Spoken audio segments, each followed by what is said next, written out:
ESPN, the world's leader in motorsports coverage, is pleased to welcome you live to Atlanta Motor Speedway. Side of today's ARCA Bondo Marhide Supercar Series. I said ARCO, and I meant to say ARCA. I'm sorry. I apologize.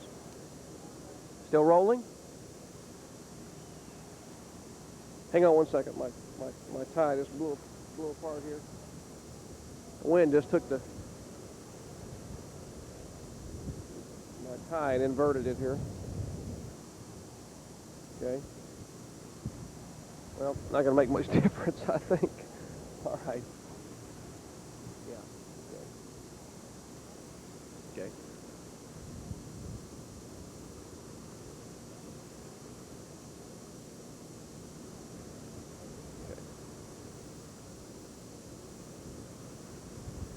ESPN, the world's leader in motorsports coverage, is pleased to welcome you live to Atlanta Motor Speedway. Side of today's ARCA Bondo Marhide Supercar Series Jiffy Lube 500. It is a beautiful day here in Atlanta. Temperatures a very pleasant 67 degrees and absolutely no chance of rain. Hello everyone, I'm Jerry Punch and welcome to Atlanta Motor Speedway. Since 1984, the ARCA cars have been coming here for their season finale to try to determine a national champion. But not so this year. 28-year-old Bobby Boucher collected his second championship in just 3 years a month ago on the strength of 3 wins and 18 top 10 finishes. Well, with no title at stake today, there's still a lot of questions that yet have to be answered in the ARCA Tour. For more on that, here's our Ned Jarrett and Benny Parsons.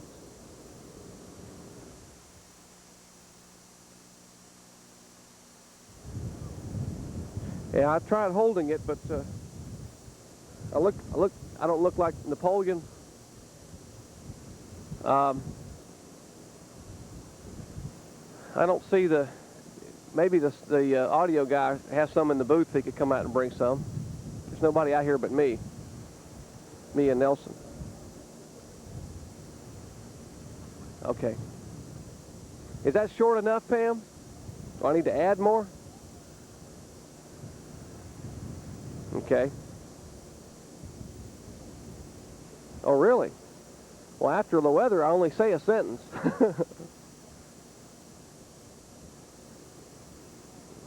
Well, I think that's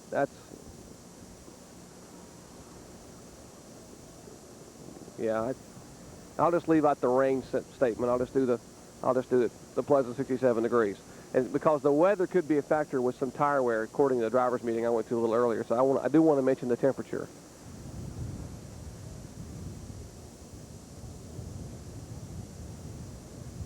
Atta baby. Gonna be stuck to you. Yeah, he's got it. He's got it, I think. I'll hold my hand over until we get ready.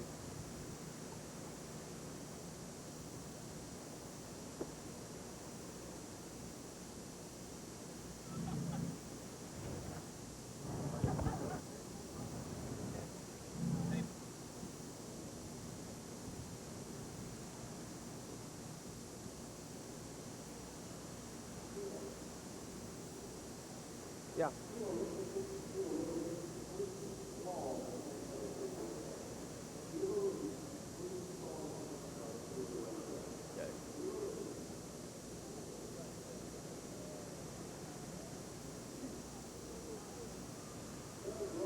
ESPN, the world's leader in motorsports coverage, is pleased to welcome you live to Atlanta Motor Speedway.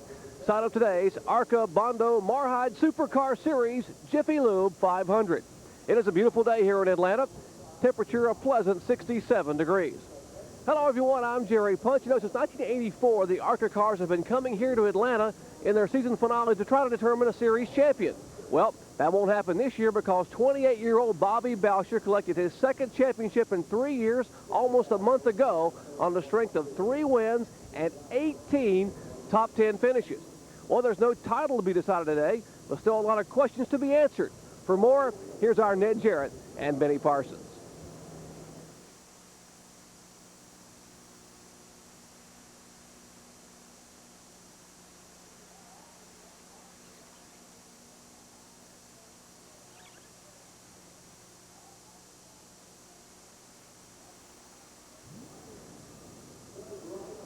ESPN, the world's leader in motorsports coverage, is pleased to welcome you live to Atlanta Motor Speedway. Side of today's ARCA Bondo Marhide Supercar Series Jiffy Lube 500. It is a beautiful day here in Atlanta. Temperature a pleasant 67 degrees. Hello everyone, I'm Jerry Punch. You know, since 1984, the ARCA cars have been coming here to Atlanta in their season finale to try to determine a series champion. Well, that won't happen this year because 28-year-old Bobby Boucher collected his second championship in 3 years almost a month ago on the strength of 3 wins and 18 top 10 finishes. Well, there's no title to be decided today, but still a lot of questions to be answered. For more, here's our Ned Jarrett and Benny Parsons.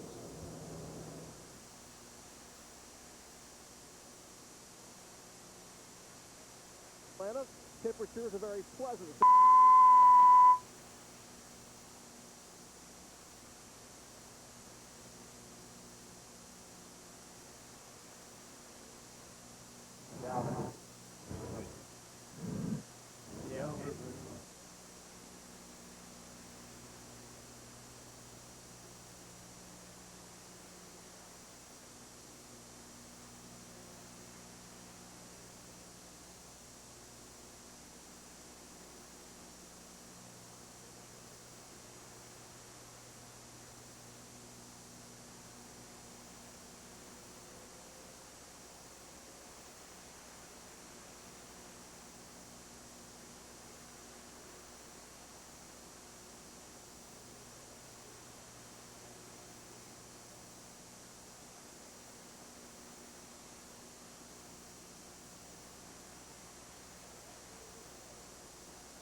Okay, thank you.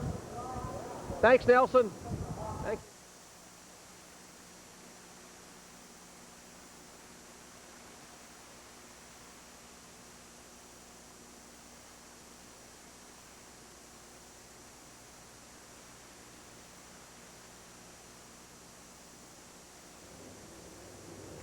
you. Okay. The what do you, billboard? The billboard. You know, like McDonald's. Same thing as a producer. Billboard. Tell Pam no. No in the booth.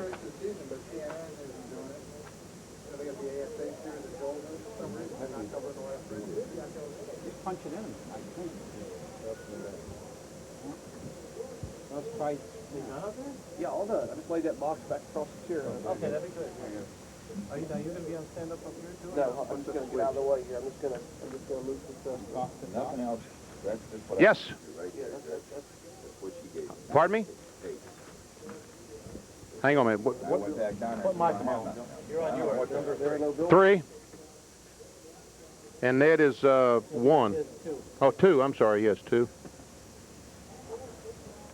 It says 1. Well, it says IFB.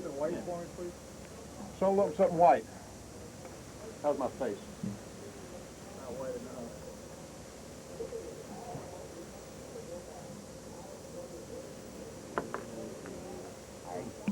Mikey.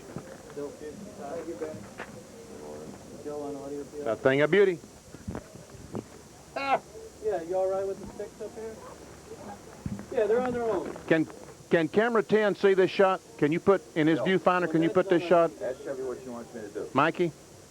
Tell her we tore this place apart. I think you should go down there. I already went down well, there. but you should go Yeah, down can there camera again 10 see this shot? and tell them you need them. They got Huh? to call. Hey, Rick. Rick. No. Snooze, you lose, buddy. Is he a big guy? Hey, many people's big as what? Yeah. Yeah. Oh, no.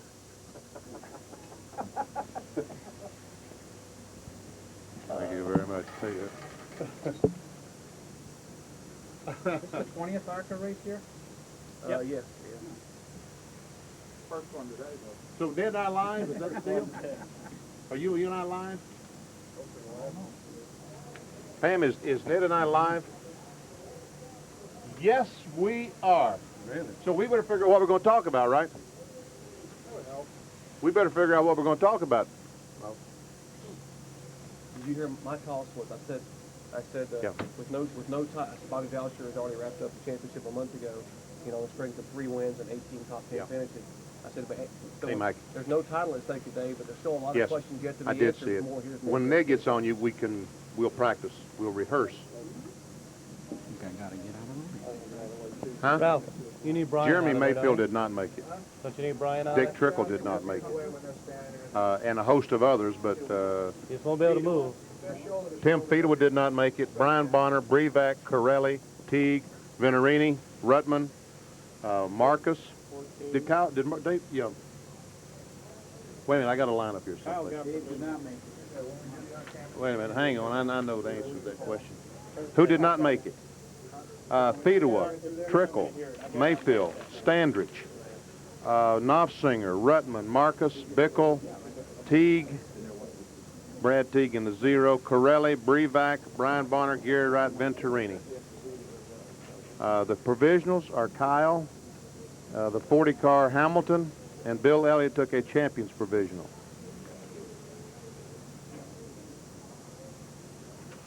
Jeffers found the billboards, Roger. Okay. Where were they? You ready, sir? Yeah. Jeffers had All righty. I didn't get them. They were in race control. So I went up and down construction. Yeah. Thank you. But Roger, you need it. I know. Amazing how much thinner you look now, right here. Now when I get on the scale, I only say one at a time. Please. Should I be hearing something? Yeah, you're hearing me. You're not hearing me. No. Be hearing Hello. Yeah, now I'm hearing me. Yeah, Okay. I'm hearing me. There's Peter. Come here, Benny Peter. probably wasn't saying anything. Come here, buddy. Hey, Hey, buddy, pal. Peter. Hey, how you doing, partner? Hey, old buddy. Hey, old pal. Hello again, Peter. Okay, Bill. Oh, you're saying hi to me now, but you never return my phone calls anymore. You didn't call me. Peter, the NASCAR All-Pro Circuit. Wait, the race we're doing at Myrtle Beach? Yeah. Somebody said you made a deal. We had to, as the representative of the ESPN, we had to live up to our deal. Was that Parsons shooting on his mouth? Very good. Hey, you should know that Benny said he'd work cheap to do that race. You're doing that one for free, huh? For charity, huh? For charity.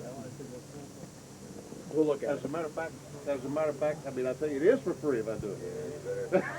And I'll still do it, okay? I mean, Hello, yeah, got you. 9 points. That's great racing. Isn't it? Yeah, oh yeah, it's great. Yeah. That's a big field, too. They got an excellent field. That's the championship, the sanction that would finish the Used- last for yeah. them. That'd What be we the- used to do at night. Yes, ma'am. That's right. Okay, right. No, he's not. Shall I tell him to? Headset on, Gary. Jerry headset. Okay.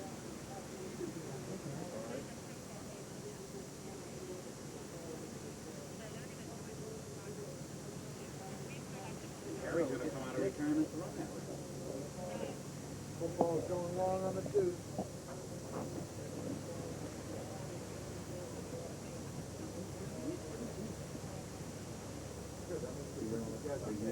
Hey, you know what game it is? Wall badge to Paul. You programming guy. You ain't my buddy no more. Get out of this. I got open arm. The football game's running long on ESPN, too. I tell them it's only wall badge to Paul. Tell them to play 6-minute quarters. You know, we did it in Japan, where right. We had to run the clock during commercials, timeout. The third and fourth quarter took like 28 minutes total to play. Well, tell them play a little Okay. Canadian football, 3 downs out there. Boy, you sing my tune. Hey, Peter, over there next door, you probably find Billy and continue the negotiation I've already started. All right, thanks. I appreciate it. You're wondering how to get Right in next that door, you door. have to go up down these steps or nothing.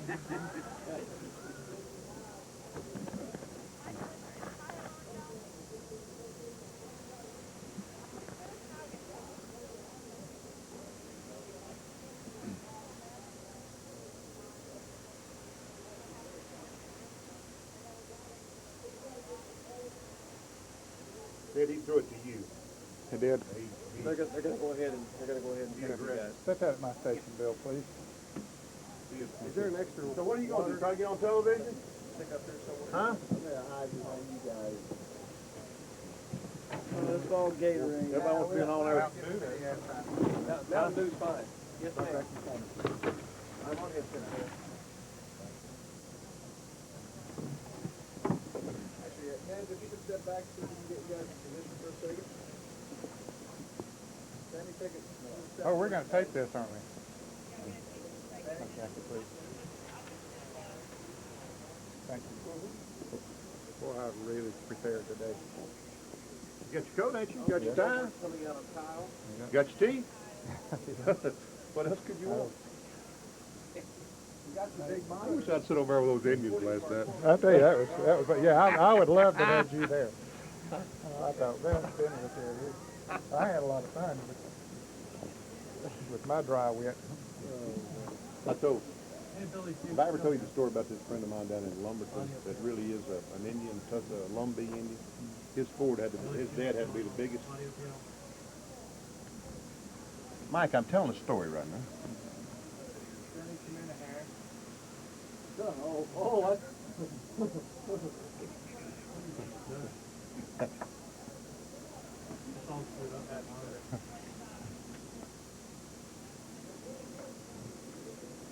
Pam, can you order those stars around like you order us around? Okay, good. You gotta push the set button. It's one of those.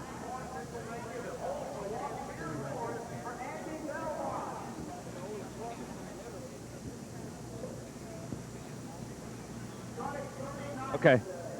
Okay. So you're going to throw it to them? I'll throw it. Do I throw it to Michael or Kyle? Pam, make sure my radio is turned on also. Make sure Nelson's radio is turned on up here. Hey, which one? You want to talk first? Yeah, let Michael talk first. Okay.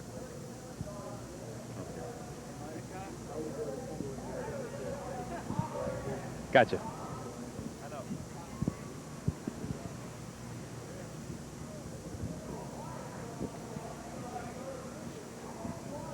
Gotcha. Perfectly. So if I say, he said there's some other things that might need to be settled.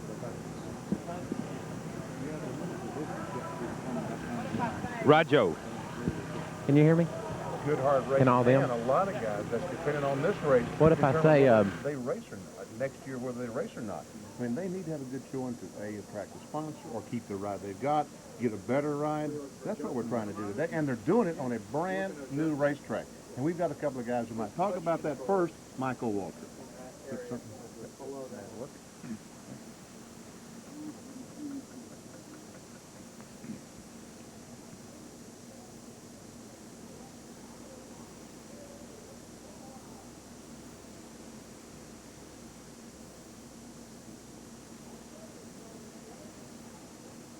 How many positions could change?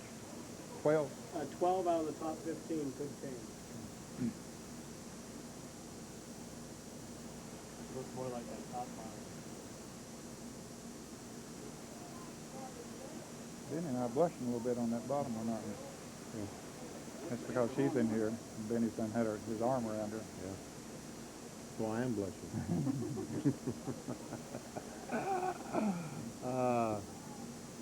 So we're going to leave 7:30 in the morning, 7:15? Billy, Slob, you gonna pick us up in the morning over to Magic Market and carry us in? Yeah. Can we leave the hotel about 7:30? That good to you? 7:30, put you here just a little bit after 8. Yeah, well, Quarter 8:15. after 8. 8:15. Time we get over here and drink a cup of coffee and walk up here, it'll be 9 o'clock. Is that too early for you, Billy? Not at all. I was going to leave earlier there, so that's fine with me. What do you think? 7:30? That's early enough. I would think so.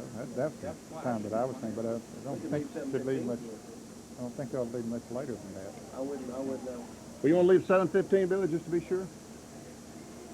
Okay, 7:15 in the lobby. You And you'll pick us up, Billy, and give us a ride in. Who you got with you? I'll just say how many am I driving? Pam and myself and Jerry. That'll be 4 of us. Well, I don't know what Pam's sister's doing, if she's with us.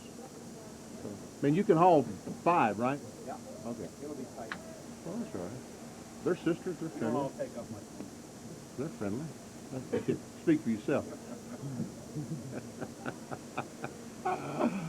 Hey, Pam, I'm glad my mic's closed.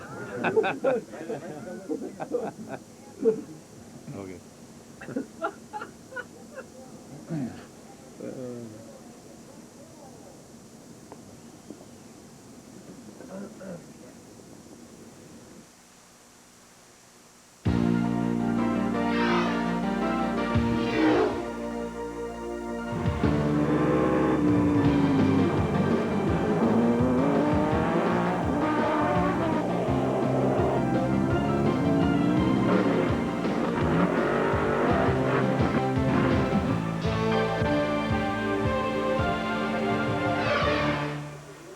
ESPN, the world's leader in motorsports coverage, is pleased to welcome you live to Atlanta Motor Speedway.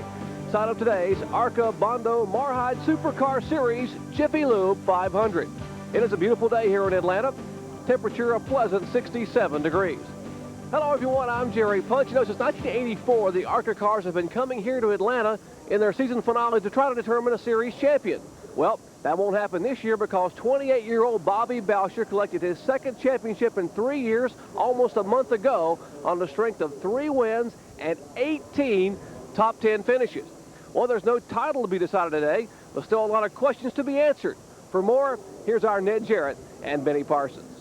Yes, Jerry, there are a number of positions yet to be determined as far as the points are concerned. 12 of the top 15 in the point standings could change here this afternoon, but I don't think they'll be paying as much attention to points as they would if they were fighting for a championship. And, Benny, I think that just means some good old hard racing. Exactly. Great racing. And one thing they're racing for is survival. These guys are trying to keep the sponsor they have, get a bigger sponsor, go to a better ride, or keep the ride they have. Survival is the key, and they're doing it on a brand new racetrack, brand new pavement. And we've got a couple of experts to talk about the new pavement. First, Michael Walter. Yep. Benny, this pavement is fast for sure. Track records have fallen here. The speeds are way up. But fast isn't necessarily better. A lot of cars, a lot of drivers are having a hard time sticking to this surface. It's a catch-22 situation. You can go faster, but sometimes that might just get you in trouble. I think the racetrack is rougher than it's ever been, Michael. I swear. I think they just come in and paved over some rough spots. I think the seams are rough, and I think they're running so fast when they hit these seams, it jumps out from under them real quick. We've seen a lot of accidents in the ARCA race. We've seen some accidents in qualifying for the Winston Cup, and a couple of Winston Cup cars have been in the wall this week. So it's a little bit trickier than what it looks, and it's a lot rougher than what it looks. Jerry? Well, thank you, Michael and Kyle. Point, counterpoint. Of course, that's why we have different people, different experts on the broadcast. Everyone has their opinion. Of course, you heard Michael Waltrip's and Kyle Petty's. Today's Speed World coverage of the Jiffy Lube 500 is being brought to you by Allied Signals Fram Filters. You can pay a little now or a lot later. By Haviland Formula 3 Motor Oil. Add more life to your car. And by Smooth Busch Beer and easy drinking Busch Light. Busch, the official beer of NASCAR.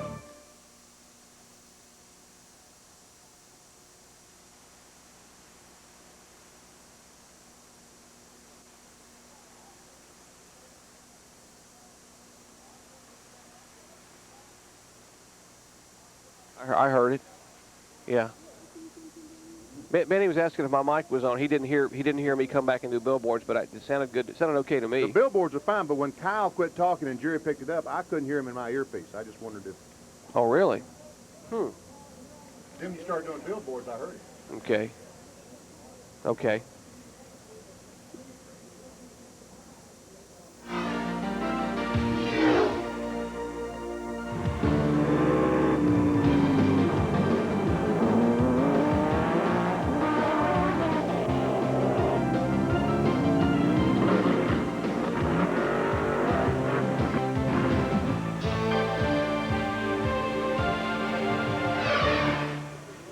ESPN, the world's leader in motorsports coverage, is pleased to welcome you live to Atlanta Motor Speedway. Sign up today's ARCA Bondo Marhide SuperCar Series Jiffy Lube 500. It is a beautiful day here in Atlanta. Temperature a pleasant 67 degrees. Hello everyone, I'm Jerry Punch. You know, since 1984, the ARCA cars have been coming here to Atlanta in their season finale to try to determine a series champion. Well, that won't happen this year because 28-year-old Bobby Boucher collected his second championship in 3 years almost a month ago on the strength of...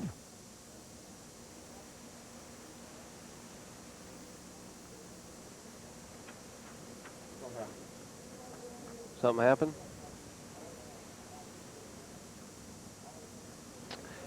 Where did 67 cars here? Yeah. Attempted to qualify? Okay. Good field of cars.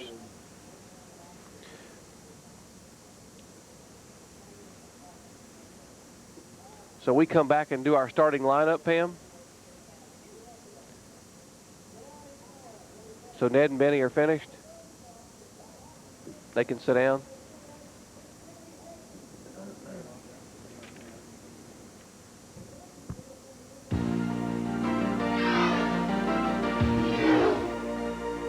But they can sit down, right?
ESPN, the world's leader in motorsports coverage, is pleased to welcome you live to Atlanta Motor Speedway.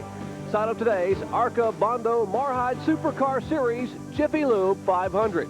It is a beautiful day here in Atlanta. Temperature a pleasant 67 degrees. Hello everyone, I'm Jerry Punch. You know, since 1984, the ARCA cars have been coming here to Atlanta in their season finale to try to determine a series champion. Well, that won't happen this year because 28-year-old Bobby Boucher collected his second championship in 3 years almost a month ago on the strength of 3 wins and 18 top 10 finishes. Well, there's no title to be decided today, but still a lot of questions to be answered. For more, here's our Ned Jarrett and Benny Parsons. Yes, Jerry, there are a number of positions yet to be determined as far as the points are concerned. 12 of the top 15 in the point standings could change here this afternoon, but I don't think they'll be paying as much attention to points as they would if they were fighting for a championship. And Benny, I think that just means some good old hard racing. Exactly. Great racing. And one thing they're racing for is survival. These guys are trying to keep the sponsor they have, get a bigger sponsor, go to a better ride, or keep the ride they have. Survival is the key, and they're doing it on a brand new racetrack, brand new pavement. And we've got a couple of experts to talk about the new pavement. First, Michael Waltrip. Yep. Benny, this pavement is fast for sure. Track records have fallen here. The speeds are way up. But fast isn't necessarily better. A lot of cars, a lot of drivers are having a hard time sticking to this surface. It's a catch-22 situation. You can go faster, but sometimes that might just get you in trouble. I think the racetrack is rougher than it's ever been, Michael. I swear. I think they just come in and paved over some rough spots. I think the seams are rough, and I think they're running so fast when they hit these seams, it jumps out from under them real quick. We've seen a lot of accidents in the ARCA race. We've seen some accidents in qualifying for the Winston Cup, and a couple of Winston Cup cars have been in the wall this week. So it's a little bit trickier than what it looks, and it's a lot rougher than what it looks. Jerry? Well, thank you, Michael and Kyle. Point, counterpoint. Of course, that's why we have different people, different experts on the broadcast. Everyone has their opinion. Of course, you heard Michael Waltrip's and Kyle Petty's. Today's Speed World coverage of the Jiffy Lube 500 is being brought to you by Allied Signals Fram Filters. You can pay a little now or a lot later. By Haviland Formula 3 Motor Oil. Add more life to your car.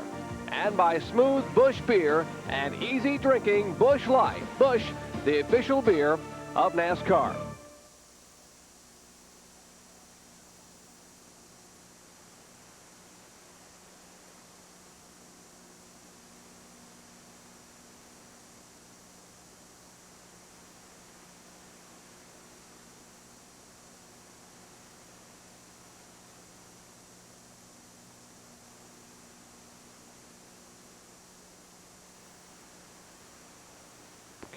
Gotcha. Gotcha. Okay.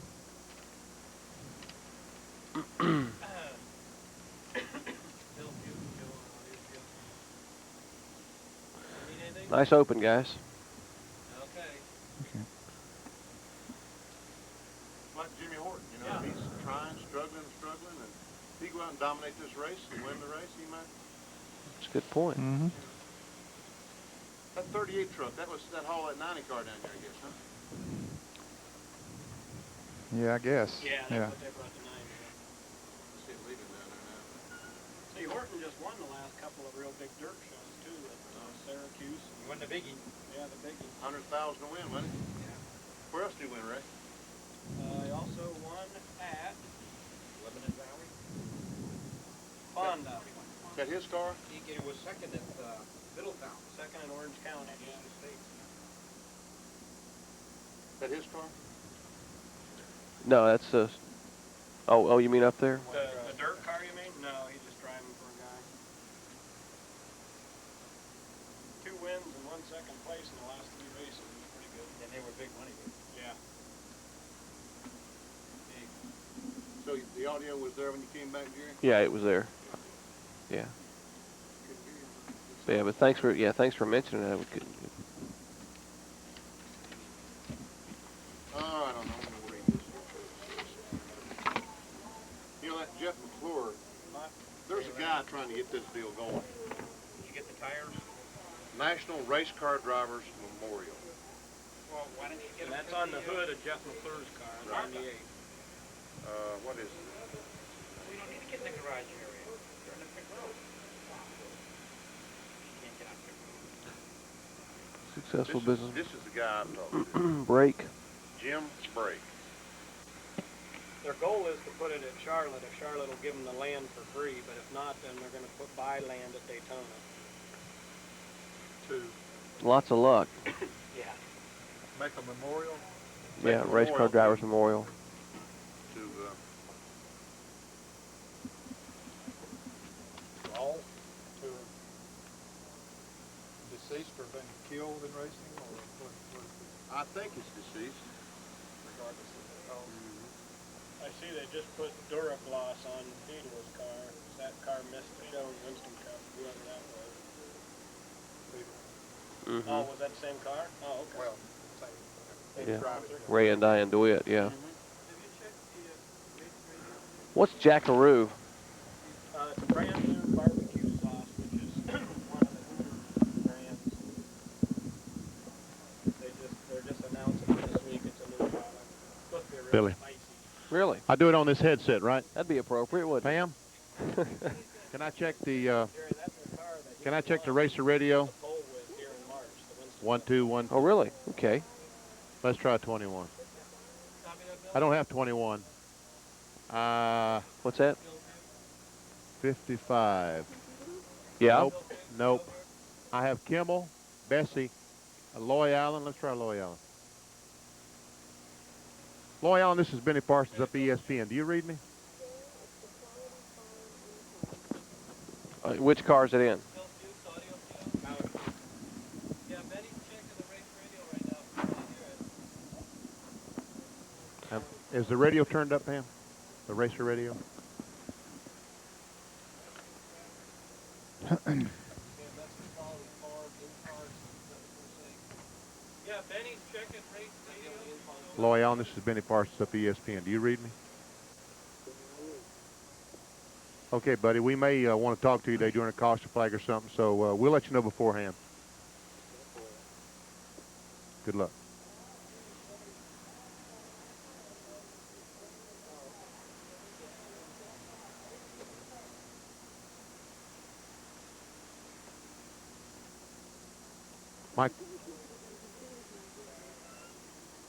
Mike Wallace. Mike Wallace, this is Benny Parsons up at ESPN. Do you read me?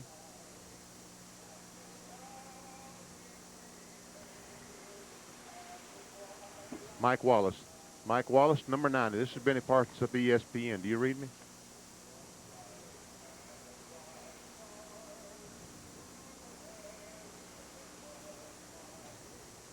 I got Loy Allen, fam. I heard Loy Allen.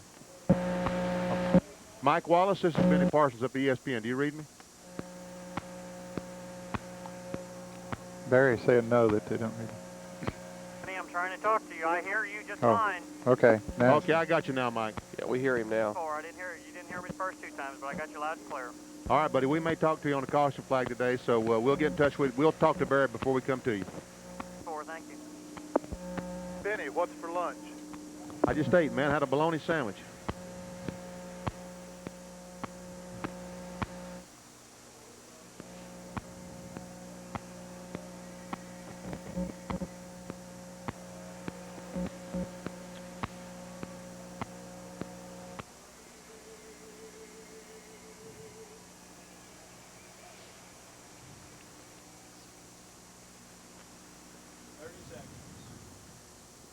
$30 seconds, they said. 30 seconds to happiness. They better hustle that stage out of the way. It's going to be... Yeah, here. Oh, I'm a quiet type. Not a loud mouth like some I know. I didn't mean What are you that. looking at me for?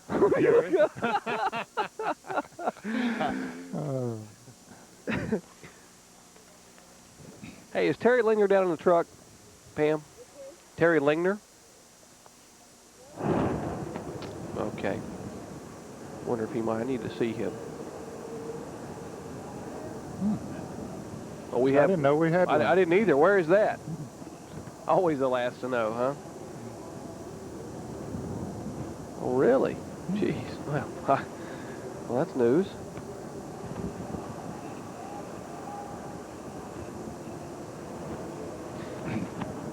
One, two, three, four, five, Mikey.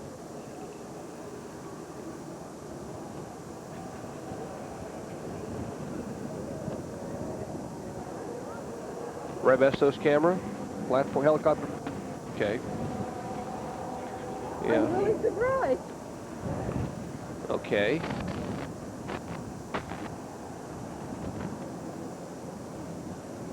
I don't have.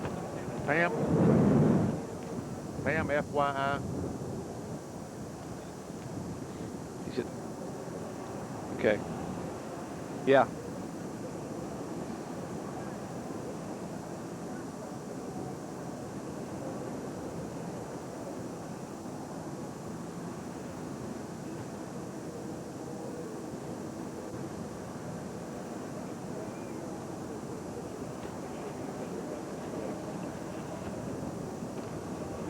Okay. Got you. Yo, mama. Mikey. Like totally. How come you ain't gonna do this normal deal, Mikey? Yahoo, Mikey. Has Danny, so who is Danny? Danny somebody on the East Coast? Who is it? So it's Rampo Wrestling? Over there going in? Who is it? Danny somebody.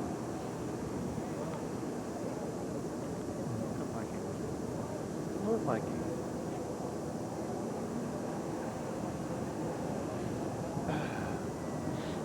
We got a sweet dinner.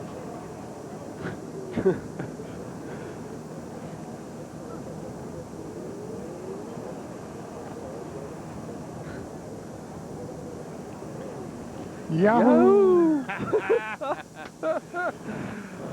Oh, goodness gracious. I bet sane people don't have near this much fun. These scanners down there listening to ESPN. Anybody got a scanner on listening to ESPN?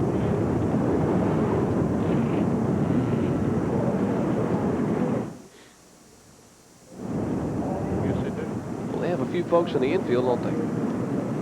You know, Root told me they pre-sold infield tickets. Really? You buy an infield ticket on that. Pre-sold. Parking spaces too? They said all the parking places sold. Yeah, they pre-sold those. They were all sold. They're not selling anymore. You can't get any more vehicles in the infield, but you can buy a ticket and walk in the infield.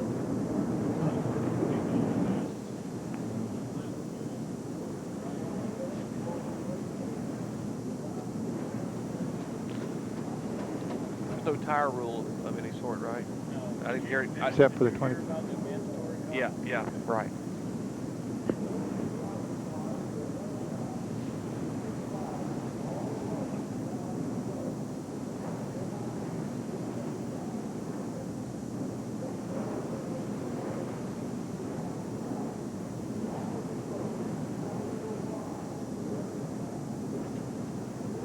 You know, Ray, I know there ain't nothing anybody can do about it, but you see all those people down right behind the 39 car? TV and radio it's impossible to do your job that you want to do, because you need to be there to watch the race and be aware of what's going on, you know, as a pit reporter, and you can't get close to nobody. It's even worse tomorrow. Oh, I know. You can't move. And the worst part about it, the crews will jump up on the pit wall and totally obstruct it. And you can't see anything. Rolling them off, Pamela. Have a good one. Mikey and Chevy and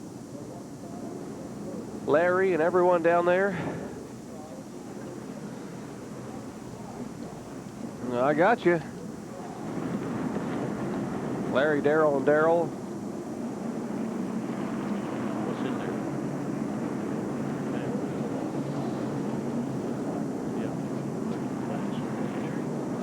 there? I got a Mountain Dew, thank you. Tickles your innards as opposed to your outers. Now, Kyle, I want to appreciate you talking about them. What's that? Not yet. The Mountain Dews. I bet you he won't mind. Okay.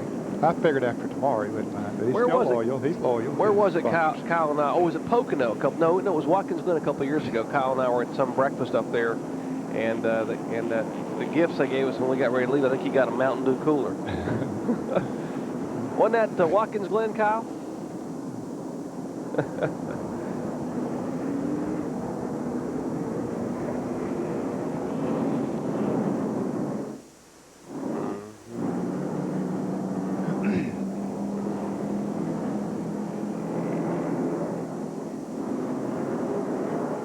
Well, that official's trying to move. Fall off a ladder.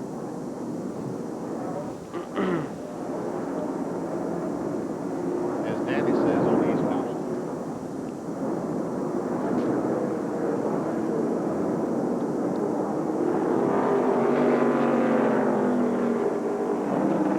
One to go.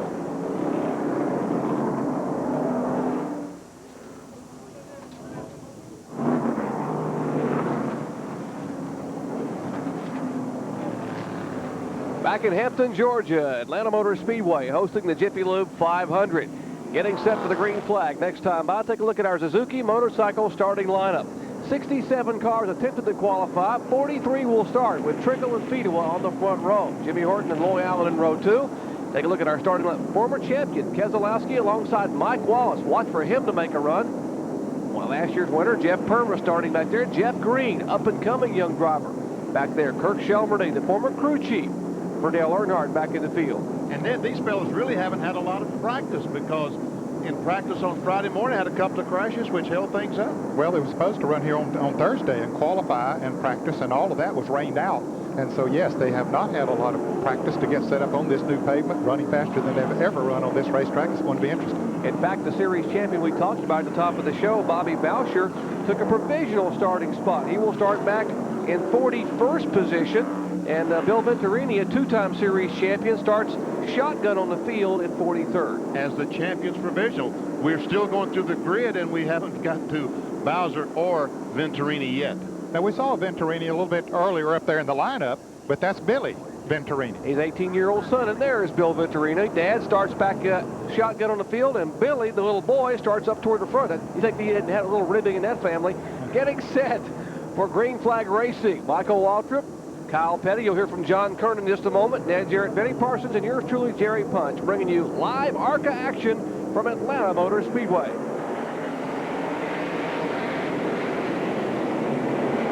Uh-oh, some smoke coming from one car down on the inside. That's Jerry Foyt. No, that's Keselowski. Keselowski, the Winnebago car on the get-go, looks like has an engine problem. Boy, as soon as he accelerated, the smoke started billowing from the car, and it could be a filter, oil filter, or an oil line, or something of that nature, but too bad he's dropping back. Looks like it's dissipated somewhat over in turn 3 as he comes up to speed now, but he's lost about 4 or 5 spots on the start. Yeah, the smoke went away. That's the black car right past that 8 front cars, so it looks okay now. That is unbelievable. I thought the engine was blowing up, and there the car is running and no smoke.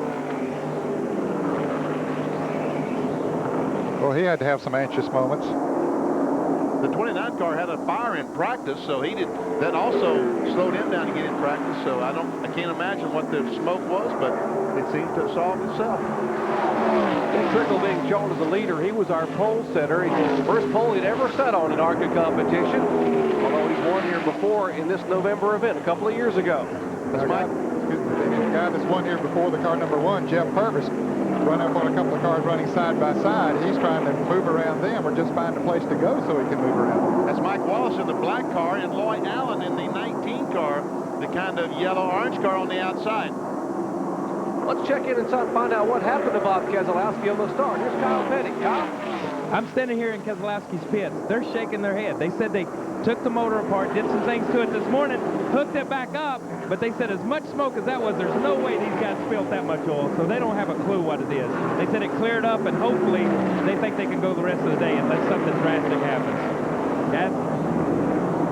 Well, he dropped back to 9th place, so it didn't hurt him too bad. He started in 5th, so he lost 4 positions. And he's right back up there with the pack now.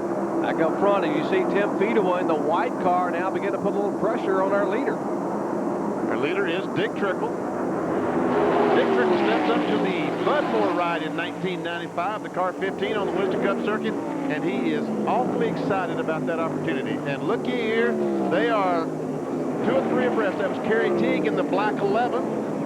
Meanwhile, back up front, close to the front, that's Harris Devane in the red and white number 33. Gary Bradbury in 78 on the outside. Gary Bradbury has already collected the STP Prestone Rookie of the Year honors this year in ARCA competition. What a good year he has had. There's the car number 11 that Benny was just talking about, Kerry Teague out of Concord.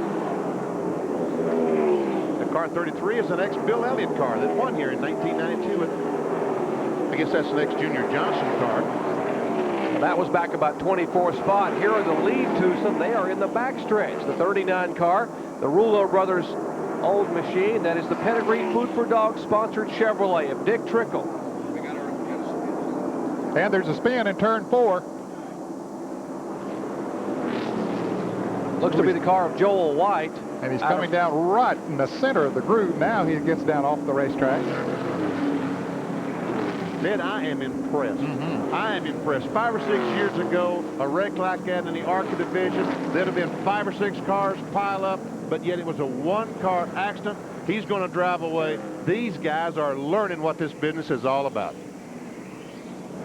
Oh, and a spin going down at turn 1. Well, see, he straightened it out, puts it in gear, and drives off.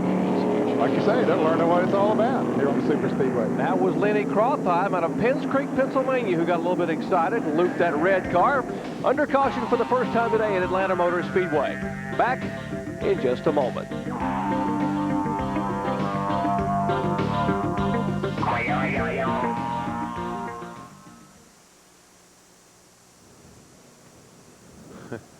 He ran up on some cars going down in turn 1, slammed up on the brakes, and started doing this. He was doing this when he went by here. He finally lost it down there somewhere. Yeah. He needs to come in and change tires. Hope he knows that. There's HB in the pits. Yeah, he was slow a little bit ago. I don't know what his problem is. And I need to change underwear, too. Yeah. Yeah. One of those Atlanta stripes? Yeah.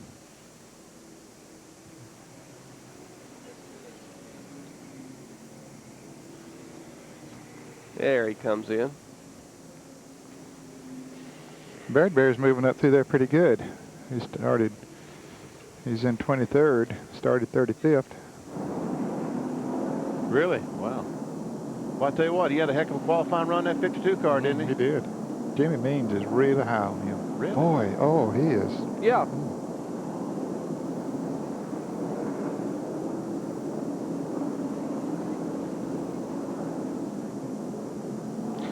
From Tom Mees. Okay. What quarter is it?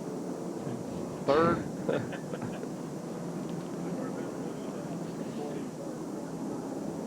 Okay. Well, that wind is whipping up down there now. Sure is. Well, yeah, that's a good point. Good point.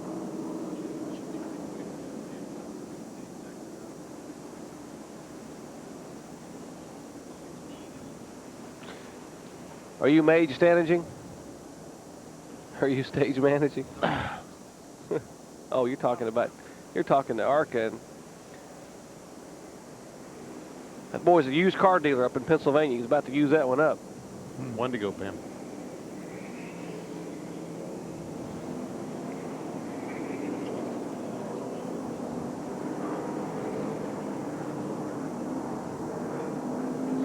Okay. So we don't welcome, we don't do a thanks Tom, huh? Okay. Okay. A minute ago you said we're going to sit out until we can. Okay, got you. I got you.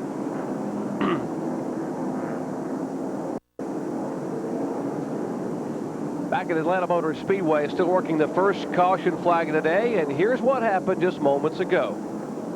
Joel White, the 49 car, right on the inside of Jimmy Horton. That's Horton in the car 52. Gets down awfully low. It's kind of a bump, goes up the racetrack, and oh, look at this, almost gets into 52 as he steers away from him.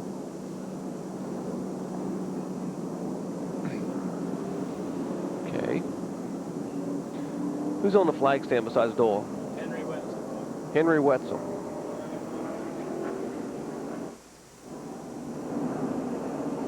That was Horton, wasn't it? Yeah. Is that Mr. and Mrs. Wetzel's boy? Imagine. And it was Joel White, right? Yeah. Jerry Foyt. Oh, was he? Going to the garage. Oh. Benny, they said he was running 4th at the time, 49. Wow. So when you do the replay. Wow. Well, this big one's so red, it's hard to tell. I know it really. Those cars are. You can't see the colors on this. I wonder if there's any kind of adjustments on this thing. Well, he adjusted on it. Bill Slav tried to adjust. Of course, he ain't a television technician, so.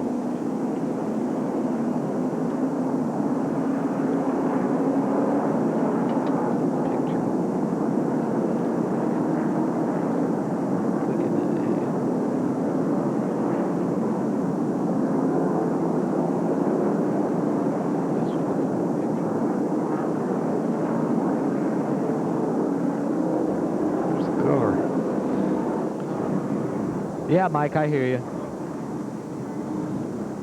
Bye. Pam, is Mr. Goldberg in there?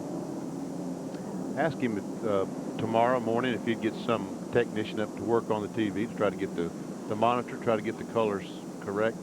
The big monitor is extremely red. You just can't tell the cars apart on the big one. Jerry Punch was a flaming redhead. I know. Wait, I don't mind you saying redhead, but keep the flaming part out of it. Wasn't he, Slav? Oh goodness.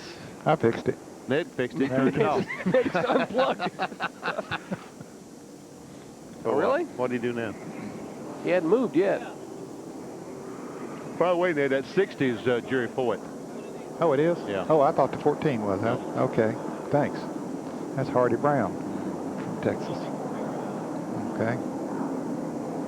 I just have to see a 60 go by. Good.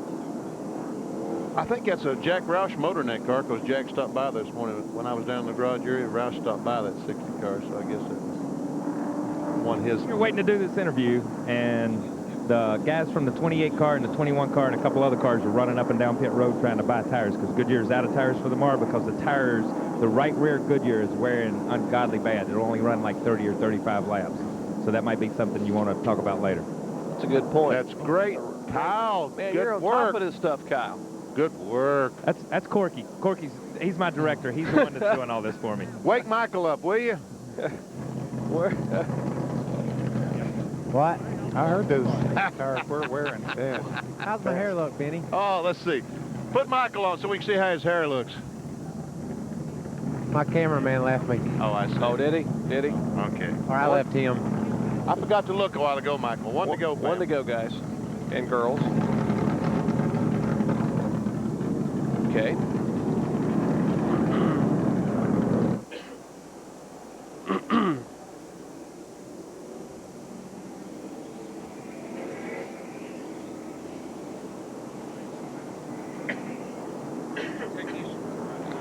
Yeah.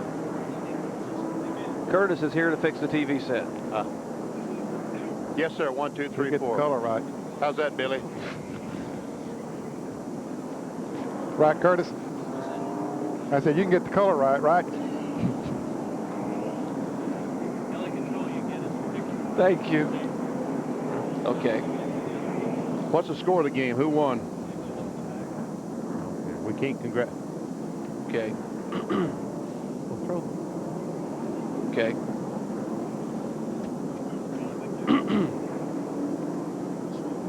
Just too red. Too red. Yeah. Now it's too purple.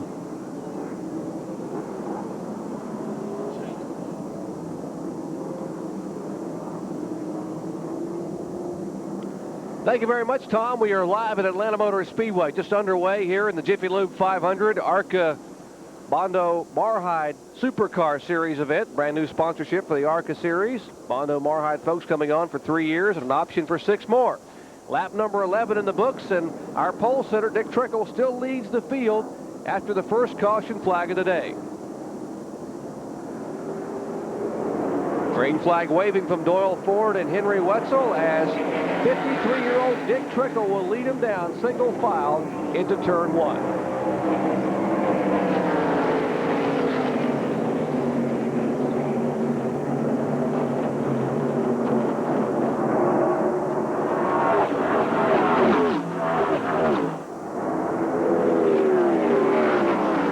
Jimmy Horton in the 52, the AC Delco car.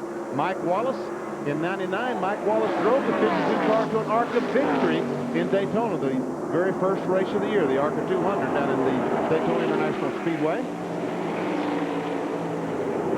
Mike Wallace, the car number 90. You see there the black and sort of light blue or sky blue numbers on the side that Duran sponsored. That's a Barry Owen owned car. Barry Owen owns the car that Mike Wallace drives on the Busch Grand National Circuit. There's the car number 9. They made an announcement this morning on their sponsorship combination for 95. That's exactly right. The Duran is going to be on the Busch Grand National car and an associate on the Winston Cup car. Heilig Myers is going to be the principal sponsor on the Winston Cup car and an associate on the Busch car. They look identical, except the sponsors are flip-flopped on the quarter panel. Look, Speedway, he's getting pretty racy here, trying to catch up with Trickle. Speedway, I tell you what, you need to stay right there. You're a young driver. You've got a lot to learn, and that guy in front can teach you a great deal. Well, he didn't want to wait, Benny. He almost had an idea to move on the inside, but maybe he heard you and said, well, okay, I'll listen to Benny's advice here. Stay back here. But you're right. He can learn a lot. 2 by 2 up front. Dick Trickle in the car number 39. Tim Speedway right behind him. Then about a 4-car length separation back to that second pack. That's the lead pack right there. As you see that second pack coming into view, that is the car number 52, Jimmy Horton, in 3rd position. And, of course, Mike Wallace right behind him in 4th spot. Mike has been putting the pressure on. He comes up again, coming off of turn 4. Gets a little bit of a run, but not enough to get up the side of him. And here's the Interstate Batteries car in trouble, car number 84. That's Tom Lorenz out of Red Oak, Texas, as his car comes to rest down between turns 1 and 2. And they still haven't thrown the caution flag. I don't know that they don't realize that I guess they're waiting to see if he can get his car going. Now caution is out.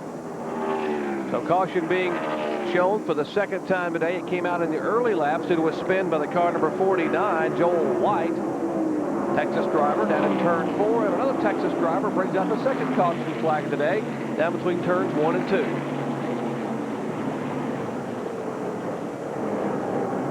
And we'll watch and see if we can tell exactly what happened to Tom as he went down in turn 1.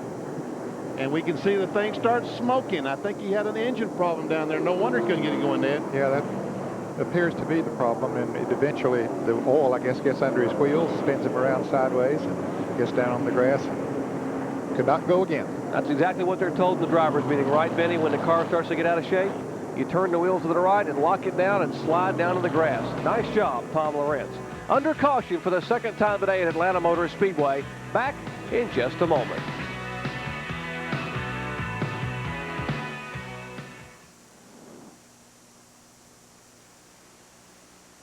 Pam? Steele when we come back, because he's now running 6th. Doing a pretty good job. And Venturini's now up to 23rd from 43rd. Yeah. So, you get a chance? Great minds, huh? 25, sorry. Venturini's 25 and Steele 16. Yeah. The 62 car is 18th. He started 14th.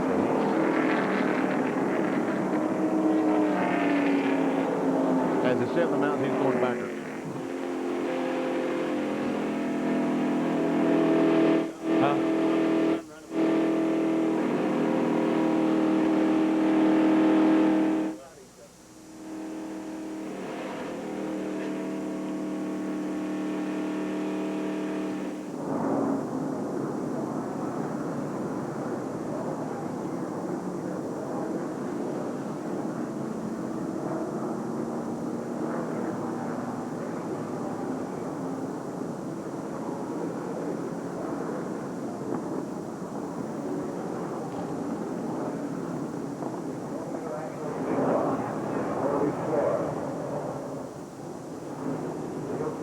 And back at Atlanta Motor Speedway, yours truly, Jerry Punch, along with Ned Jarrett, Benny Parsons, John Kernan, Kyle Petty, and Michael Waltrip. Let's check in the pits as one car comes down pit road. Last year's winner here. Let's go to the pits. Jeff Purvis, last year's winner. Jerry's had a hard time these first 17, 18 laps. The car will not go into the turns. It won't stick. And then on the way out of the turns, the rear end wants to break loose. So they're going to change all 4 tires, running the Hoosier tires. They also expect them to make a chassis adjustment, adding just a little wedge. They've also bumped up the rear spoiler to get some downforce on the rear of the car. Left side's now going on. A pretty good pit stop in motion for Purvis. Sitting patiently, last lug nuts tighten. And now they'll come across, have a little bit of problem with that left rear. They finally come across, take a round out of that left rear corner, and Purvis is down and away. Jeff Purvis was at him won here a year ago. 3 wins in 1994, Talladega, Michigan, and Pocono. Looking for his 4th win on the year. Still under caution here at Atlanta Motor Speedway. Back with more green flag action right after this. Stay with us.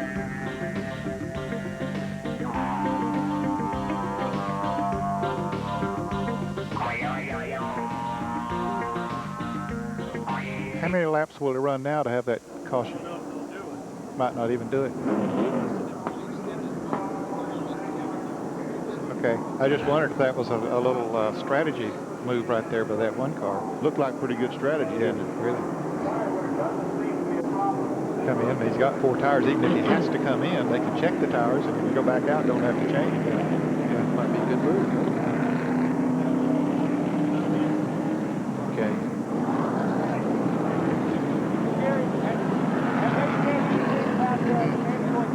That's a good story. Yeah, John.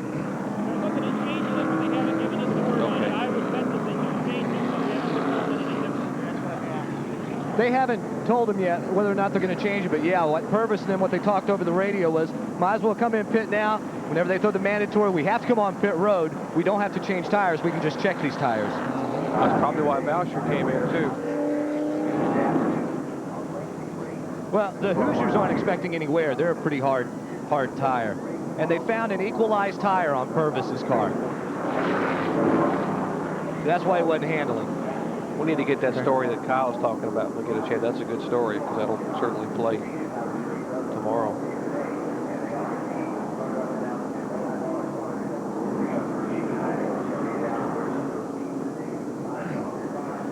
Yeah, that's a good point. If Bowser's in-car camera, he's going to be at the shotgun on the field coming up through all that traffic. Okay. Okay.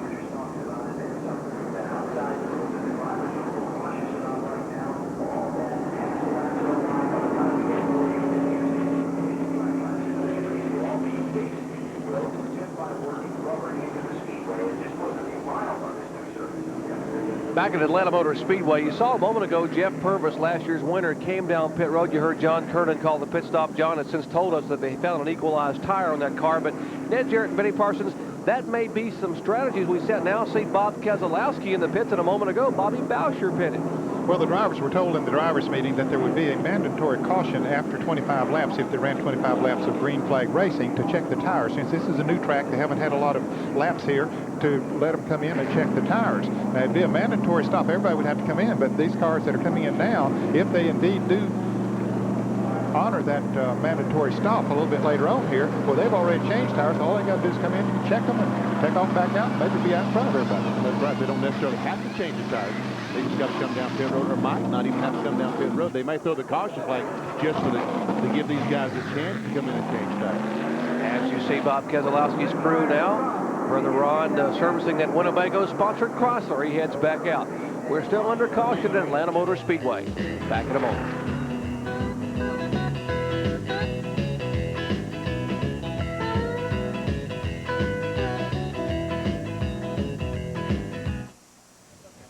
Van de go when we get here.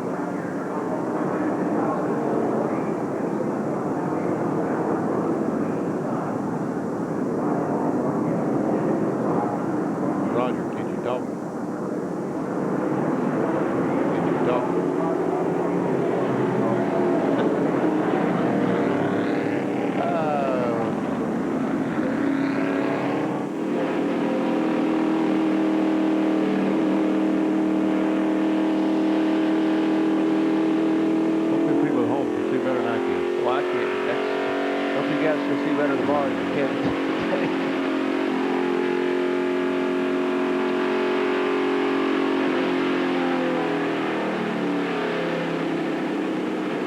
Do what, Pam?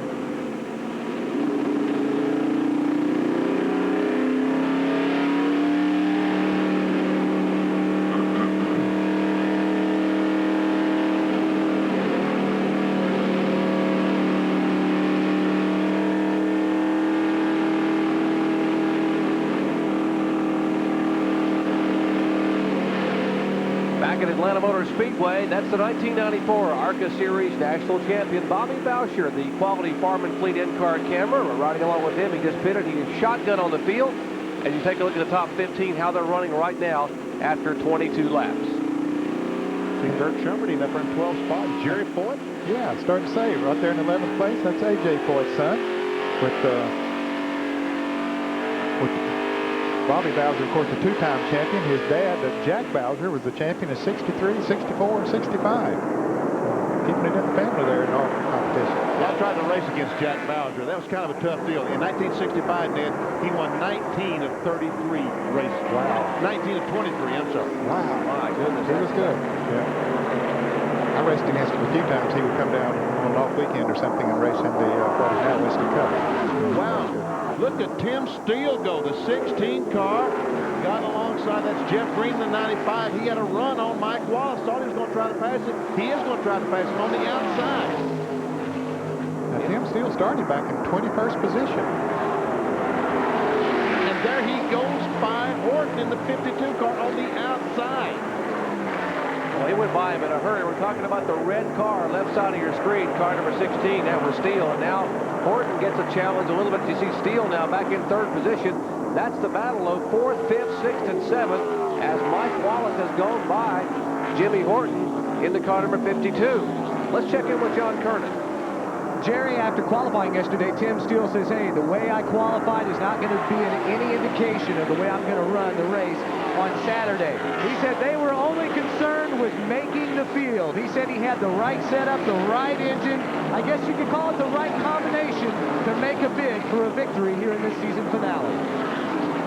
Well, he's bidding for second place right now as he goes beneath Timmy Feedua. No longer. He's not bidding. He just went up there and drove by him. The bids are closed. Yes.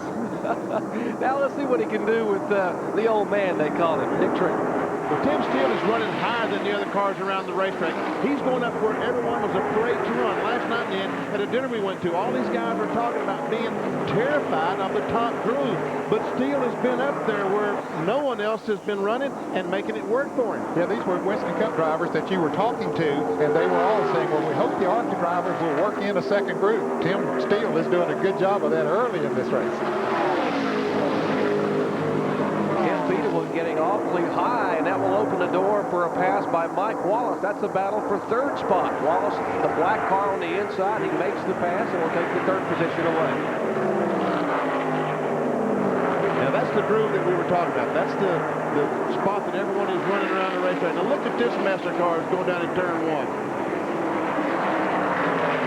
There's 89, Jeff McClure, the green and white car, and there is Billy Venturini, Bill Jr. in the 62, the white 62. There's someone off the pace. Looks like Bob Hill in the 46 car maybe was off the pace down the back straightaway.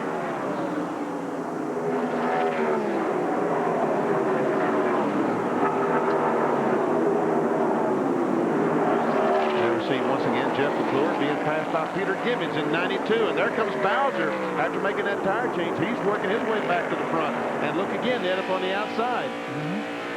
I'm sure that his spotter has told him that Tim Steele was able to pass some fast cars on the outside, so he just comes up there and moves on around up there. Let's go to the pits and Michael Waltrip. Well, Bowser stopped earlier thinking he was going to get a little bit of an advantage. The caution at lap 25, they've Well, apparently having a little bit of trouble with Michael's microphone, and we'll check in with Mike in just a moment, talking about why the early pit stop with Bobby Bowser, and he certainly at working to his advantage. Here's another bid for the lead, but now Trickle has turned the wick up a little bit somewhat and is still holding off Tim Steele. And certainly Dick Trickle knows how to use the racetrack to his advantage, too. We've said many, many times, you know, catching a person is one thing, but passing him is another, and especially when you come to a veteran like Dick Trickle. This is turn 3 at the Atlanta Motor Speedway. Cars right in the middle of the racetrack. This is where all the cars have practiced this weekend. And we were talking about a little bit ago that everyone is afraid to get out of those tracks because the racetrack may be slippery. They really don't know what it's going to be like. And here we see Jerry Foyt on the outside of Jimmy Horton, and Jerry Foyt takes a spot away on the outside. I believe Horton's car must be extremely loose on him. He's just riding there, not taking any big chances, but certainly he's not running as good as that car normally runs and as good as Jimmy Horton himself normally runs in whatever car he drives. Now we are told now that the mandatory caution flag that Ned Jarrett and Benny Parsons were talking about earlier at lap 25 will now come at lap 35. So within about 3 or 4 laps, they will throw the caution flag. I should say throw. They will wave the caution flag. Throwing it's a bad thing to do. They will wave the caution flag going forward, and everyone will come down pit road. They are required to make a visit on the pit road, but as Ned said, they won't have to change tires. Those ones already stopped. Yeah, that could get them back out on the track ahead of the others, so that was some good strategy on their part. 64 is Michael Doken. Terry Teague, the black 11, and that's Gary Bradbury, the Rookie of the Year in the 78 car. Bradbury led every lap in Winchester back in October. Has 3 wins as a rookie driver in ARCA. He won at Pensacola, Flat Rock, and of course that win back on October 1st at Winchester. And here are the leaders in some heavy traffic, and Mike Wallace has caught them. He's moving up into second, trying to move on the inside of Trickle. They're going to make it 3 wide going into the turn. And Mike Wallace takes the lead. What a move, man. And Trickle gets caught up behind the slow car, and here comes Tim Steele down on the inside. Now Trickle comes back. In less than a quarter of a mile, Dick Trickle goes from leading to third spot as some pretty daring moves there, and now he will take the second spot back going inside of Tim Steele in turn 3. And the yellow flag is out, that mandatory caution that you talked about, Jerry. And once again, the reason for that is they're going to check tires. Let's go to the pits and Kyle Petty. My Winston Cup guy just left me. I want to tell you something. I'm standing here in a pit, and you can see they're loading tires right here on this buggy right here. This is the buggy for the 21 car. There are more Winston Cup tire crewmen on pit road scavenging tires. Goodyear evidently has run out of tires. They're having a problem with tires, as evident by the 25-lap caution. They're worried about the right rears on the Goodyears only going 30 or 35 laps. So here's the guy from the 3 car talking to him. The guy from the 2 car come in right after the guy from the 21 car got here and got the tires bought before anybody else.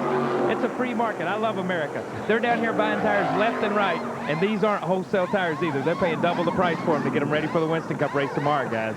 That was Joe Dan Bailey, the tire specialist on the Dale Earnhardt crew, scavenging, as Kyle Petty said, scavenging, trying to find him some used tires. We might mention that the Goodyear is running the same tire exactly on the left and right side in both ARCA and Winston Cup. Now, the Hoosier people are running the same right side tire, but on the left side, the ARCA cars are running the old Charlotte tire. I should say the old Charlotte tire, the tire that's about a month old, from Charlotte. So the mandatory caution flag, and now we're going to watch these cars come down pit road, and we'll see the triple split there. Top of your screen, Mike Wallace, Dick Trickle, and on the bottom, Tim Steele. There's the 90 car. I wonder if Mike Wallace, he just might have his Winston Cup crew there. His Heilig Myers crew. We'll see if that's the case.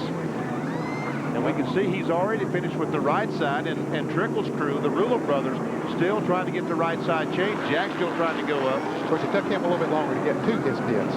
Now Wallace, his crew went around between 11 and 12 seconds, and between 13 and 14 seconds when they went around to the other side. So Wallace's crew is a little bit faster. And Tim Steele's car fell off the jack a moment ago. They had to jack the left side of the car back up, and now he is finally down in the way after a 4-tire stop. You see Mike Wallace, top of your screen, already out there, as you pointed out, and finally you see the Rulo brothers car, Dick Trickle, leaving. But you see, the time was the same on them as far as when they were stopped in the pits, Trickle and Mike Wallace. Now, that's considerably longer than we see the Winston Cup drivers. When they come in on Sunday, anywhere from 16, Rusty Wallace's crew, to 18 to 19 seconds. Of course, these guys don't have the experience that the Winston Cup drivers have and Winston Cup crews have in making pit stops. Yeah, that's right. The Winston Cup crews will make 10 tire changes in one day. These guys will make 10 tire changes in a year. Yeah, big difference.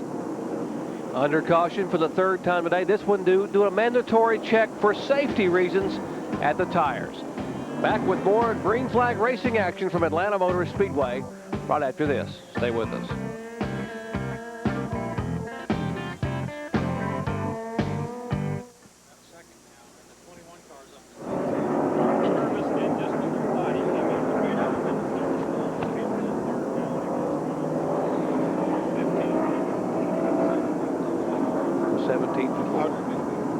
Are they allowed the same equipment in the pits as Winston Cup on that jacks and all that stuff?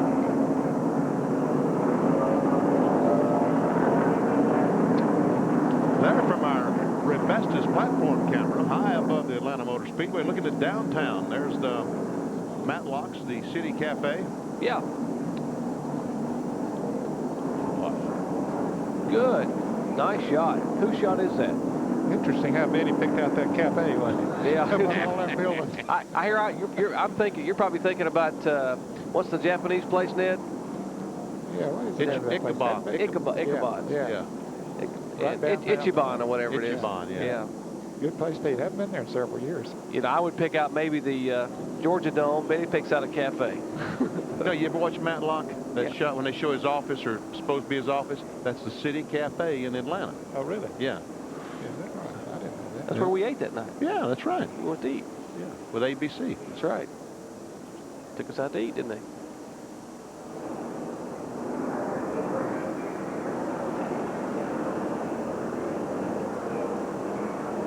Back at Hampton, Georgia, here at Atlanta Motor Speedway, the Jiffy Lube 500 in the early laps. In fact, lap 37 to be exact. 3rd caution flag today completed for a tire check, and we're back to green flag racing on lap 39. 3 laps of caution. Check those tires. And up front, it's the 7th car of Joe Bessie, the Busch Grand National, NASCAR Busch Grand National campaigner, and uh-oh, here comes Trickle trying to take that spot away. And we see Jeff Purvis up there. He made a pit stop on one of the earlier cautions, and like we predicted, he just came in, they checked his tires, put in a little bit of gas, and he went right back out, so it's got him up there in the third position right now. That 32 car is Mark Stahl. That's the campaigner who used to run Automobile, was parked on his car for many, many years. Evidently, Mark was a lap down. So Dick Trickle now being shown as our leader once again. Our pole sitter, the Rulo Brothers pedigree sponsored Chevrolet. Behind him, the car number 7. Good run for Joe Bessie. His first ever ARCA start. Former Busch Grand National and former Busch Grand National North campaigner. Tell you what, he really runs good at that NASCAR Busch Grand National. Mike Wallace trying to take over the 4th spot. Is that Harris Devane again in the 33? That's Harris Devane in the red car. First, second, and third on your screen is now Purvis getting a little dicey back there at 3rd spot. Oh, man. Jerry Boyd looks like he's over for the day. We're told his car was smoking, and he's very, very slow down the back straightaway. Jerry picking up sponsorship from Sizzlin' Quick Restaurants, new quick hamburger chain. And as he comes down pit on the apron, he finished 17th here a year ago. And he was just thrilled to death that his dad, A.J. Boyd, came here with him this weekend and was supporting him and wanted to really do good. And he was running good. Running off. His first start in ARCA, 1994, was today in the ARCA finale. Ever see Loy Allen in the 19? That's a new barbecue sauce on the car, Jackaroo or something, a new barbecue sauce, and the 16 car of Tim Steele.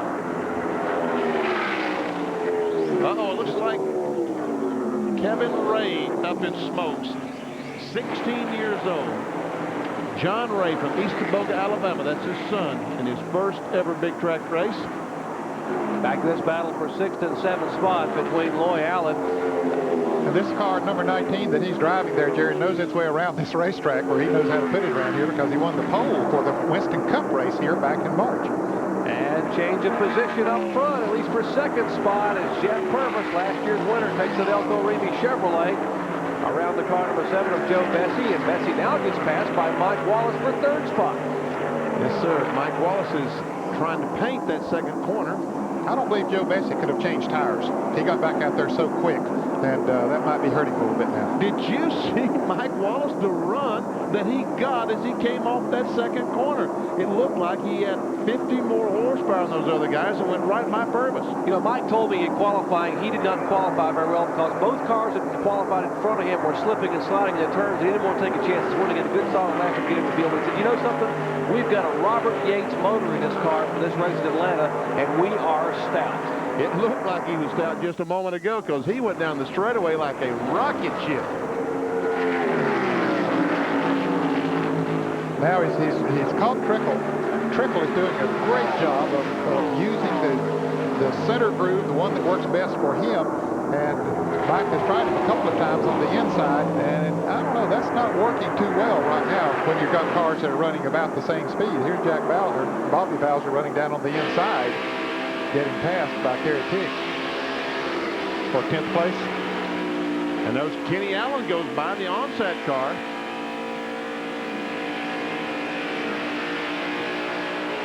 That's some new condominiums you saw there coming off turn 2. We'll get a shot of that in just a second. And Bradbury goes by as well. It's Mark Thompson in the 66. Remember, he had a green car in Daytona and flipped so wildly coming off the 2nd corner.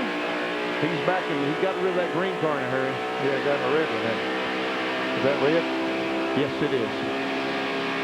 Riding along with Bobby Bowser, that quality Farm and Fleet in-car camera. Once again, back up front, Mike Wallace looks to the inside. Now, he's using a lot of racetrack.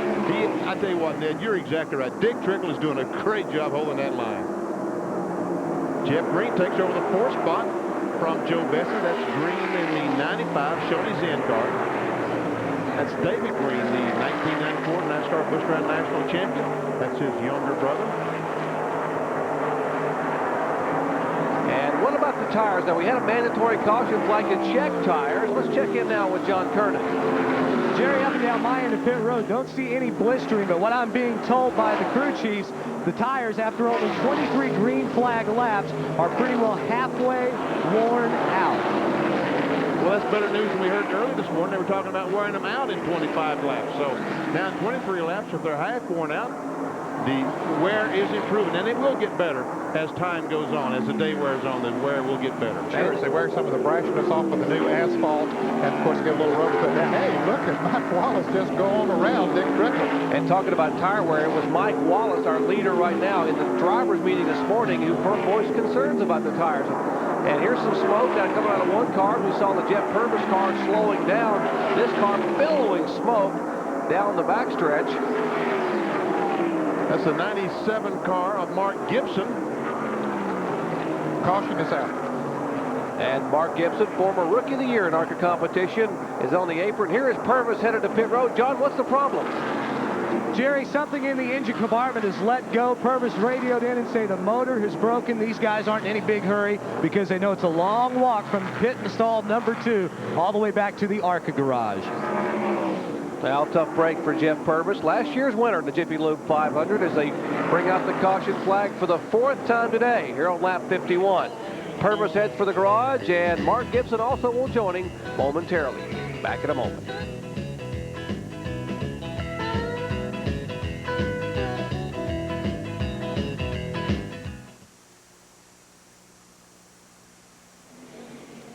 Better him than me.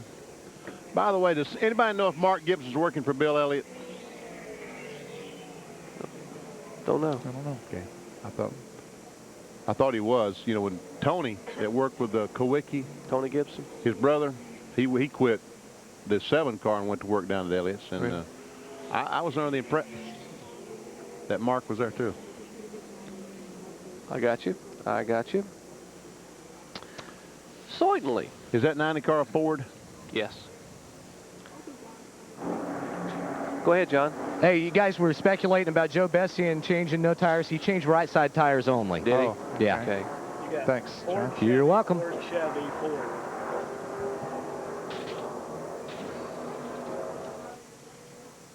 Ford, Chrysler. Okay. Yeah, I like that. I like that shot. I like that shot, Mikey. Good looking shot. And somewhere down there is the City Cafe. Where's the Georgia Dome? Off to the left there.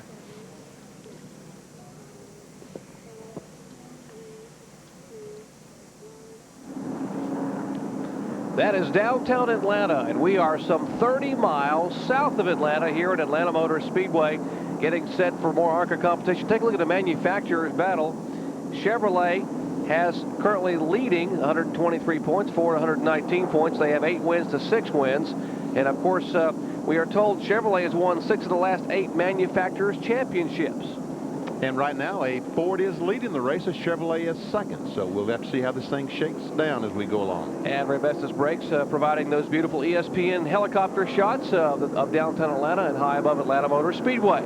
Ray Bestis, the best in brakes. And thanks to those fine folks for providing those overhead shots from the helicopter. We got a decal on the helicopter. How about that? We think of everything, don't we?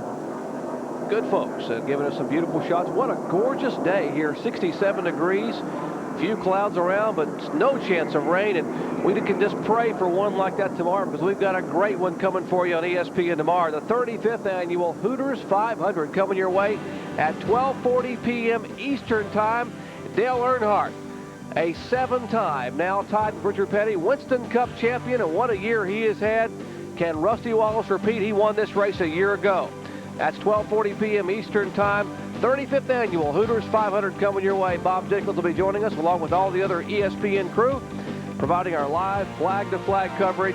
500 miles, 328 laps. We'll be back to Atlanta Motor Speedway. Beautiful day in Atlanta. Nice view from the condos. Back in a moment.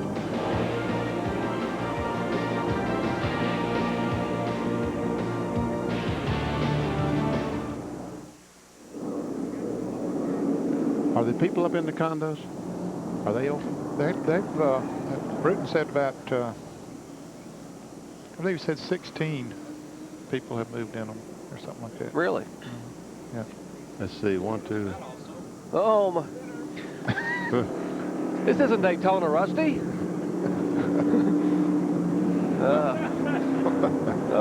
Hey, Benny, you're talking about that Jackaroo barbecue sauce? Yeah.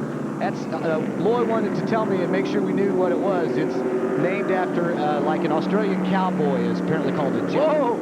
15 yards, clip. Australian cowboy. The Australian cowboy, huh? Yeah, that's what they call them, Jackaroos. That's a great shot. That's what he told me. I thought he said Jackaroo barbecue sauce. Yeah. Hey. Too bad you guys kids can't see this. That's pretty good. It's a Miller Genuine Draft balloon.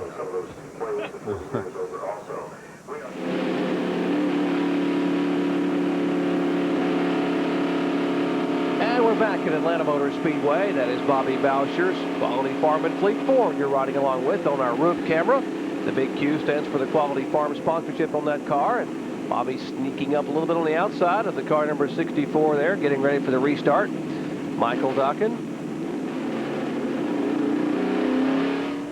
And here's an up-and-coming driver. Car number 55, Timmy Fedua, 27 years of age, out of Holt, Michigan. He is our Sears diehard driver profile. Best ARCA finish came in this race 2 years ago. He finished second to Loy Allen. Finished 10th this year in the Busch Grand National points. His first career NASCAR Winston Cup start back in September 1994. Had a 4th place finish in Busch up at Martinsville. The young man's a former ARTCO and ASA Rookie of the Year. 27-year-old Tim Fedua, our diehard driver profile. Didn't I see his dad was inducted into the Michigan Auto Racing Hall of Fame or something? Yep, I think just within the last week or 10 days. That's Timmy there in the Duraglass sponsored Ford today. Ray and Diane DeWitt on that car. Had a good qualifying run for the Hooters 500, but didn't quite make the show. Boy, that was some close qualifying. Had 57 Winston Cup cars trying to qualify, and a number of them are going to go home. Unfortunately, that's true. And you know, I think if you broke the track record, you broke the track record and you still didn't make the race. Yeah, I think there were perhaps 7 or 8 cars that broke the track record that are not going to be racing tomorrow. Well, that's incredible. We're talking about, and the reason for that is the brand new paving job. That's why this track looks so nice and dark and smooth. And you heard Kyle Petty and Michael Waltrip commenting on the paving job early in our broadcast. Still under caution here at Atlanta Motor Speedway. Laps counting number 54 here in the Jiffy Lube 500. Back with more after this.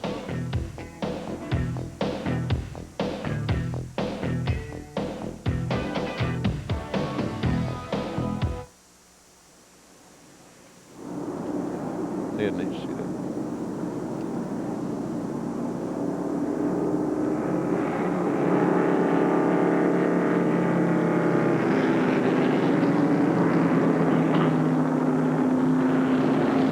Well, what's the promo, Sam?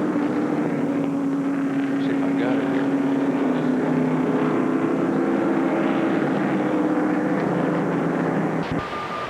When is the race? I don't have the promo in front of me.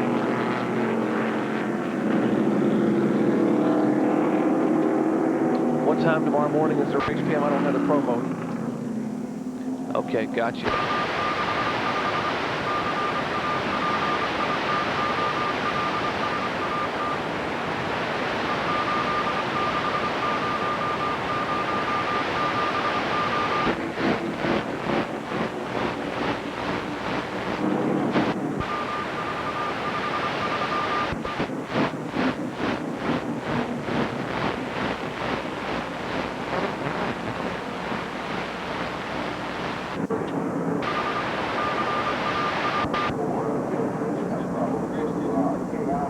Schumacher had a scary one yesterday, didn't he? Yeah, that's right. Hey, we're buddies.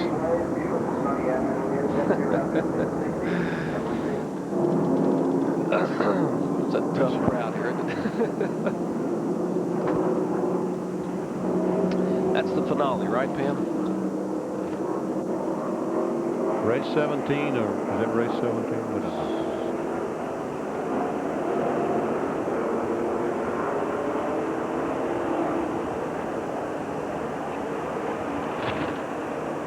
all kinds of racing coming your way this weekend. The Grand Prix of Australia coming up. Look at this point standing. Schumacher and Hill 1 point apart, and Schumacher and Hill will start 1 row apart at Australia. Nigel Mansell on the pole in qualifying there in Australia. You can see all the action at 8 a.m. Eastern time tomorrow. The Grand Prix of Australia from Adelaide, Australia. Green flag flies once again here at Atlanta Motor Speedway. Car number 90, Michael Wallace. Mike Wallace up front in the garage, paint-sponsored Ford Thunderbird. 21 cars on the lead lap. Now we watch as Triple tries to get a run down the back straightaway. Can't do it. That red car there's Tim Steele. We saw him flying up through the field a little bit earlier before they made pit stops.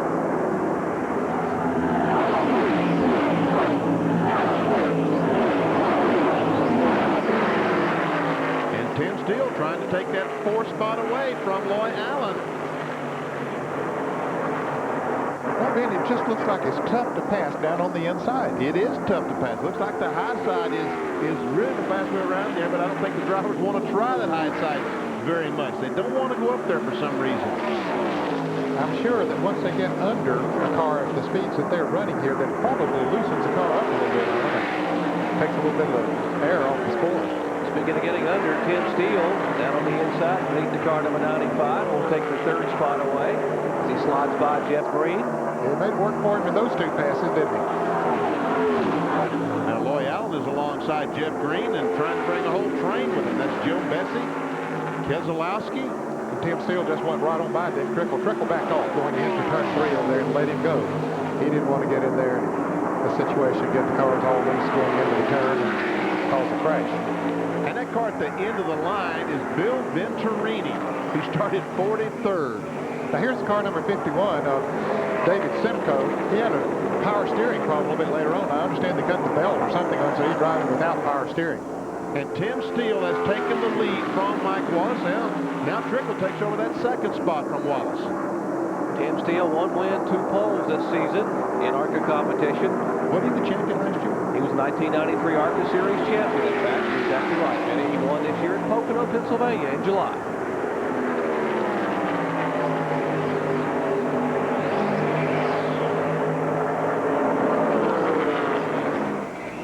Tim Steele, the red car, left side of your screen.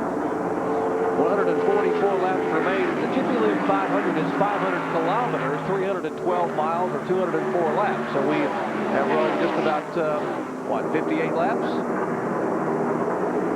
Ooh, 3 abreast here as Tim Steele will go down on the inside. And the car number 32, Mark Stahl, he just backed off, which was a good, smart move. There's L.W. Miller in the 5 car.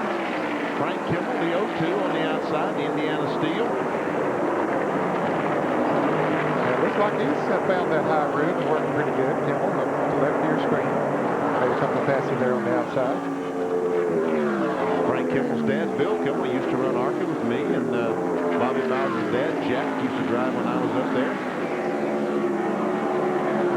And that's something I'm talking about, the kids of the drivers, the guys I used to drive against. And here's another car off the pace, 67, slowing. And that is Lynn Thraltime. He's one of the cars that spun at the end of the first caution flag early in the afternoon, and he now brings that car from central Pennsylvania down on the inside. He's a used car salesman up there at the used car dealership. Back up front there they battle. Our leader, Tim Steele, and here's a battle racing for 5th position. Joe Bessie in the car number 7 holds on to 5th. Behind him is Bob Keselowski. Boy, remember what happened at the start of this race when a big puff of smoke came out of that car number 29? Looks to be running pretty well now. I was sure that Keselowski was out of the race and hasn't puffed 1 ounce of smoke since then. That's Jeff Green in the car number 95 right behind him there. Finished 6th here in 1990. That's in his only other ARCA start. That's the Sadler Brothers racing machine he's in right there. He'll be driving a Junior Johnson car in Winston Cup action tomorrow. Young man, Tampa Jr. is probably one of the future stars. Boy, was he ever impressive in our Busch Series event on ESPN at Bristol this year. Drove for Michael Walter. Drove Michael's car, and had a heck of a day. Finished third up in Bristol, Tennessee. And he goes by Keselowski on the outside. Talented young man. He's shown his end car. I was talking to his dad down in the garage area earlier today, Jeff and David Green Sr.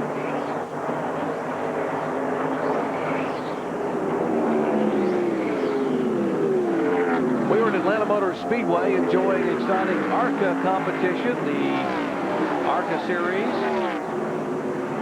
Their finale, their 21st and final event on the $2.8 million tour. Yours truly, Jerry Punch, along with Ben Parsons and Ned Jarrett. Up here in the booth, down in the pits, Kyle Petty, Michael Waltrip, and John Kernan bringing this exciting action. Here's a battle for 8th and 9th spot. Bill Venturini, Vinny, the guy you mentioned a minute ago, started shotgun on the field. But he's lost some spots. He was up there behind the... Oh, here's a race for the lead. Trickle on the inside. They run across Harris Domain. Trickle backs off, and probably wisely so. Now he's going to try to make it 3 abreast as they come off the corner.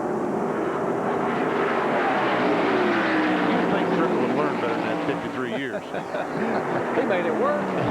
No, well, I saw you do that quite a few times.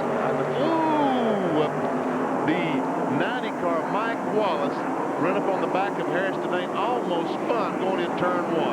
Yeah, I think he ran up on him a lot faster than he thought he was going to.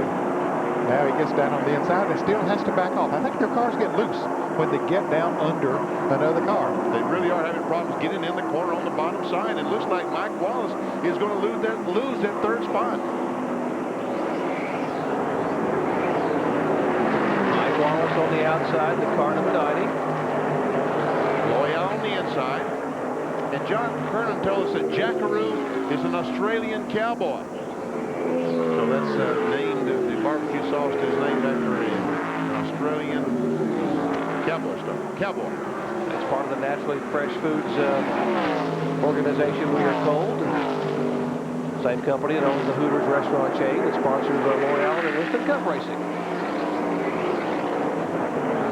Then now that Harris Domain goes to the bottom of the racetrack, and Mike Wallace and L'Oreal are able to get by. While you're watching Mike Wallace, well, just a moment ago, here the 56 car is slowing on the inside of the racetrack. That's on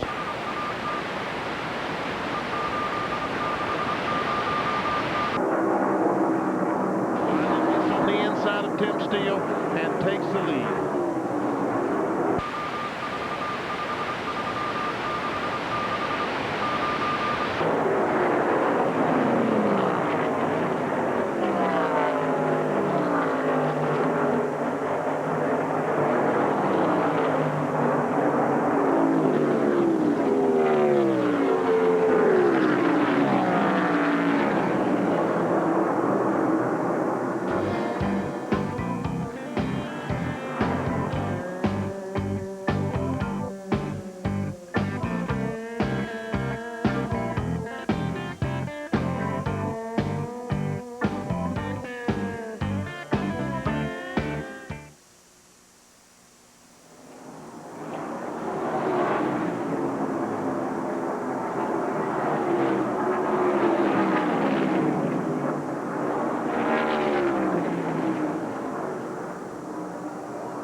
Kyle signing autographs and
up. They're just now getting to his left side. Left side's going on Trickle's car. Blood nuts being tight. He's already full of fuel. Dick Trickle is down and away, but it looks like Roy Allen might have beaten him to the line at the end of pit road. Once again, this caution flag for debris, and a couple of cars having trouble getting started. One, the 02, Frank Kimmel, having been pushed. His car finally refires and heads down to the end of pit road. We'll come back with more green flag ARCA action right after this.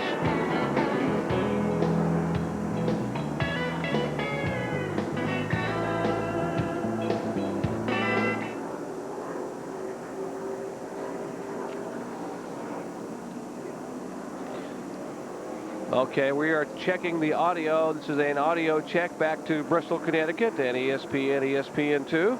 Hello, Robert LaForte, wherever you are. How you doing, big guy? And glad to have ARCA Racing live on the Deuce today. Hello, everybody, and welcome. That sounded like, yeah. who did that sound like? Hello, everyone, and welcome to the, maybe that was Edgar Murrow. Murrow, yes. Yeah, that's right. I used to listen to him. Did you? 19 cars on the lead lap. Here Ned's going, he's still racing. I think a Butterbean song would be good right now, Ned. Buddy Baker isn't here. What did you sing? I didn't. I thought you sang one of those songs. No. Nope. I thought you did one of those. Didn't But you it's just a bowl of butter beans. Yeah. We need to get Kyle to sing maybe for us here in this song. That boy can sing. That boy can, he can do it. I wonder why he quit. Yeah. Uh-huh. Did you? Did you? Oh, gosh.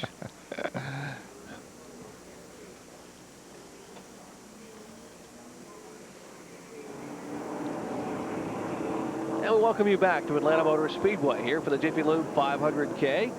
The ARCA event today. Finale of the season. And we are about to go green flag racing, appears to me. The car they're showing to be at the front of the field is Michael Doken out of St. Petersburg, Florida.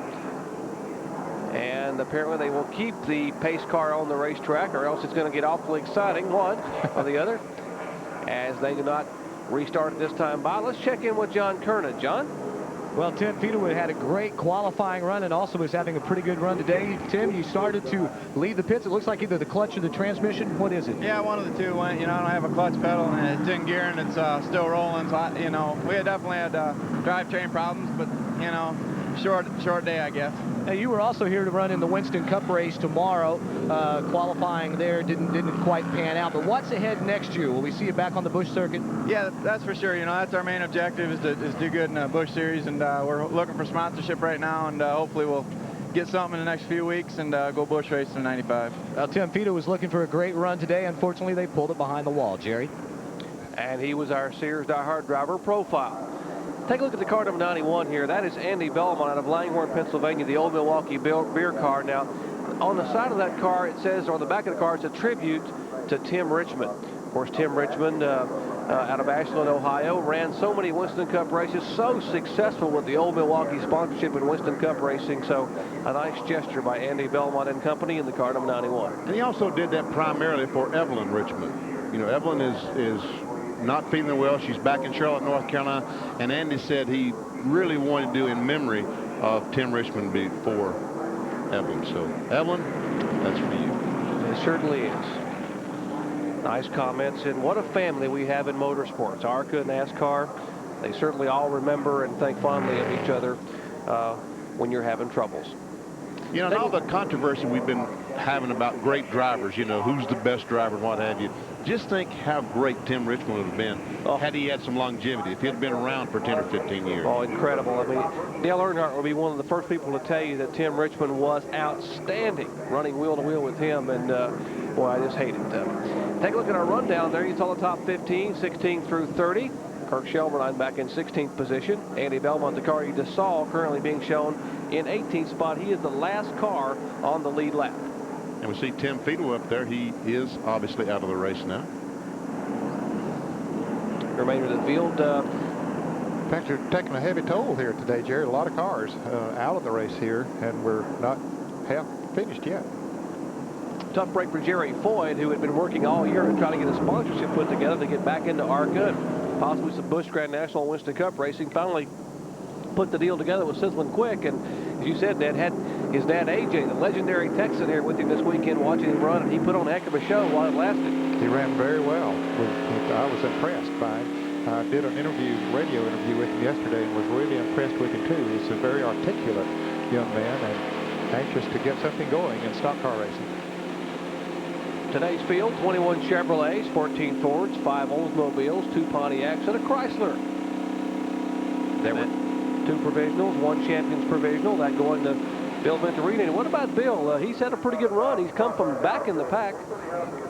He's now in 13th spot. He was 8th just a moment ago, but as we did see on the screen, he was backing up a little bit. Evidently, he stopped and made a pit stop and made some adjustments. Probably had a longer pit stop than he normally would have. We might mention that yesterday morning, Dave Jensen out of Grain Valley, Missouri, was involved in a serious incident here at Atlanta Motor Speedway in turns 3 and 4. The 40-year-old driver runs at ARCA regularly, and his Chevrolet Lumina hit some oil. Apparently, a car erupting an engine right in front of him. He hit some oil, and he slammed the wall. Was airlifted by a life flight helicopter to Georgia Baptist Hospital. Now, they mentioned to the drivers this morning in the ARCA drivers meeting that he is still in intensive care, but is now being listed in stable condition. That's certainly good news for all the ARCA and all motorsports fans around the country. Dave Jensen in stable condition. Getting set for more green flag racing action from Atlanta Motor Speedway. The 21st and final event on the $2.8 million ARCA Bondo Marhide Supercar Series Tour. 13 different winners and 20 races. What a competitive series. Boy, that is a lot of different winners in that many races. And during that round of pit stops, the Dokken car, the 64 car, are you calling him Dokken or Dokken, Jerry? Dokken? Michael? Dokken? Well, I won't call him whatever you do. Anyway, he did not pit. That's why he's up front right now. He told me, he said, Doc, it's like Dokken. Doc, it's like Doc. I can understand that. Okay. Side by side, that Ford Thunderbird, it's a Mustang, pulls away, and we get set for a restart here at Atlanta Motor Speedway. Glad to have you with us. Exciting ARCA competition. And Loy Allen did beat Dick Trickle out of the pits as John Kernan was calling that pit stop down there very close as they came out. But Loy Allen did come out in second place, and he is running in second place, trying to take over first.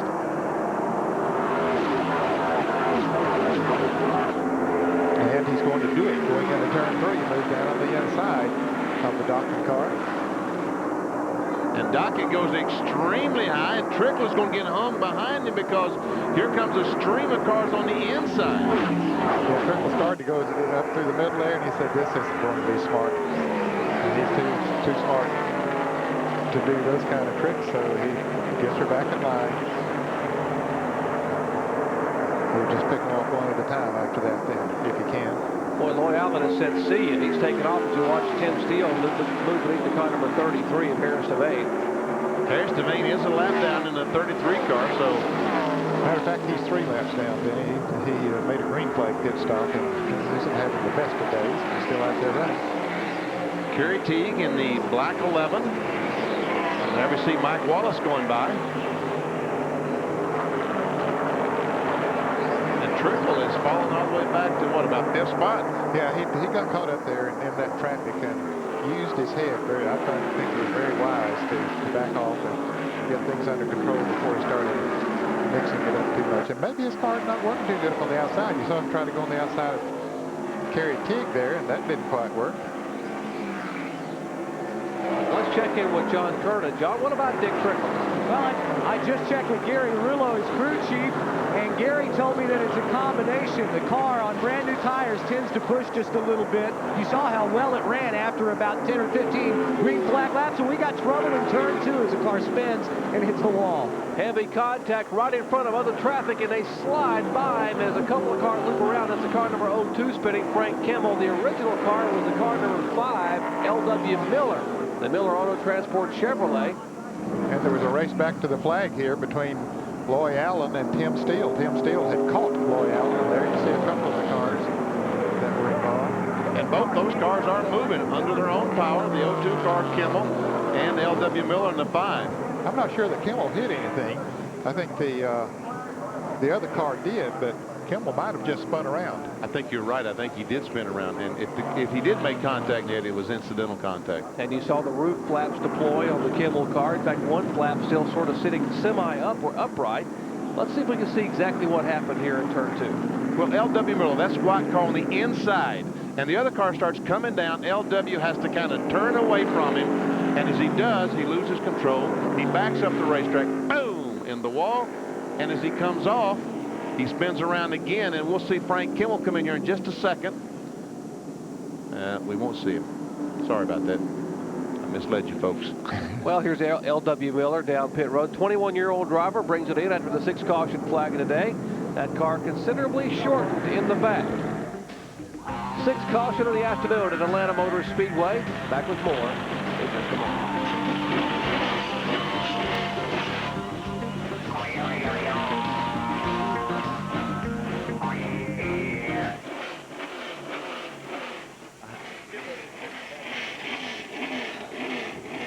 Okay. The 92 car hit something.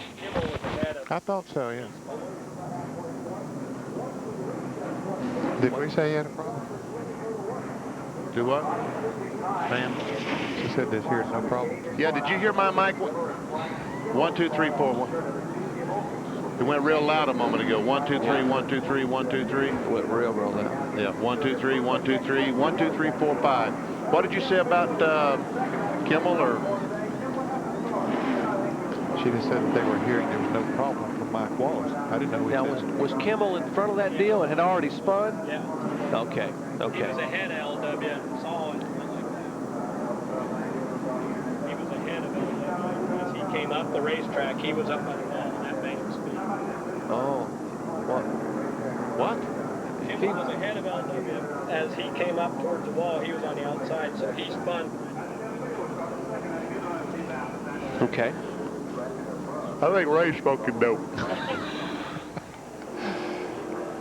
If he was ahead of him. 1, 2, 3, 1, 2. My mic's loud again, Billy. 1, 2, 1, 2, 1, 2, 1, 2, 3, 1, 2, 3, 1, 2, 3, 1, 2, 3, 1, 2, 3. Sounds good to me. Okay. Something fell off that car there. Let me get you some piece of that.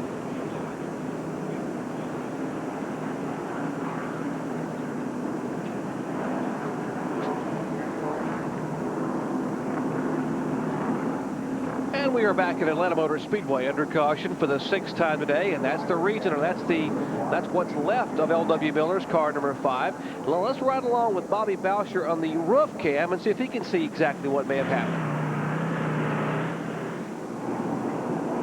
There we see L.W. Miller. Now we'll see the 02 car go by on the outside, and he starts to spin. You see, he was trying to go by on the outside and got a little bit too high and spun as it came off the corner. That's why he never did come into the picture there a while ago. He was already in front of that one. That's right. Well, a little different angle here. Ray Dunlap from ARCA was trying to explain to us. We couldn't understand it, but now we understand it, Ray. We see what you're talking about here. There's the 02 spinning. He was trying to avoid L.W. Miller, and boy, who just missed Kimmel? That's Donnie Paul? Nope. One car just barely got by Kimmel. You see those roof flaps deployed, and he's still getting a bit of a ride there, Frank Kimmel in the 02. Never did hit anything, but I tell you, they were fortunate that there were not more cars involved in that wreck than there were. Now let's watch and listen real time.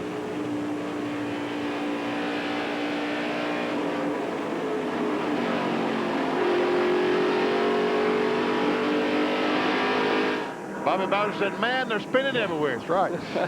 And Ned, you were talking about the top of the show about so many positions changing in the points. L.W. Miller was 13th going in, so tough break for him. Yeah, it is a tough break. 12 of the top 15 could change, as you heard Ned Jarrett say at the top of the show. So L.W. Miller will certainly lose some spots in this finale here today. As lots of action to come your way this weekend. Look, tomorrow, 8 p.m. Eastern time, the Buccaneers and the Lions, Tampa Bay and Detroit. Mike Patrick and Joe Thosman will be on hand for our Sunday night NFL coverage coming up at 8 p.m. Eastern. It's the Bucs and the Lions coming your way from Detroit. Back in a moment.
1, 2, 3, 4, 1, 2.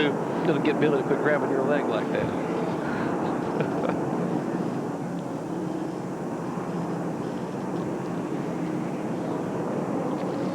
And a beautiful shot above Atlanta Motor Speedway, thanks to the fine folks from Ray Bestis Brakes. Now, caution flag for the 6th time today, and here's the reason. Get a look from our in-car camera or roof cam, real time, Bobby Bowser's view, and take a listen.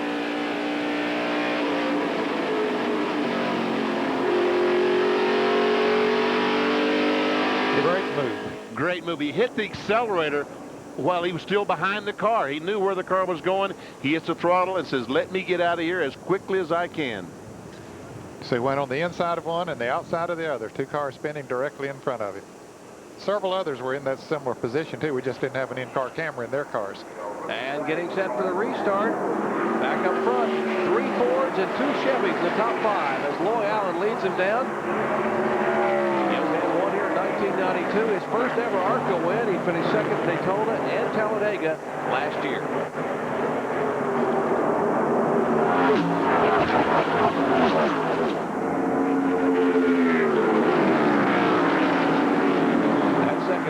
Left side of your screen, the red car, Tim Steele, number 16, behind him in front of the 93rd spot. That's Mike Wallace.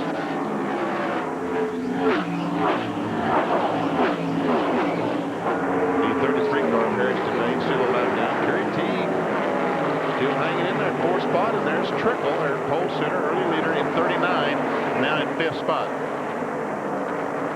Let's check in with John Kernan. John? Hey, I got a sportsmanship story for you. Dick Trickle's running 5th. Jeff Green is running 6th. Well, the last pit stop, Trickle's jack more or less is broken after that. They go to Jeff Green because they didn't have a spare jack. They said to Lee Leslie's crew chief, hey, can we borrow your spare jack? First they said, no way, we won't let you borrow that. And then Lee said, yeah, go ahead and take it. So Trickle is, well, his next couple of pit stops will be with the jack from Jeff Green. And Tim Steele takes the lead away from Loy Allen. Man, that Steele is running the best I've seen him run this year. Car is strong. Having a heck of a run. He had a great run at Pocono, his only victory this year. And here's 7th through 10th as these spots, that is the car 52 in 7th spot. If you look at the 05 now slowing down, that is Dave Mader out of Maline, Alabama, the Long Lewis Ford. Back to that battle for 7th, 8th, 9th, and 10th.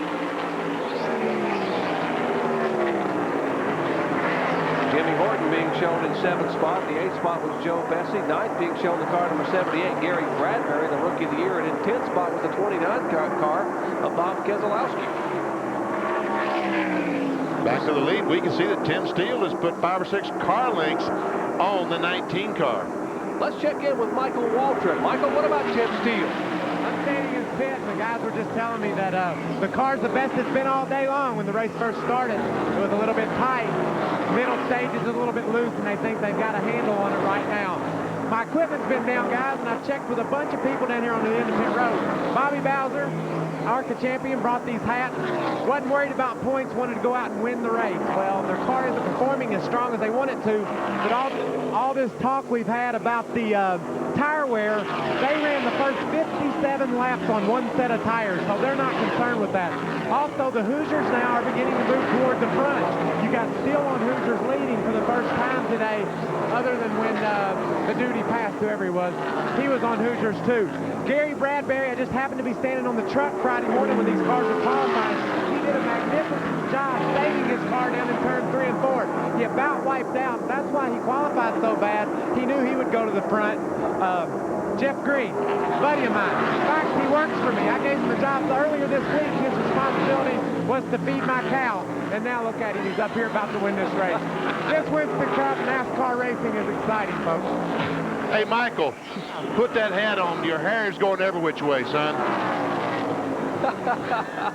Boy, once he got his equipment fixed, he made up for lost time. Brought us up to date. That looks good, Mikey. That looks real good down there. That's Michael Waltrip. He's had some equipment trouble early on. Boy, made up for it. But tell us all about Jeff Green. And indeed, supposed to feed his cow? Are you kidding me? Oh, yeah, he has a cow. Yeah. Michael plays on cow. Dale Earnhardt gave him a cow. Dale Earnhardt gave him a cow for driving his car at Dover. Yeah. Oh, that's in lieu of money? I don't know. He might have been in got a addition cow. to. Yeah, and it might have been in addition to. I don't know. He didn't get a cow out of the deal anyway. Let's see, there's Mike Wallace and the 16 car. So Wallace has caught Tim Steele. And look, old Kerry Teague, he's hanging in there in third spot. A good run for Kerry Teague. He finished third here last year behind Jeff Purvis and Dick Trickle, so he has come very, very close the last couple times he's run here in Atlanta and ARCA. And since I tell you, every race we do, every ARCA race I do, that he's my TV repairman, I won't tell you this time. How's your TV set doing? Good, good. Comforting to know. He's driving an Oldsmobile, isn't it? That's what it says there, Oldsmobile. So that's, don't see many of those in competition anymore. And Loy Allen was running up front, has had his troubles there recently. Let's check in with Kyle Petty. Kyle, what's going on? Well, Loy's been running up front. He's led, he's run second, he's run third, he's run fourth. His car on this set of tires is a little bit looser than what it has been. And with the tire trouble and with the way they've been talking about tires wearing and stuff, he doesn't want to race with anybody. It's halfway. It's not even a halfway time in the race yet. It's not time to race. He's just interested in riding or catching cautions every now and then. They'll get this set of tires off, make a chassis adjustment, and you'll see Loy Allen back at the front before the day's over. Guys? Thanks, Kyle. Loy Allen is one of 19 cars on Hoosier tires. And there we see Mike Wallace going for the lead down in one, and he's got it. Takes the lead away from Steele. Kerry Teague hanging right in there in the car number 11. Oh, man, and Kerry about spun out as that 16 car came right across in front of him. Oh, and Loy Allen spins. Coming off the second corner. You heard Kyle Penny talk a moment ago that Loy Allen had some tire problems, was going to try to ride it out. Well, apparently that problem has gotten worse. He spun the car, looped it, didn't hit anything, doesn't appear to have hit anything. And the caution flag will come out for the 7th time today here on lap 99. So he hasn't, did not lose a lap. That's a heck of a way to bring the caution flag out, though, isn't it? Here's what happened to Loy Allen. It's very high coming off of the turn. And you can see then the back end begins to go out from under him. He tries to correct it there, and then it comes on around a little bit more. Finally gets completely sideways, then all the way around. I tell you what, Ned, that was a nice move. Really? Because when he corrected that first time, if he had kept going, the car was going to go back and hit the wall with the nose, and he realized that. It looked like he realized that and turned it back to the left and spun the car out. I'm impressed by that move. Boy, the different angles. Take a look at it from coming at you this time. Well, it's already started here as he comes down off the bank, and we see the flaps go up. And he's spinning the wheels trying to get that car going. Now he hits some brakes because he realizes there's a wall back there. Good thinking, Loy. Nice job by Loy Allen, Tim Steele, and others on pit road, and Michael Waltrip's in Tim Steele's pit. Tim had complained just before that caution flag that he was beginning to get loose. You can see the crew beating the rear spoiler up. The guy carried a wedge wrench across the wall, and you'll see him make an adjustment on the right rear there, changing 4 tires. Tim's revving the motor. He's wanting to get out of here. And, of course, Michael Waltrip down calling the pit stops on Tim Steele. We'll be calling the pit stops on Michael Waltrip and Kyle Petty tomorrow. And speaking of Kyle Petty, he's with this car. Kyle? The 19 car definitely wanted a caution. He was interested in riding by himself. He didn't want to be the caution, I can tell you that. Nobody wants to be the caution. They're coming in, they're changing 4 tires. They made a chassis adjustment. He said on that set of tires the car was looser. He had decided to move up the racetrack and try to tighten the car up a little bit, work in the high groove. Didn't work out for him, but at least he got a caution where he can change those tires, guys. And he was fortunate, Kyle, that he got that caution and didn't hit anything. Most of the time when you're the person that brings out the caution, it's a lot worse than what he encountered here. So he was pretty fortunate. 16 cars in the lead lap, so no, it's not going to be devastating for him. And it's like Kyle Petty said, I want a caution, but I don't want it to be me. Unfortunately, it was for Loy Allen. 7th caution flag today here in Atlanta. Back in a moment.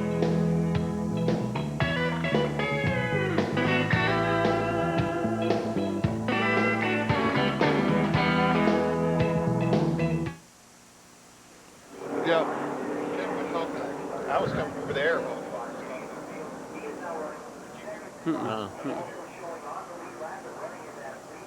Okay.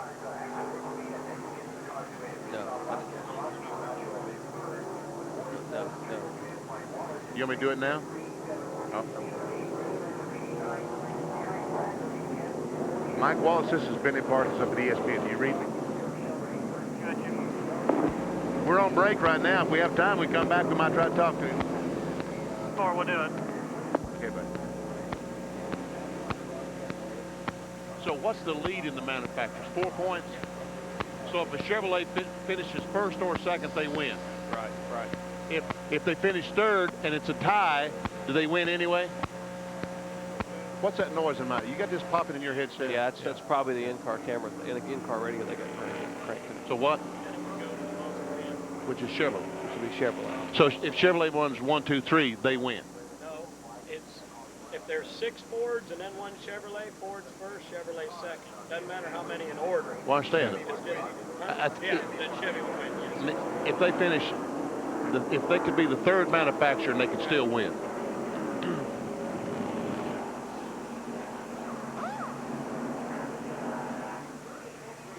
Back in Hampton, Georgia, just 30 miles south of Atlanta at Atlanta Motor Speedway and the Jiffy Lube 500. Now, we told you that Mike Wallace had a real good run early on in this race, and currently he's being shown in the second spot. And Benny Parsons? Well, I'm going to try to talk to him on our racer radio provided by Racing Electronics. And Mike Wallace, this is Benny Parsons up ESPN. You read me? Thank you, Benny. We're out here getting ready. 1 lap to go. How is the racetrack? The track's pretty good. We had a tremendous amount of oil dry all over it earlier. It was making the track pretty slick, but it's smooth, and you know, the cars are real good right now. We're just a little tight in the middle of the corners where it's hurting us, but it's a pretty good old race car here today. We're going to try to win this one. A lot of guys last night, Mike, were concerned about the high groove. Have you been up there? Is it slippery? Benny, I'm too scared to get up there right now, to be honest with you. I like running the bottom of the racetrack, and I'll get up there when I got to. Well, good luck to you. And, of course, Mike Wallace being shown in second position. And Mike will run 6 or 7 ARCA events next year with Duran sponsorship. John Kernan, let's go to you. Bob Keselowski sitting in third. I'm betting they changed right side tires. Jimmy Horton, I know I saw them change only right side tires. Horton picked up 2 positions on that pit stop. He is fourth. Dick Trickle, Jeff Green, both changing 4 tires. Hey, thank you, John. Let me correct that on Mike Wallace. He is in 6th position. I said he was second. He's in 6th now. Kerry Teague being shown as our leader. Behind him, our series champion, Bobby Boucher. Bob Keselowski 3rd. Jimmy Horton 4th. The car number 39 being shown in 5th spot. And, of course, our pole sitter, Dick Trickle. And then Wallace, you just talked to a moment ago, Benny, is in 6th position. Green flag waves halfway. Signal being given to the field. Halfway home. 204-lap event. 102 are now complete. And now there are just 15 cars being shown on the lead lap.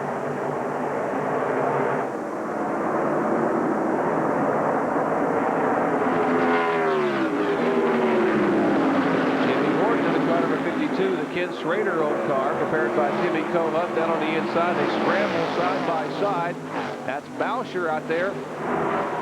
2 by 2 out of turn 4. We'll see how Horton can do that on the inside there as he gets on the inside of Boucher, tries to make the pass. And I believe he got it done. Yes, he does have it. Yes. Excuse me, we were told Venturini has been having some troubles, and Michael Waltrip has caught up with that story. Michael? Yeah, Bill's been running good. Like I said, he started way in the back. And oh, big crash. Turn 4. Bad crash. That's Jeff Green at the wall. Bobby Bowser, fire's breaking out now. Yeah, this is a serious accident, Michael. A lot of cars involved. And you see Bobby Bowser's car up against the wall. Let me know about Jeff Green. A lot of danger, a lot of damage done to his car. And that's the roof camera on top of the car number 21. There is the car number 19. What's left of the car number 19. There's Bobby Boucher's car a moment ago. You saw the roof camera shot, the hood buckled up in front of that quality Farm and Fleet Ford. You see Bobby moving around in the car, taking off his goggles there. Well, that's a great sight to see him moving around in there, because there is some heavy, heavy damage to that car.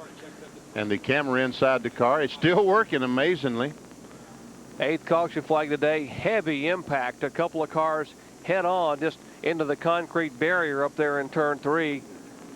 Let's take a look again. We see Tim Steele, the 16 car. It looks like that is he and Bowser, or is the 67 car, I guess, that Bowser's going to get in the back of.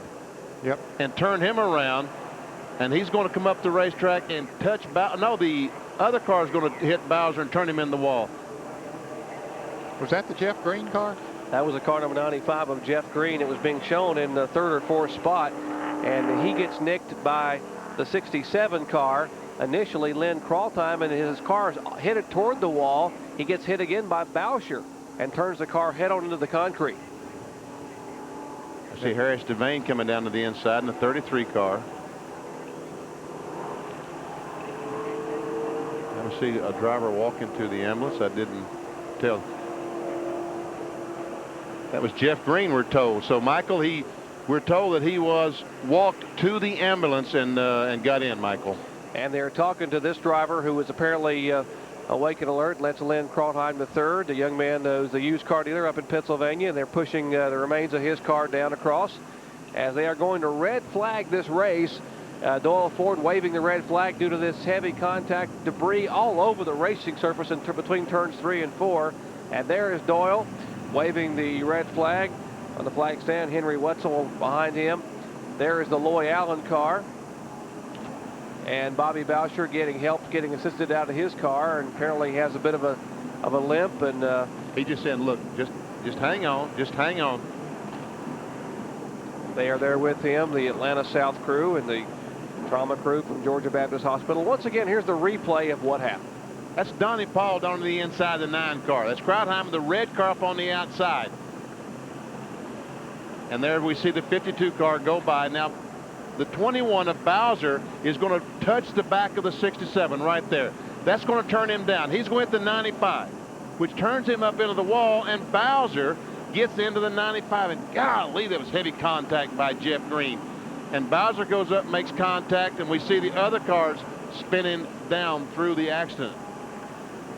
I tell you, that 95 impact that we see, the car number 95, it's momentarily there's some flame coming from beneath the car, but the entire front of that car is sheared away. It reminds me so much of the Michael Waltrip incident at Bristol, Tennessee a few years ago. Watch again at a little bit different angle. And once again, we're going to see the 21. He's on the outside, make contact with the red 67. Yeah, he runs up on that car so fast and just taps it a little bit and spins it around. And then, of course, it gets into Jeff Green. And those other cars coming in there really had nowhere to go. And they just keep wrecking. Ken Allen gets into it in the car number 3. Dick Trickle was trying to get his car slowed down. He got some sheet metal damage on the right front of it. Now let's look at it from Bobby Boucher's perspective on the roof cam, live, real time from the in-car camera. See, he tried to get slowed down, but he came up on him so fast. And the lights went out on the camera. It came back there. You see the hood buckled up and the whole front of that Ford Thunderbird shortened somewhat. Bobby Boucher has been helped out of the car, and as we said at the top of the show, he had already secured the series championship a couple of weeks ago by virtue of his 3 wins and 18 top 10 finishes, and it's a good thing because if they had gone down on the wire here in Atlanta, that's what's left of his Ford. He probably wouldn't have been the series titleist for 1994. I tell you what, Ned, sometimes that in-car camera tells us something, sometimes it doesn't. That time it told us exactly what caused that accident. Yep. And there's Dick Trickle's car sitting on the track. Let's check in. John, you been talking to the crew? Well, I've talked to the crew. I've also seen the cars that came by me down here on pit road. Part of the right front, the air dam is gone, is away, and that's going to cause air to come in. Now, also, they're speculating that the tow has been knocked out. Now, they cannot touch the cars. In fact, we were just told nobody is being allowed out on the track. That means us or the crews to go out and talk to the drivers to survey the damage. They will have to wait until the red flag period ends. They can get on pit road under caution and try and fix the car. But he's going to have a handful because of that right front of that air dam is just completely torn away. And, John, there's some of the carnage on the racetrack. That's why we are red flagged here, and some of the right front missing from that pedigree Food for Dog Chevrolet, the Rouleau Brothers car of Dick Trickle.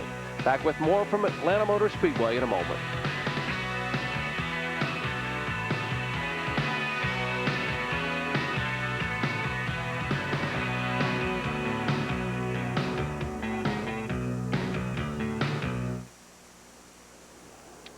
Boy, that was frightening.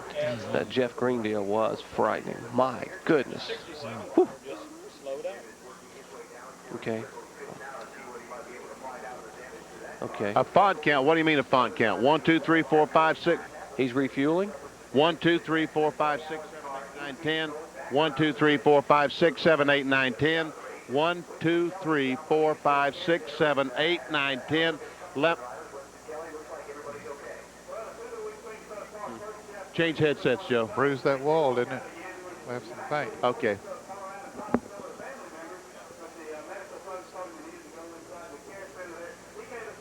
I didn't hear you. What's that? Come back. You're going to do the wall, come back with a shot of the wall? Okay.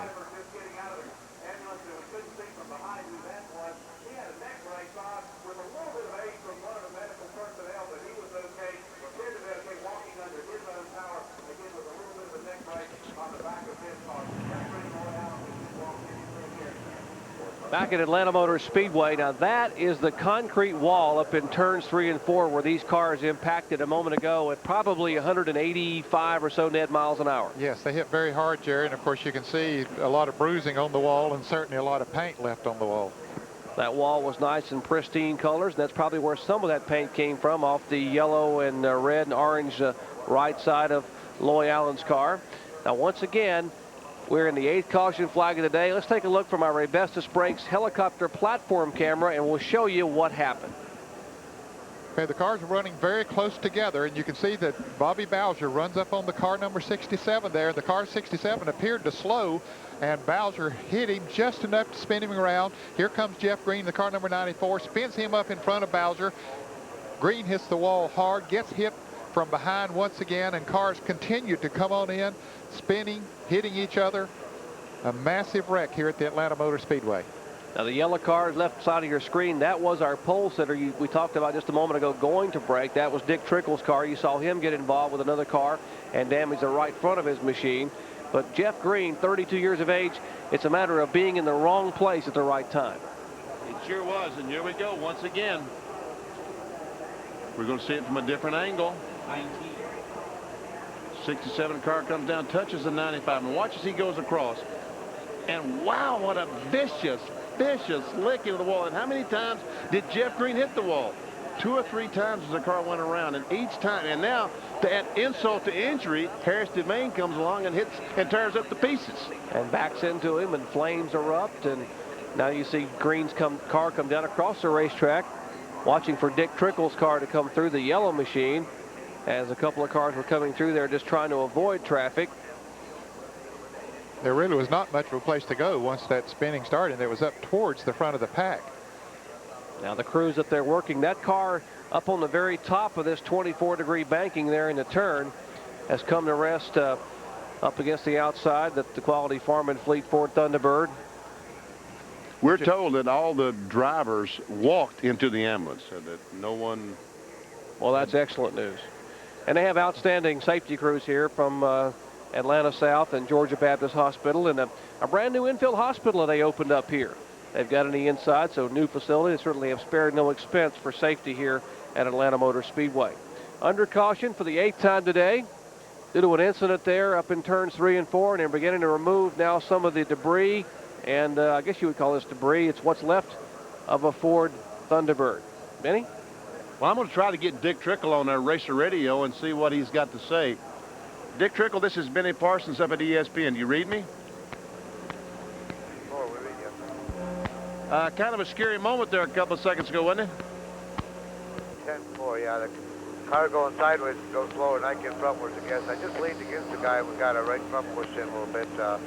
My crew with the Rule Brothers there, and said the crew was going to try to pull the sheet metal out a little bit. We didn't do no major damage at all. As far as you know, it's only sheet metal damage, huh? The steering wheel's in place and all that, and it didn't really hit. It just got against each other. So what can they do? Put tape over that to try to make it a little more aerodynamic? Because, Dick, I mean, I realize you can't see it. I'm looking at the thing right now, and the whole right side of the air dam and the front of the fender is gone. Ooh. Hear that, boys. Well, yeah, we'll probably try to put a piece of aluminum over there. It must have just busted off then. They'll try to put a little aluminum there and just see the best they can do. How's the racetrack? We're trying to fabricate a piece right now, getting it ready. That's the crew telling you they're trying to fabricate a piece right now to get it ready. We're deal with it as Right, we see. right, yeah. Deal with, Yeah. when you see We got what enough you time Dick, here. how's the racetrack? We might lose some track position, but we But might no, just we're get that right, back yeah. and fix It's it. really good, That's but what we've had a lot of oils I put on here today. You know, some of the other laps have been running on a lot of Spotter oils. lets us know about the pace Yeah, car. that's fine. Here, let's round up some extra drills and rivet guns and stuff right now. Get some more stuff. We need 2 or 3 of them. That's the Rulo brothers, Gary and Rusty. They own the car, getting some help from some of the Winston Cup teams that are helping pit the car today. And you see the preparations. They're going to get a sheet metal, and they're going to start trimming some sheet metal and try to make a patch to put over that opening. There's a piece of aluminum he was talking about. I guess I should tell Dick goodbye, huh? Okay. Hey, Dick Trickle, this is Benny Parsons. We're going to let you guys worry about putting that piece of aluminum on the nose right now, okay? Got this thing as possible so we don't go a lap down. We can hear those guys still conversing back and forth. Stand by one. Communication to the figure on fixing this thing. Mike, I don't know if you heard him with that break in there, but they want you to keep track of where the pace car is so we cannot lose a lap. Okay, where do you want me to call the pace car when you guys want to get them back out of the pits? That's a spotter that Dick Trickle was. They go back, middle of the back straightaway, going into 3, middle of 3 and 4, and then when they come off of 4. Off of 4. Dick's telling the spotter what he... we can stay in the pits until he gets to the flag stand? I'm not mistaken, that spotter is Vic Urban. I can't pass him on pit road, Mike. I got to be going out ahead of him. I mean, if you're sitting there in pit number 1 and the pace car is at the flag stand, you should be able to beat him out, shouldn't you? 10-4. But, if when he's coming off the 4, they'll be getting me ready to go out, so I can get out by then. That's pretty good information. Listen I'm just calling you guys do whatever the hell you want to do. Pretty good information. Listen to those guys talk. And thankfully, we saw that horrible impact up in turns 3 and 4. We were concerned. Jeff Green took a head-on lick with the wall, and thankfully, he is with our Michael Walter. Mike? Jeff this is a great, thankful sign to see him standing here and everything's just fine. He says anytime you're running this fast like we do here at Talladega, you're going to wreck hard, but we're in Atlanta. Yeah, I know. I was kind of kidding, but it was man, we had a pretty good run going. I tell you, we just kind of riding and trying to stay out of what happened. These ARCA races, sometimes they get that way, but had an awful good ride. It just didn't turn out that way, and I don't know. It's just a bad deal. I'm all right. Looking forward to getting back out there. You think that you'll be all right to run tomorrow? Got a good ride and great qualifying effort today. Oh yeah, just looking forward to it, man. These things, the ARCA guys, they tend to get a little excited every once in a while, and I was kind of afraid of that, but I'm all right, and we'll just look forward to tomorrow. And I know watching Jenny isn't as much fun as this, but it's a lot safer. I heard that. It's something else. I never hit a wall that hard, but man, it hurts for a while, but thank God I'm all right. Yeah, thank God for that. You do know Jenny's my cow, right? Yeah, right. Michael, who's watching the cow? Benny wants to know who's watching Jenny. You ain't concerned at all about Jenny, are you? Jenny be all right. Jenny will take care of herself. Jenny will be fine, and I'm so proud to see him walk out of there. That's a heck of a wreck. You wait till you see it on TV. Everybody will tell you about it until you see it on TV. It's like when I wrecked at Bristol that day. I didn't know what was wrong with everybody. So when you walk up, people are going to look at you like you ought to be at least crippled or something, but you look great, man. Well, I'm glad I can sit here and talk about it and laugh about it because it was a ride. That's the biggest ride I ever took. But we had an awful good ride going. We just kind of hanging out, and thought we had a shot at the end to try to do some good, but didn't turn out that way. Thankfully, he's fine. Thank you very much, Michael. That's great, Michael. As we'll show you once again, now he is in the white car right side of your screen, number 95. He's got on the inside. The 67 Krautheim comes down, touches him in the right rear, and turns him head on in the wall, and the 21 car finishes his job, Ned. Yes, he does. And then the 19 car of Loy Allen comes along and hits him, and then he's going to get hit again. As you said, adding insult to injury, another car comes along and hits him on the right side. That was the 33 car that hit him the last time. Harris Devane in the car number 33. So, just tremendous carnage up there. As you're right, Ned. Another car involved was Loy Allen in the car number 19, and he's standing by with Kyle Petty. Kyle? Yeah, I'm standing here with Loy. We were talking about it on the radio, or talking about it on the TV here. You got a little loose. You were trying to run by yourself. Spun, brought the caution out, didn't lose a lap. but you're back there in the pack, and all of a sudden when you get to turn 3, it all breaks loose in front of you. What happened over there? Yeah, well, I really don't know. You know, we were got a little bit loose there at that time. We were going to try to see if we could go up and work the high groove, but it's hard to do it by yourself. So, you know, we were just going to wait around the car. We had a good setup that practice or that time we came in before, so we were just going to kind of wait and see what happened toward the end of the race. But, you know, unfortunately we had some bad luck, and I really don't know what happened. Just everything in front of us started going, you know, crazy, like, you know, with the car, and you know, and I don't know. We had a good day. You know, the Jackaroo car was running really good. Well, explain to me exactly what this Jackaroo stuff is. I've heard Benny and Ned and Jerry talk about this stuff all day long, and I don't have a clue. I know the general public out there doesn't know whether it's barbecue sauce, ketchup, mustard, whether you eat it, whether you put it on your car tires to make them look better. I don't know what they think it is. Well, Jackaroo is a barbecue sauce that Hooters has, and you can buy it in your buy low, you know, grocery stores, and you know, they have it out in a lot of different places. But a Jackaroo is like a cowhand in Australia, so it's, you know, it's something, a name that they came up with, and I think it works out really good. And you know, buy low has a lot of it. That's good. So go to buy low, but the Jackaroos that we're going to send it back up to right now are the guys up in the box up there. We're Jackaroos. There's a jackleg in the pits down there. Kyle, Benny. Benny, get back here, Benny. You can buy it later. Get back here. Get back in your seat. All right, we're under caution here with a horrible crash in turn 3, but fortunately everyone is A-OK. Back with more ARCA competition from Atlanta Motor Speedway in just a moment.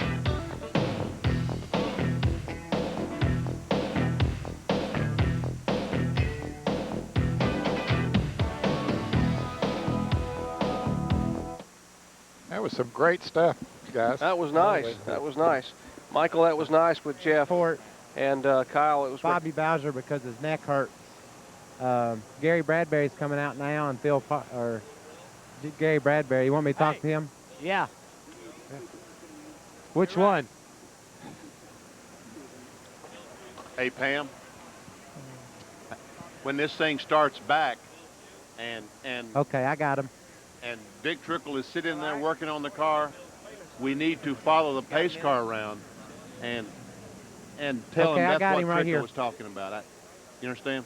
Okay, what's our traffic back? Going to Michael with Bradbury? Okay. What now?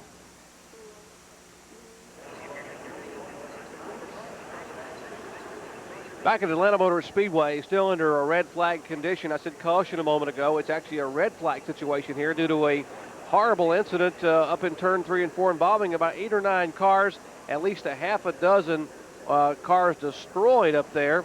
And fortunately, the drivers are A-OK. And another one has come out of the infield care center. I think Michael Walton's with him. Mike? Yeah, I've caught up with Gary Bradbury, and first of all, I talked to the doctor. Bobby Bowser's complaining of some neck pain, and they're thinking about transporting him to the hospital via the ground. No emergency, just to further observe him. Did you talk to Bobby, Gary?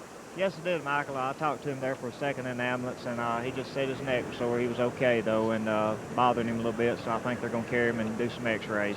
Well, I was watching ARCA qualifying yesterday morning, and you did a heck of a job saving that car to have something to race today, and you brought it to the front, and I know you're disappointed. Yeah, we really are. I tell you, qualifying, when that car went up the track, I knew I was going to hit the wall. I just didn't know how hard it was going to be, but somehow it stayed out of the wall, and we was worried about starting so far back in the field and getting in trouble, and there we made it through all that, but here get up toward the front, and looked like I think the red car, something happened to him, and he got tagged. I think something happened to the motor, something, he got tagged and spun, and it was all over after that. You look fine, and you got to be excited about tomorrow. Yeah, I really am, Michael. We're with Jimmy Means and all, and Napa Ford. I tell you, we're just ecstatic about it. We come here just really hoping we can make the show, and then we got some time and thought, well, we might even squeeze off the top 20 and to wind up 12th. I'm really excited, and I know Jimmy is.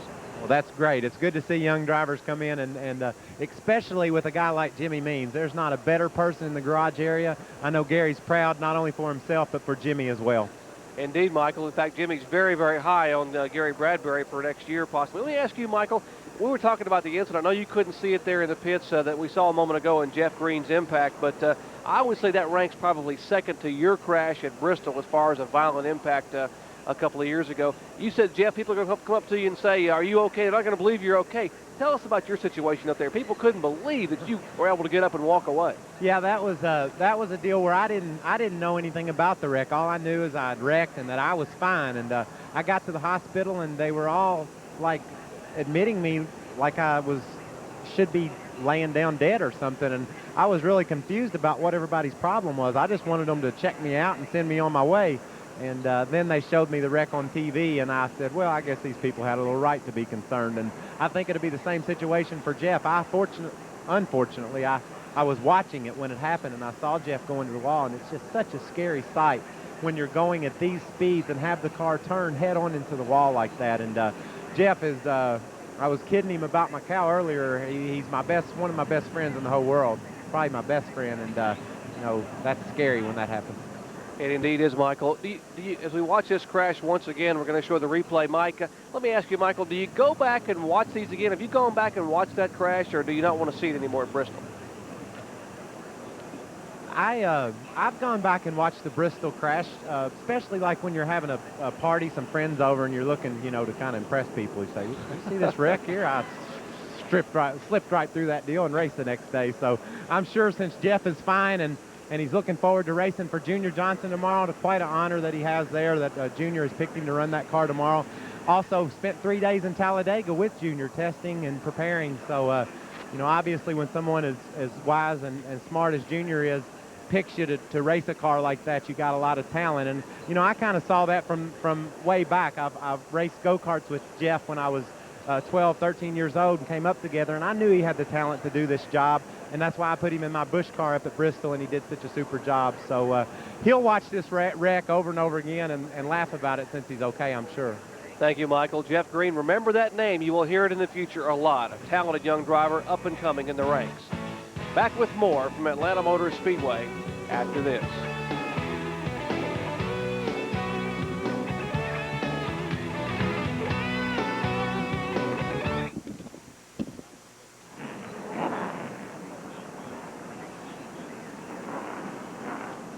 Yeah, we need to name who all was involved in that thing. Ray, do you know? I got 8 cars. Do you know all the cars involved? Can you give Ned some? Go to that list for Ned. There's 8.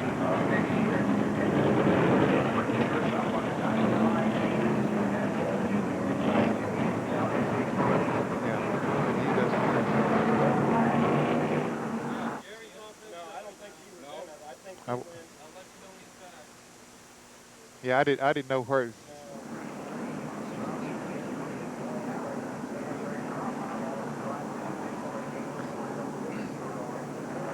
If Jerry isn't back, you want me to pick it up, man? If Jerry isn't back, should I pick it up?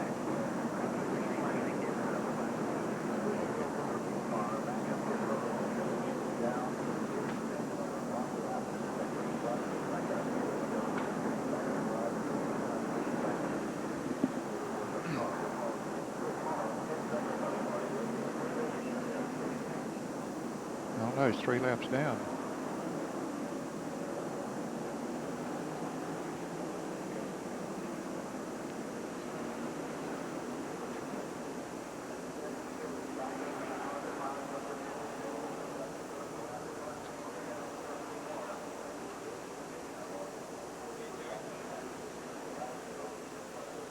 I'm back. Just in time. You did good.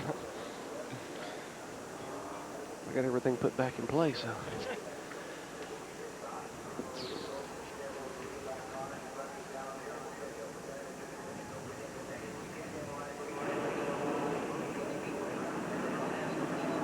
And back at Atlanta Motor Speedway, the field rolling once again behind the Ford Mustang safety car after a red flag situation. And there's Trickle, the pedigree dog food car, going down towards his pit. We saw that piece of aluminum, and John Kernan is there.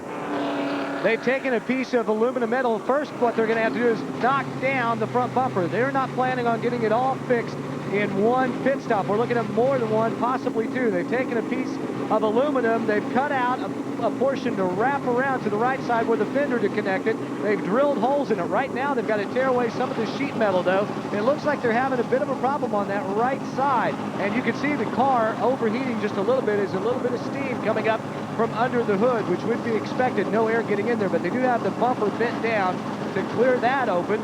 As we see several cars leaving pit road now. Dick Trickle sitting waiting as the pace car just now beginning to enter turn 3. They've got a few more seconds, Benny. As we sit working on the car now, we're going to show you the pace car, and this is to explain what Dick Trickle was talking about to his spotter. As they work on the car, the spotter is telling the crew where the pace car is. He said turn 3. He said now coming off turn 4. And he's telling the crew that so they know exactly where he is. When he gets to the start-finish line, there's the spotters. As they're watching the pace car, and they will tell Trickle, and Trickle left just before they got to the start-finish line. And there it is, the car number 39, Dick Trickle, our pole sitter, after getting some Band-Aid work done on the right front air dam. Back on the racetrack. Our red flag, Ned, was for 21 minutes. We were down during the debris cleaning period over in turns 3 and 4 for that 8 caution flag. Dick Trickle had been pitting further up towards turn 4. He would have had to leave much earlier, so he was, as a result of being the last pit, or the first, whichever we want to say, going down into turn 1, the crew was able to work a good bit longer on the car before he had to go back out. Our AutoZone race summary leader currently into car number 11 being shown is Kerry Teague out of Concord, North Carolina, led 6 of 104 laps, 7 leaders, 11 lead changes, 8 cautions now for 37 laps. And I'm sure that Trickle will have to come back in and do some more work too. There's our lap leaders on our AutoZone out of race. You see those people who have already had the parkers for the day, including Jerry Ford after a good strong run early on. H.B. Bailey. Bob Shack is out, the winningest active driver in ARCA. Jeff Purvis, last year's winner, has had to park it. A lot of cars out of the race. Only 11 now being shown on the lead lap. Trickle's getting a tough break. There's the cars involved in the crash. Bowser, Bradbury, Thompson, Jeff Green, Dick Trickle. Ken Allen was also, there he is, Kenny Allen, Loy Allen, and Harris Devane, and we are going green flag racing. We are past the halfway point as the green waves once again. This race is 204 laps. And we are showing 108 laps in the books here. Harry Teague in the car number 11 is our leader. Dick Trickle stayed out this time, fellows, and did not come back in since the green was coming out. He's back in the pack, but looks like he's running pretty good back there as we watch this battle up front as Tim Steele tries to move on the outside of Jimmy Horton.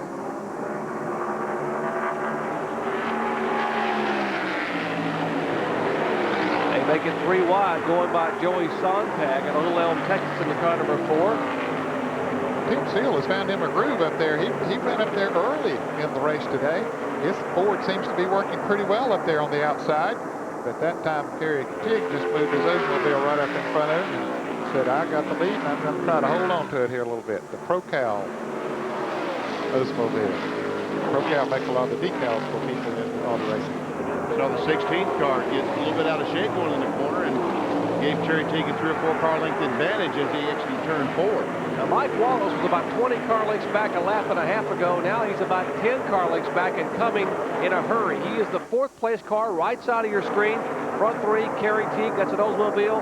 Then comes the Ford and the Chevrolet. Here's another Ford, the car number 90 of Mike Wallace and Deron Paints Ford. And he has reeled this lead threesome in about a lap, but a puff of smoke out of the back of that car number 90. It looked like there was a little smoke coming out of the car. And we see Kirk Shelmerdine in the Big Johnson's Chevrolet. He's running 5th. Haven't seen or heard much off Kirk today, but he's hung right in there in the lead lap and now up there in the top 5. Joe Bessie and Keselowski, Bob Keselowski, round out that race, that battle. Battle for the lead coming off of turn 4 as Tim Steele got a nose under the Oldsmobile of Kerry Teague, but couldn't make it work. Meanwhile, Mike Wallace back trying to take that 3rd spot away from Jimmy Horton.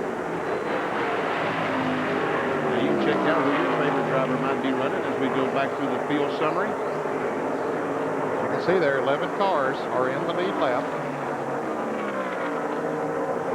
Gary Teague doing a nice job holding off Tim Steele. This is, I say that, Steele moves down to the inside and has the low groove coming out of turn 4. Now that's the way you need to do it. Before, he tried to pass going into the turn. His car got loose. This time he stayed back there and got a run coming off the turn, was able to make the pass. So Tim Steele will take the lead. Gary Teague in second spot. Still Mike Wallace working on Jimmy Horton for third position. Chevrolet and Ford, cars 52 and 60. Right side of your screen, the white car is Horton. Black car is Mike Wallace.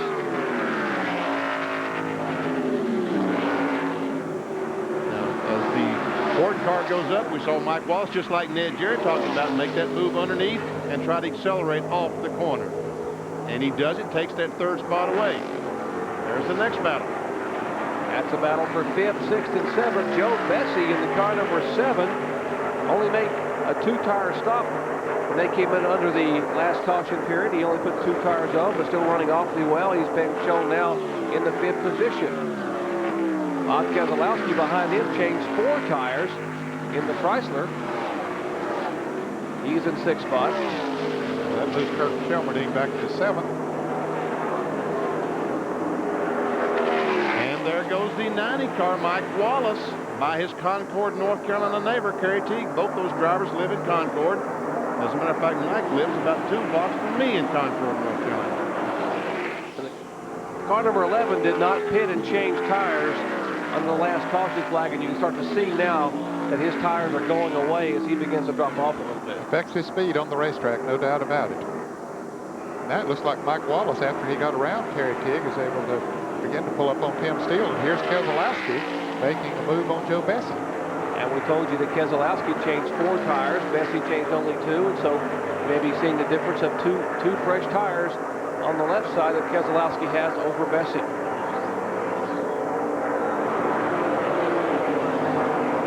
Tim Steele being shown as our leader here, the 1993 ARCA Series champion, showing the way here at lap 116 from Atlanta Motor Speedway. Back with more after this.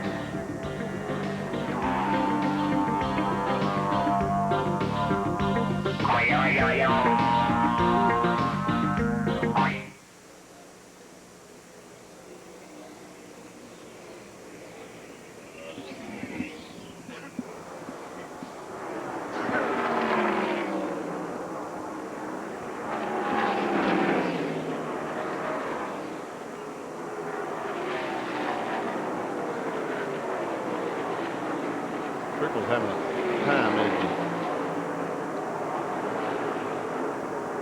So where's the leader? He's going down, coming off 2, going down the back. There goes Trickle. He's over half a lap ahead of him. Now, if it finishes now with Ford finishing first and Oldsmobile second, then Chevrolet would lose the point, manufacturer's points. Ford would win it. Okay, that's what we... By losing power during the green in that wreck, that hurts their chances. You know, I mean, those were strong cars that might have finished. Didn't see anything that time, Pat. What's that?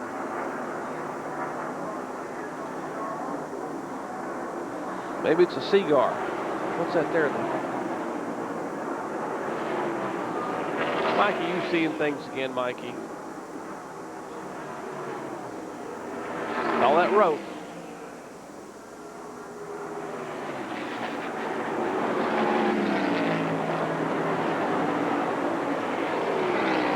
And back at Atlanta Motor Speedway, 26-year-old Tim Steele out of Grand Rapids, Michigan, showing the way in his Ford Thunderbird, H&S Dye sponsored car, owned by his dad, 1993 Series champion.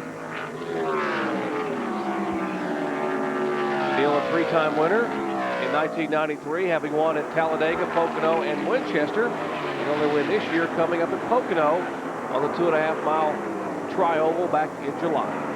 See this race right there between Kerry Teague and Jimmy Horton?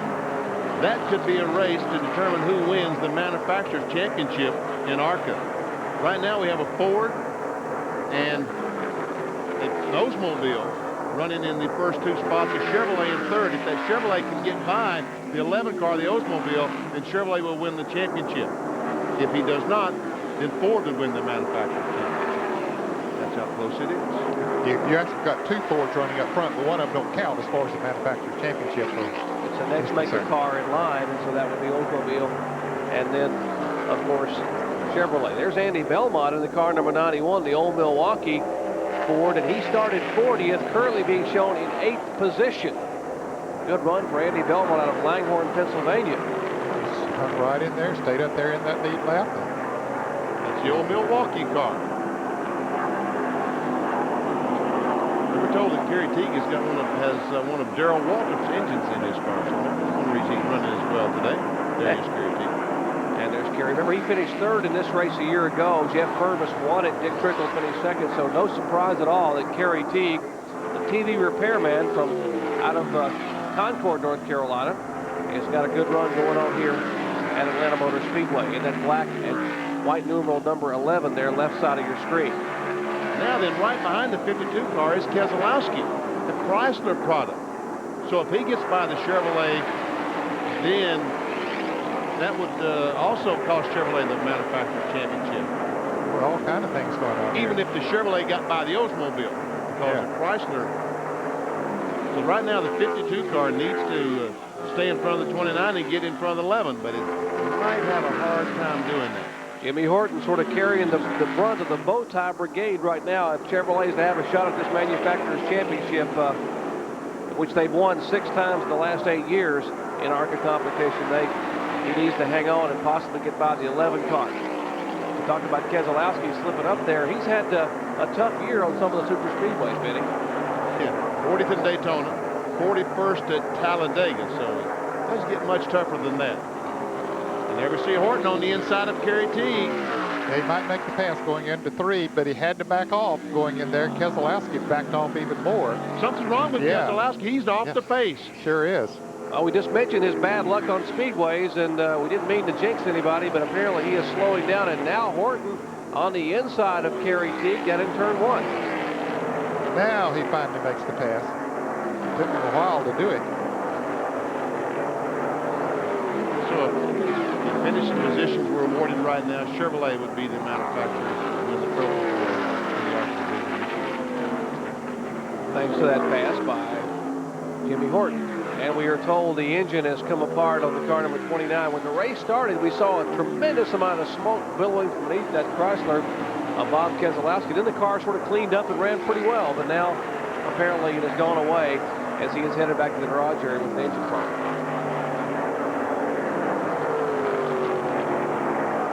So that 52 car now, Jimmy Horton is running 3rd.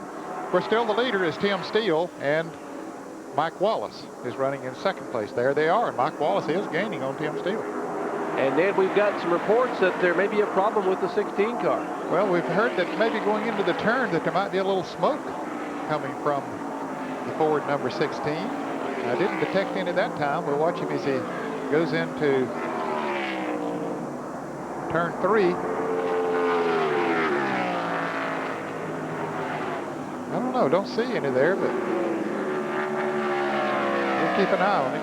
Some of our spotters around there's just a little puff there coming out of turn 4. Some of our spotters around the racetrack had noted a puff of smoke, and about 5 or 6 laps ago we were watching that car and thought we may have seen a little puff, but Mike Wallace trying to reel him in. There's a shot from our Raybestos Brakes aerial platform there, a helicopter camera, thanks to the fine folks at Raybestos, the best in brakes, giving us those beautiful shots of high above Atlanta Motor Speedway. What a gorgeous day for racing. It's just beautiful.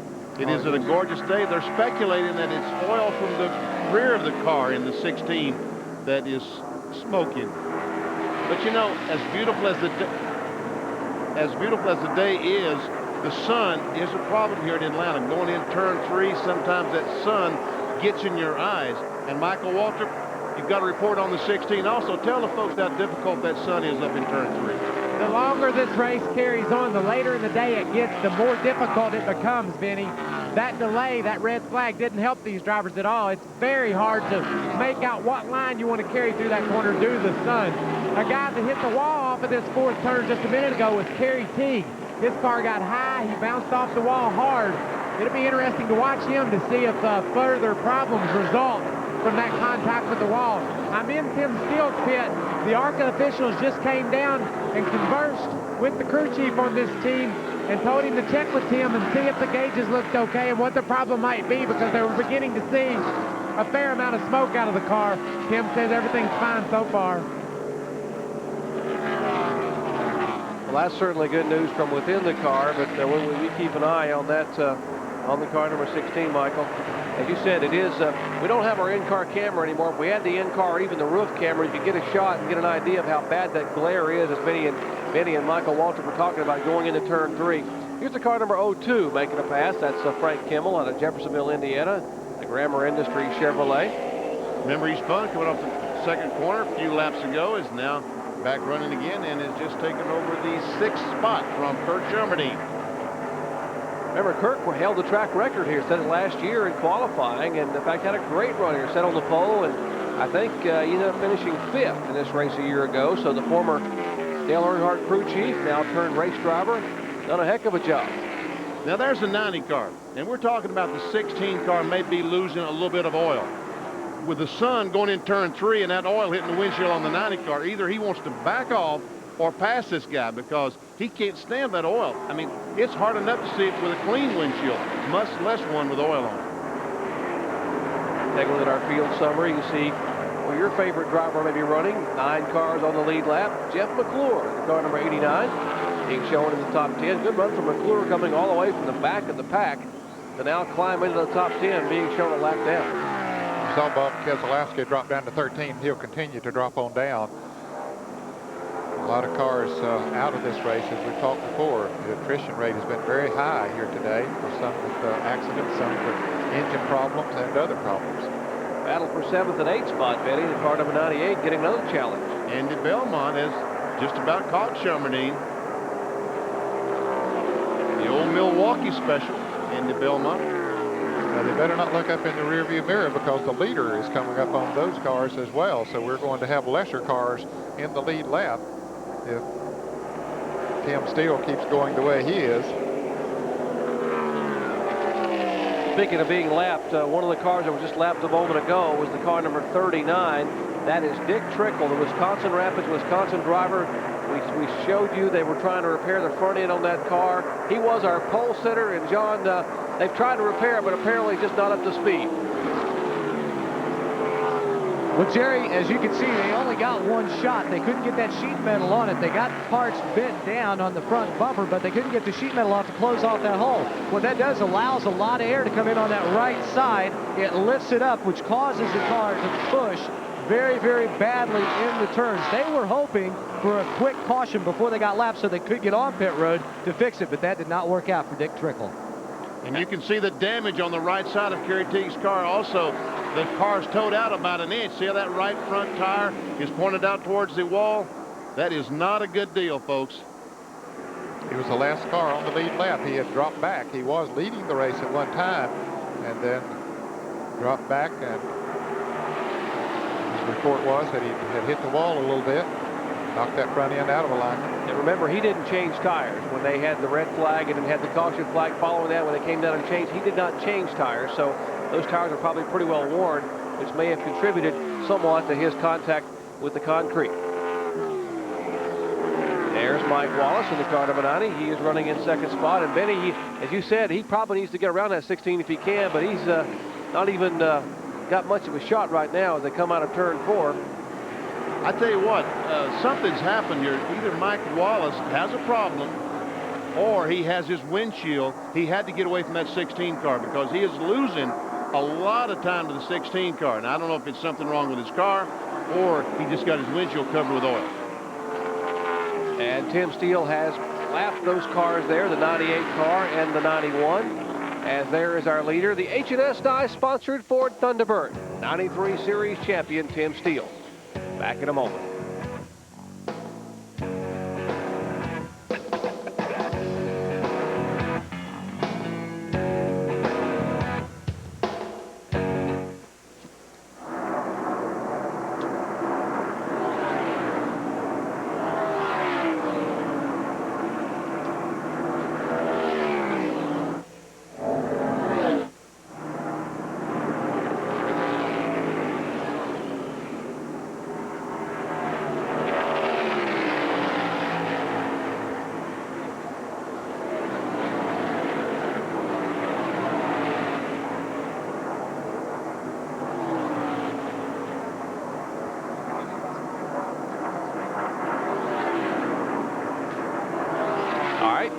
Sounds good.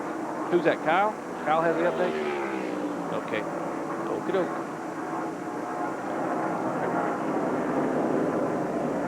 Boy, it's hard to see.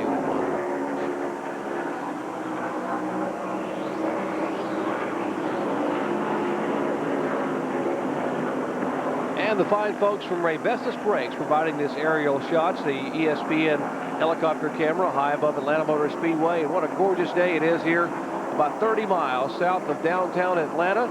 That's the beautiful complex, newly renovated Atlanta Motor Speedway. Ray Vestas, the best in brakes. And we thank you to those folks for providing those tremendous shots. And Benny a moment ago was speculating about the car number 90, about why he may have slowed. Let's check in with Kyle Petty. Kyle, what's the deal? Well, I talked to Barry Owens, his crew chief, and Barry said that he got up to him, and about the time he got to him, his car began to get a little bit looser. They've been concerned with tires, so Barry said, hey, look in the mirror. Can you see the third place guy? I don't think so. Check up a little bit. Hopefully we'll catch a caution in a little while. We'll get those tires off, because he can only go about 30 or 35 laps on a set of tires.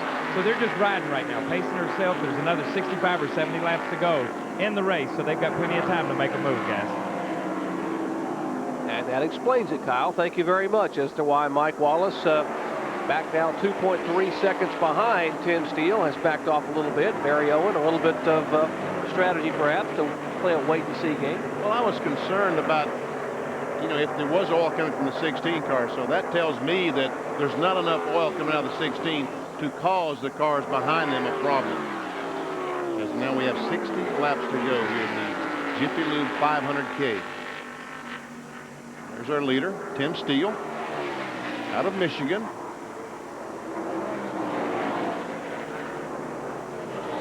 In case you just joined us, we had a horrific crash that brought out the 8th caution flag today, involving half a dozen or so cars. In fact, I think 8 cars involved, and they had over in turns 3 and 4. And the good news that none of the drivers involved were injured, but a horrible head-on impact. Jeff Green able to walk away. Michael Walter talked to him and Gary Bradbury, and they had taken this. Now smoke now comes from the back of the car number 16. We were able to see more smoke that time from the back of that Ford Thunderbird. I might just finish it up and say that Bobby Boucher, our series champion, was taken from the car and had a little bit of a neck strain and was limping a little bit, but the report we got is all the drivers are okay. And very fortunate, Jerry, because it was a hard lick. Now, some of the cars, those 8 cars that were involved, are still out there running. Dick Trickle, of course, is one of those that is still out there. He had damage to the car, but he was able to get back out there. And I think I've seen the car number 33 of Harris Devane back out there a little bit. Oops. We've got a car spinning down the back, and Horton just went. This is the caution that Mike Wallace wanted. The car number 89 is spinning, and that is Jeff McClure, who was being shown in 9th position a couple of laps down after starting way back in the pack. 9th caution flag of the day, and Jeff puts it back in gear and loops it around, and he will head back to the pits as the safety car is already on the racetrack over in turn 2. And Mark Thompson has crashed coming off turn 4.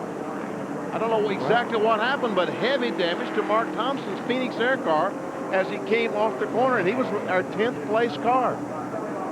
And he was running right behind the car number 89 that spun a moment ago, Jeff McClure. There's Mark Thompson. Remember the spectacular flip he had at Daytona we opened the season with in our ARCA 200 coverage at Daytona International Speedway? Well, he's hit the wall pretty hard here at Atlanta to close the year out in ARCA competition.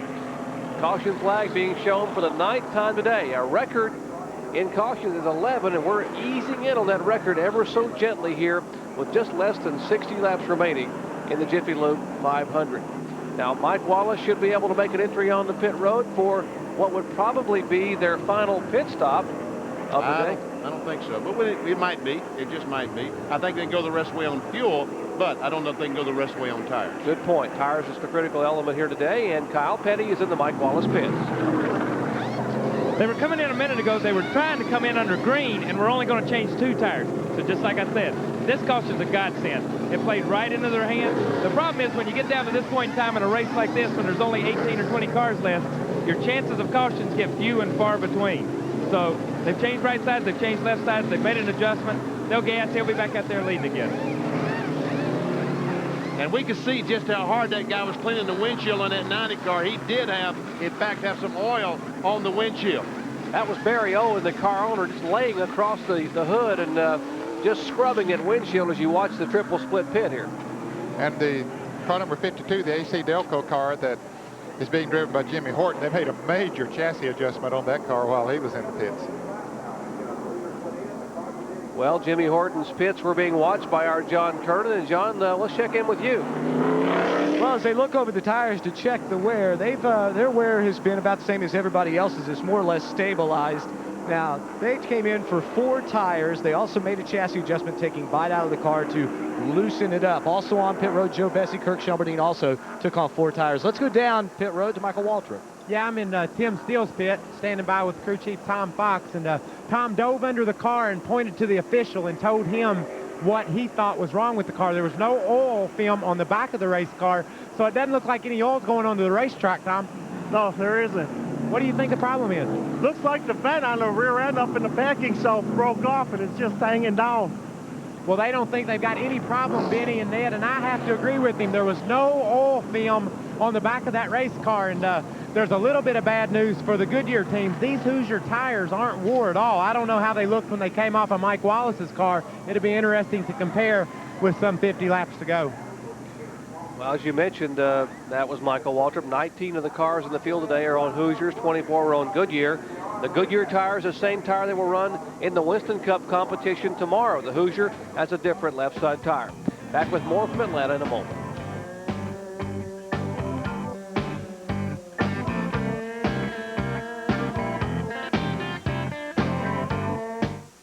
Hey, Pam, is Neil or Scanlon in the truck? Is Neil working? I would like for somebody to see this monitor and see what we're trying to fight up here. Okay, all right. But you just cannot see. Okay. I understand. That's a great follow-up. But, like right now, the 11 car, I can't even see him. I don't even know he's on the racetrack looking at this monitor. You can only see cars on the right side of the monitor. Yeah.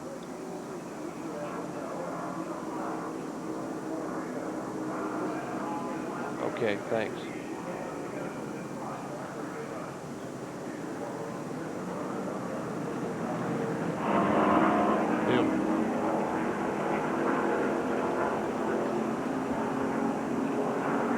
Back in Hampton, Georgia, the Jiffy Lube 500. Late laps, and let's check in once again with Kyle Petty in the Mike Wallace pits. Kyle? Well, Michael said that the Hoosier tires weren't wearing at all, and he said he didn't know how the Goodyear tires were wearing.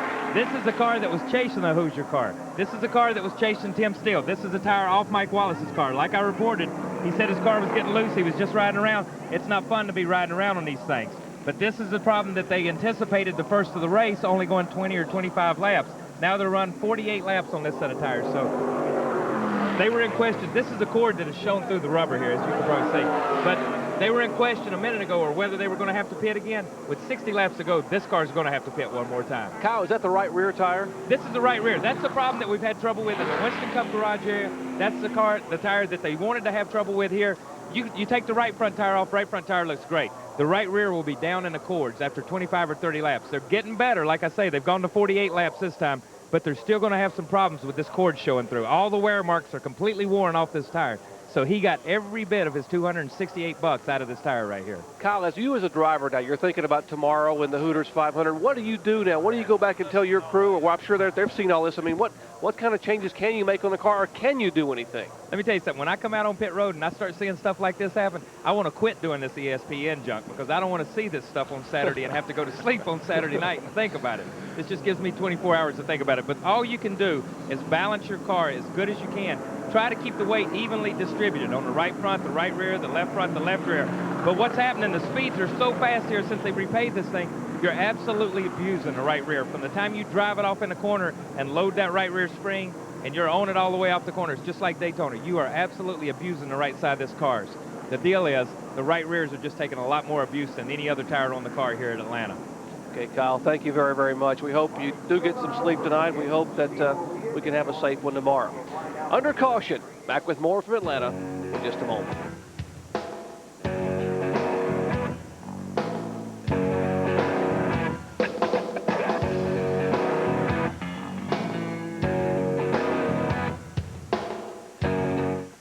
Hey, Pam, Good report, Kyle. That was outstanding. Thank you.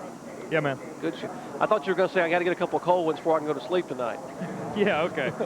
Hey, I just talked to Timmy Cahuth. Yeah. Their tires on the right side look great. He says it's no problem for them to go the rest of the way on their tires. But he asked me, he says, what's the 16 on? 16's on Hoosiers, right? Right.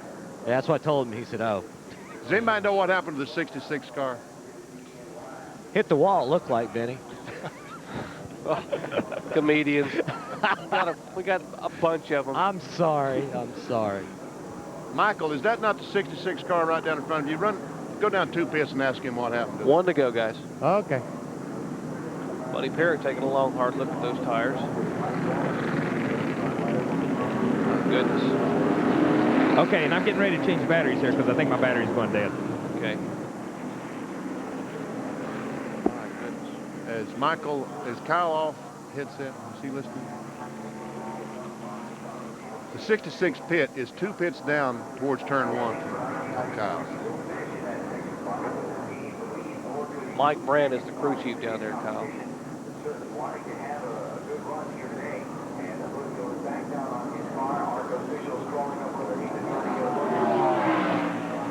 Back at Atlanta Motor Speedway, after 9 cautions, we're just 2 caution flags away from a record we don't want to capture today here in the season finale.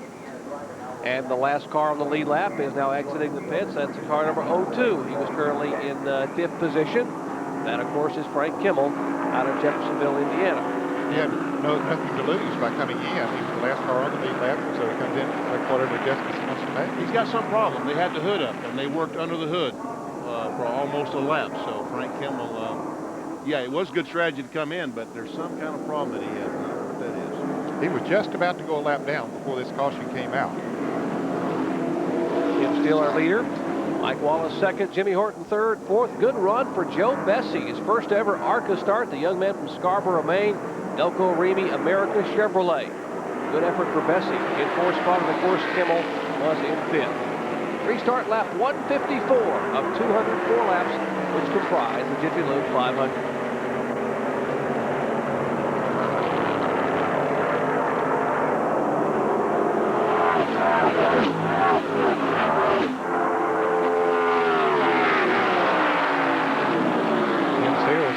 Able to open himself up a pretty good little lead there on that restart. Mike Wallace. And Mike Wallace is having trouble getting started. I don't know if this set of tires is not reacting the way that he wants them to, or maybe he just has to adjust his line to these tires, but you can see how Horton is just eating him up to the corner. You know, Benny, when you talked to him on the radio, back in the race pretty good way, he said the car was a little bit tight in the center of the corner. And that's exactly the way it looks right now. See it going up there, and he has to wait a little bit to get back on the gas, it looks like. He just can't get it turned in the middle of the corner, and we see these other cars that caught Mike Wallace, and Horton is pressuring him. Tim Steele's pulling away. Yeah, right. There you see the car go up a little bit right in the turn. Horton's able to move right up on him there. Now the yellow car right side of your screen, that is Dick Trickle. He is a lap down, but his car is really coming up to speed. They've apparently had some time under this latest caution to work on the front of that car. He is being shown now in 6th position. He is the first car a lap down, and if he were to have some shot at catching Tim Steele, he could get his lap back. Still has plenty of laps to have a shot at winning this thing. There is Trickle in the car number 39.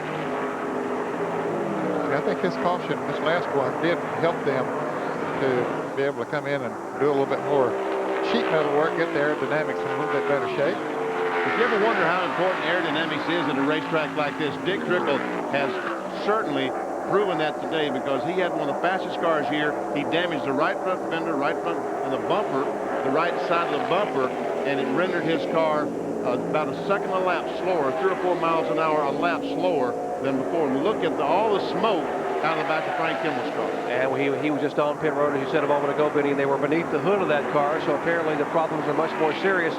Problems are getting serious up front for Mike Wallace as he gets a challenge. And we've got a spin up in turn 2. That's Kirk Schummerdine back in the wall over there.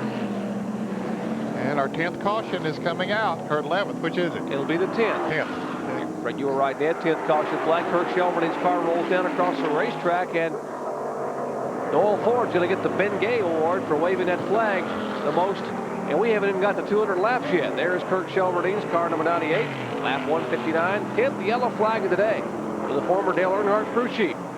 Finished 5th in this race a year ago. Here's a look. There was our pole sitter last year. And there we see he goes up the racetrack. He gets too high. We talked about getting high in that. He got that loose stuff. Got that right wheels up a little bit too high, and she goes around on him. Left side gets into the wall. Didn't look like it hit real hard, but you can see it just keeps on banging against the wall there a little bit, and that front tire was banging against the wall, and that's got to affect the front end setting a little bit. Now, I want to, folks, I don't know if we can see it here. If we, he loses control, but see how that black stuff kicking up? You know, that's not tire smoke. That's tar. That's part of the pavement that's come up. And rubber off the tires that's collected up there. That's what we see, the black stuff, not the smoke off the tires. If we can see that first angle again, we can see that black smoke. Is that tire or tar? Well, it's both tires and tars. That's asphalt. Asphalt. Yeah, whose fault isn't it? Let's check in the 90 pits with Kyle. Now there's only 40 or 50 laps to go. They think they're inside their window on the tires. They didn't like that set of tires at all. He radioed in and said exactly what Dan Jarrett had been talking about. This set of tires pushes its rear end off right in the middle of the corner. I can't make any time. We've got to get in, get this set of tires off so I can get back out and race with him. Now that they've run long enough, they're inside their window. He's getting 4 tires. They made no chassis adjustments. He's going to try to get back up there. Hey, he's ready now. This is all he's got. This could be their last shot, guys.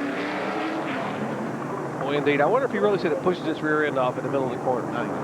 Okay. Mike Wallace making a pit stop, and Ned, you were exactly right. The car not handling well at all. Here's what happened again, Vinny. Watch this. Now watch as Shelmerdine turns around. Now watch all the black stuff start throwing up.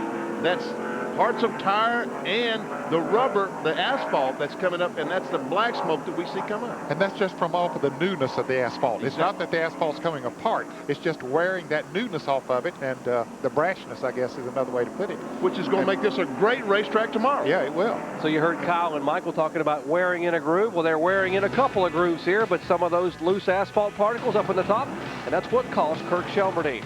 Back in just a moment.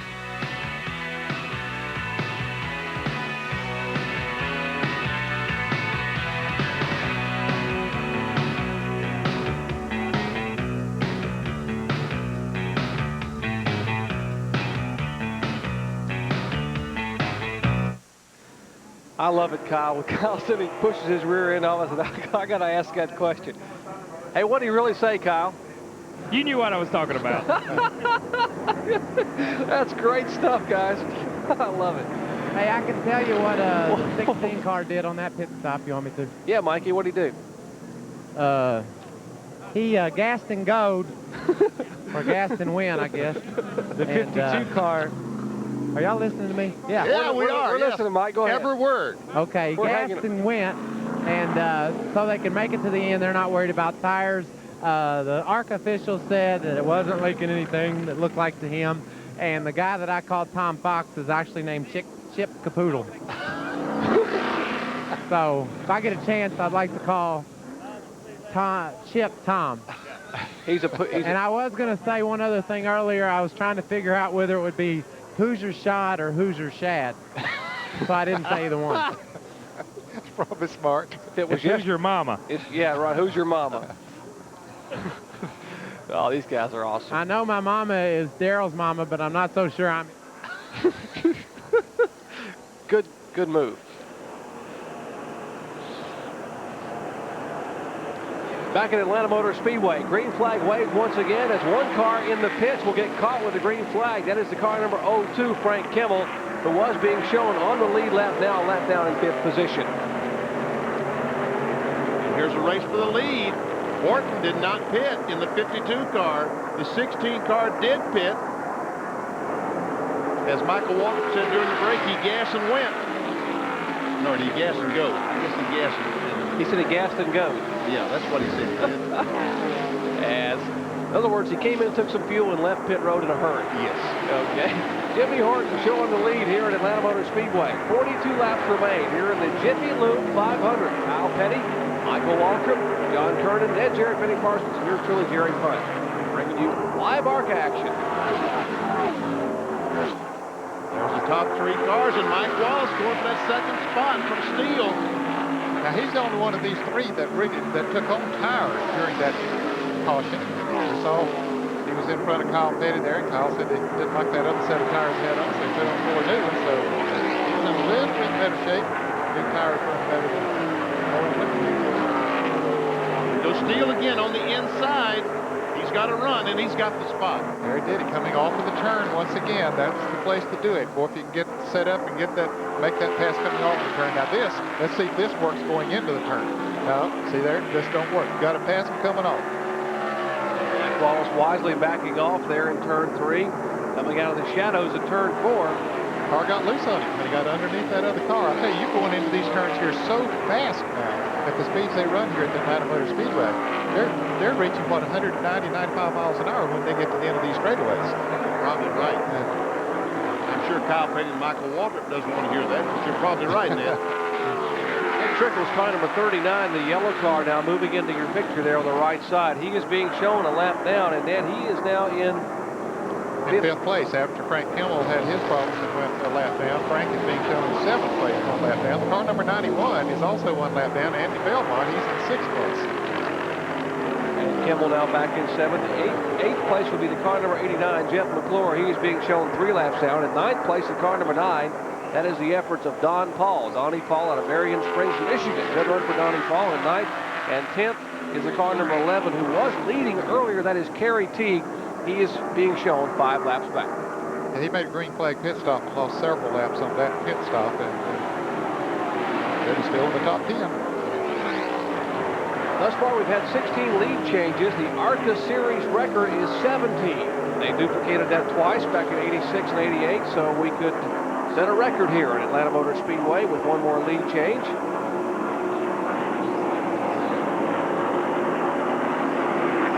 See the 3 leaders there on the left of your screen. That yellow car, as Jerry mentioned, is Dick Trickle. He's a lap down, but he's back up to speed now, running about as fast as the leaders.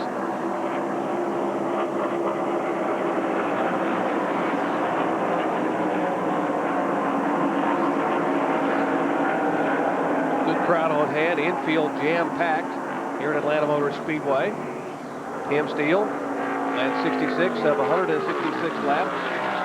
Tell you what, you think it's a cool day because that piece of paper on the grill of that 16 is extremely hot. It'd be a problem.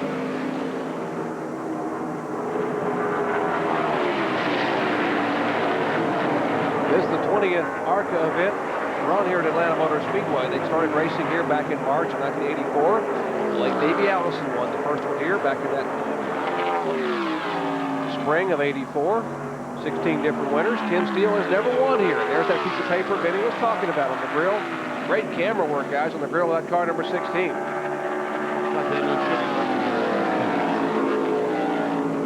93 car, Wayne Larson being passed.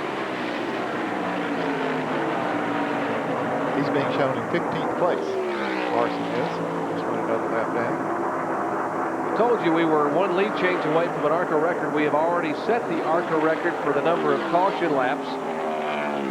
And 1 more caution, we will tie the ARCA record for the total number of cautions. Record you don't want to have happen ever in racing. Not in this record, that's for sure.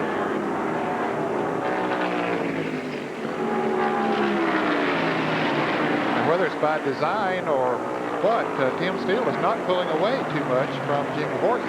They made that major chassis adjustment on Horton Chevrolet, and he's able to stay in sight there, and he fought off the challenge of Mike Wallace a little bit earlier there. In fact, right now, he's picking up a little bit on Tim Steele.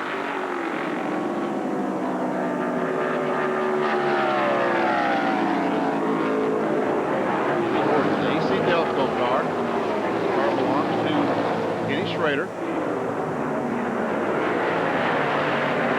Jimmy Horton's had a pretty good couple of weeks here. He won the big race up in Syracuse, New York in a big block modified car, and I believe that was about $100 grand to win, so he's probably not lacking for hot dog money right now, but certainly would like to pick up a super speedway victory. And he would like to get back in Winston Cup racing too. He just hasn't had the right brakes to come his way. Seems to have a lot of talent, nice young man, And boy, he is right back on the back bumper of Tim Steele as they come into this traffic.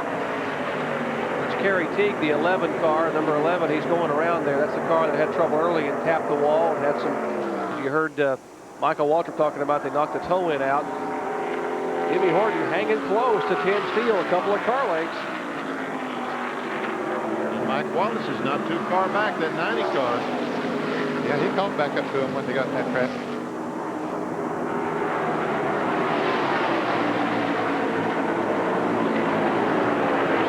Kimmel, the 02 car. Played so well earlier, but has been smoking. Yeah, he goes 2 laps down now, but he's still in 7th place, and the 8th place car is 4 laps down, so he's still pretty secure as far as that position is concerned. Field summary, top 4 cars on the lead lap. You saw that Dick Trickle was a lap down in 5th position. Oh, that 16 car looks like he might have blown. Car is smoking badly down in turns 1 and 2. Yeah, there's a lot more smoke coming from it now than those little puffs we were seeing earlier. And he went way up across the racetrack down in turns 1 and 2. And you heard Michael say he was talking to Tom Fox a little bit ago, or one of the crew members down there in that pit, and they didn't think they were leaking anything, but obviously whatever the problem is, it's gotten considerably worse. Don't seem to be slowing him down, but look at the smoke now as he comes off the turn, and the officials will be taking a close look at him to see if he is putting anything down on the racetrack. Usually when there's that much smoke, there's some problems, some major problems. When you're the leader, they cut you a bit of a break, but not much. It's sort of like being the heavyweight champion in a fight. You get a bit of a break when it comes to scoring, but they can't wait too long if this smoke gets any worse. No, and I tell you what, it really is. All this talk about the smoke has been hard to see, but now it's obvious. Look at all that smoke. It gets worse with each lap. And it's not slowing it down. No, he's just staying out there. Now maybe it's putting out so much smoke that they can't run as fast behind him. I don't know. And we are told from ARCA they are going to black flagging. Bob Logan, the president of ARCA, said obviously we just cannot wait. We'd like to be able to give the young man a break, but we can't allow a situation on the racetrack that could potentially be dangerous, that smoke, and also to him as a driver if something were to break on the car. So they will signal the flagman, black flagging next time by, and Doyle Ford will indeed wave the black flag and point toward the pit. He actually just pointed to the pits as he came by without actually waving the black flag. What a tough break for Tim Steele. Now let's see if he heeds that signal that Doyle Ford gave him as he went by. He does, in fact, go towards the pits. Smoke may be so bad in that car, he may not be able to see it for another 20 minutes. He's not going in the pits this lap, that's for sure. Okay. Now the black flag is coming out.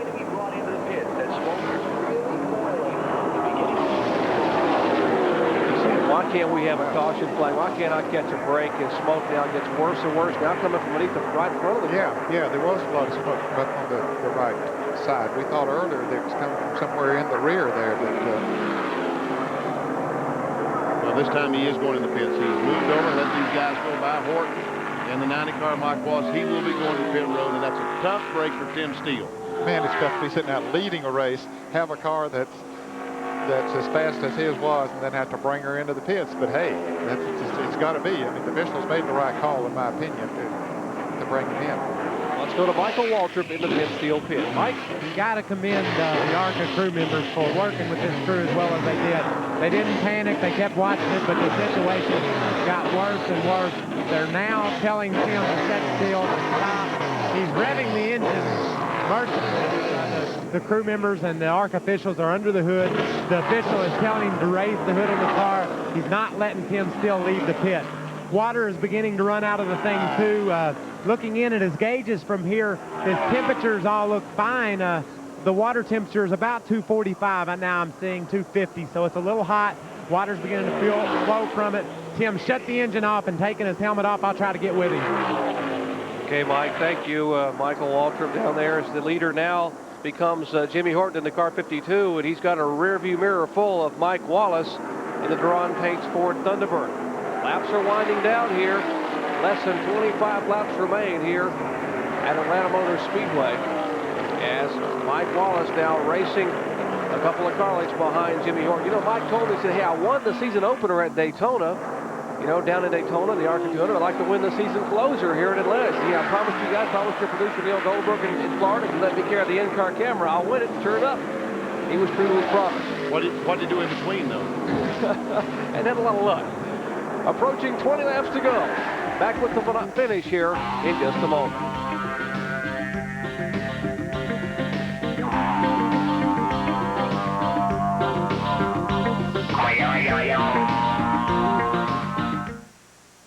Yeah, has he even run another ARCA race since then?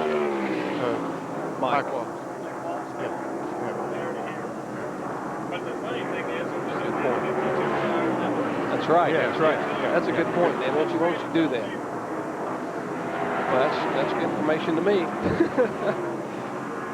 All right.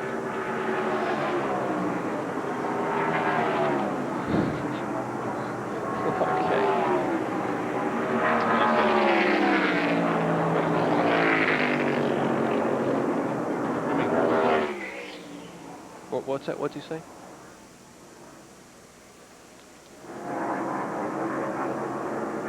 How much time? Come back. Look, here we go for the lead. Yippee time!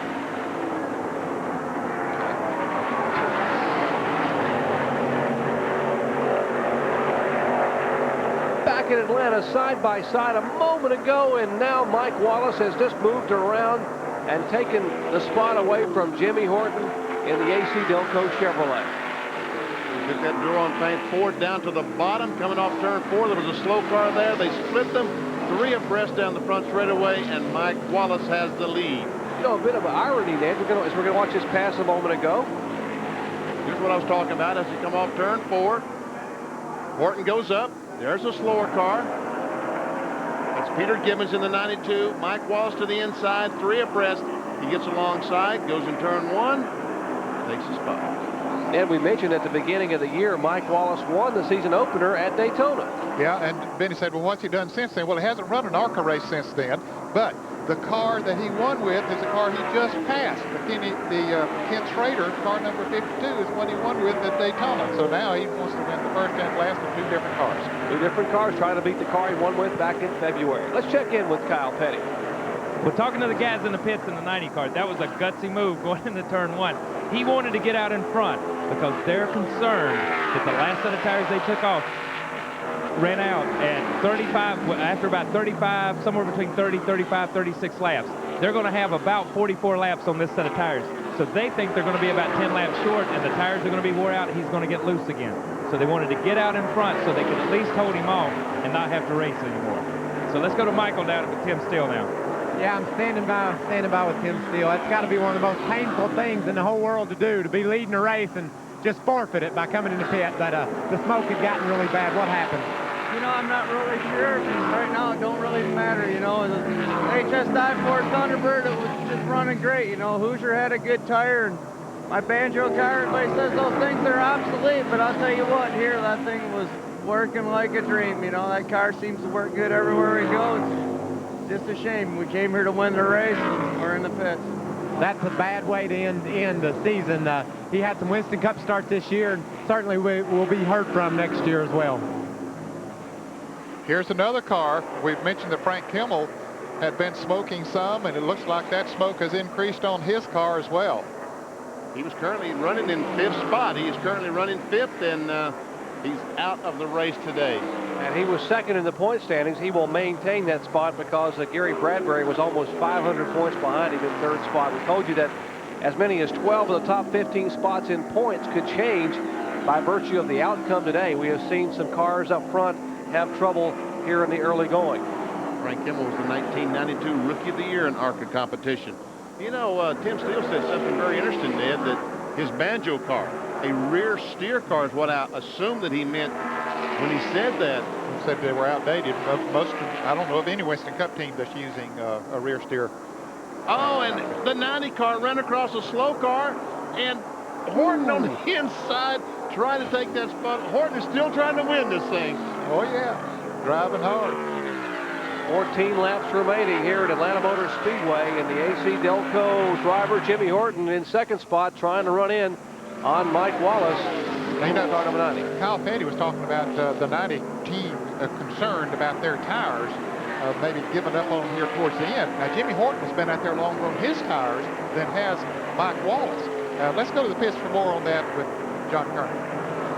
Tires are not a concern for Jimmy Horton. They've been getting probably the best tire wear on pit road. Timmy Kuths has been on the radio telling his driver, just be patient now that Mike has gotten around you, because with about 5-6 laps to go, his tires will go away. As long as you're close, you should be able to pass him and win the race. That basically concurs with what Kyle Petty was talking about. He had talked to Barry Owen, and Kyle said we can get about 35 laps on those tires, but that would mean with about 8 or 9 laps to go, our lead car, number 90, should begin to experience some handling problems. Right now, he isn't experiencing any problems at all. As a matter of fact, he's opened up the gap 3 or 4 car lengths. Never see the 52 car caught a tough break. He caught that car going in the corner, which cost him a car length or 2 on the 90 car. And he did on the last caution when the 90 car, Mike Wallace came in, they changed all 4 tires. Horton did not. So he had, I don't know how many laps they run, 6-7 laps or whatever it was. But they chose to stay out there. As John Kernan reported, their tires have been wearing good, so they didn't feel they needed a pit stop. And here's our 5th place car. What a run he has had. Andy Belmont out of Langhorne, Pennsylvania, the old Milwaukee Beer Ford Thunderbird, from 41st starting spot. He is in 5th spot. And there's our 3rd place car, Joe Bessie. Well, what a talented young race driver he is. Kind of calmly been running, and he's still in the lead lap. He is in the lead lap with Mike Wallace and the 52 car of Jimmy Horton. Making his first ever ARCA start, qualified 9th, looks to finish in 3rd spot. 10 laps to go here at Atlanta Motor Speedway in the season finale for the ARCA Bondo Marhide Supercar Series.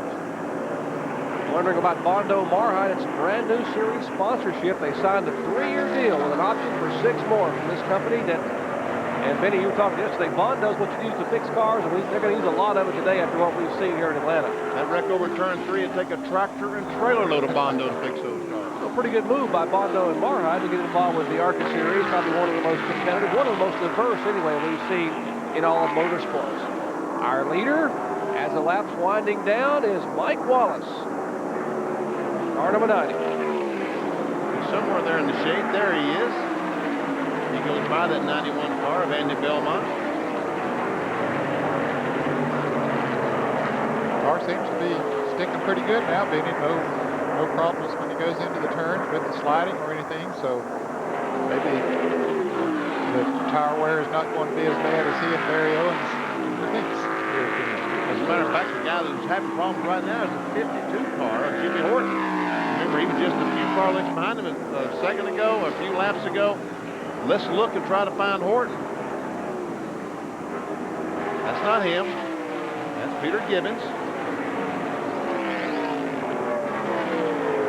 That's 92, not 52. There he is. He is just now coming off the second corner, and the 90 car, Mike Wallace, is going in turn 3, so he has lost a quarter of a mile, the entire back straightaway. Yeah, Wallace is long gone now.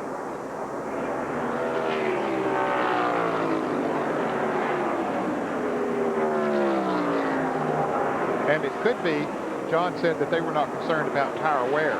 Sometimes the wear doesn't tell the whole story as far as the tire sticking are concerned. Once they get worn down some, then they lose that sticking ability, and it just, that might be the problem. They might be showing a lot of rubber on there, but still not adhesive to the tractor way that they do when they're newer. It'll be 5 laps to go next time by for Mike Wallace. Our leader, car number 90, 35 years of age. Mike told me next year he plans to run 20 Busch Grand National races, 6 or 7 of the ARCA Speedway races sponsored by Duran, the same car he has here, and the full Winston Cup Tour. I said, why so much? He said, you know, I just want to speed up my learning curve a little bit and get a little bit better and better and better if you can by running more races. He can certainly do that by running all those races. It will certainly help. There's no doubt about it. And things have certainly worked out in his favor. A little over a year ago, he didn't really have much of anything going. He was running a limited Busch schedule, and now has a full-time Winston Cup ride. As you say, going to run as many Busch races as he can, and the ARCA races. Glad to see things turn around for him. Down in the garage area yesterday, Mike's family arrived by private plane here at the little airport adjacent to the racetrack, and I walked up to him and his daughter, and let his little daughter in the garage area to come see her daddy. And he said, she was coming toward him. He said, you know, I haven't seen her in about 8 or 9 days. I've been practicing, I've been testing. And she just jumped up into his arms and gave him a big hug, and she wouldn't let go for about 5 minutes. He just sat down on a stack of tires and just hugged her for about 5 minutes. They started the Winston Cup practice. He said, no, guys, you guys can wait 5 minutes. I got some serious hugging to do right here. So I bet you 3 laps from now, that young lady's going to be in victory lane along with her mom to do some serious hugging on their daddy. And we saw Mom just a moment ago, Carla, watching as Mike continues around the racetrack. Going down in turn 3. When he comes by this time, 2 laps to go. 2 laps to go when he comes by.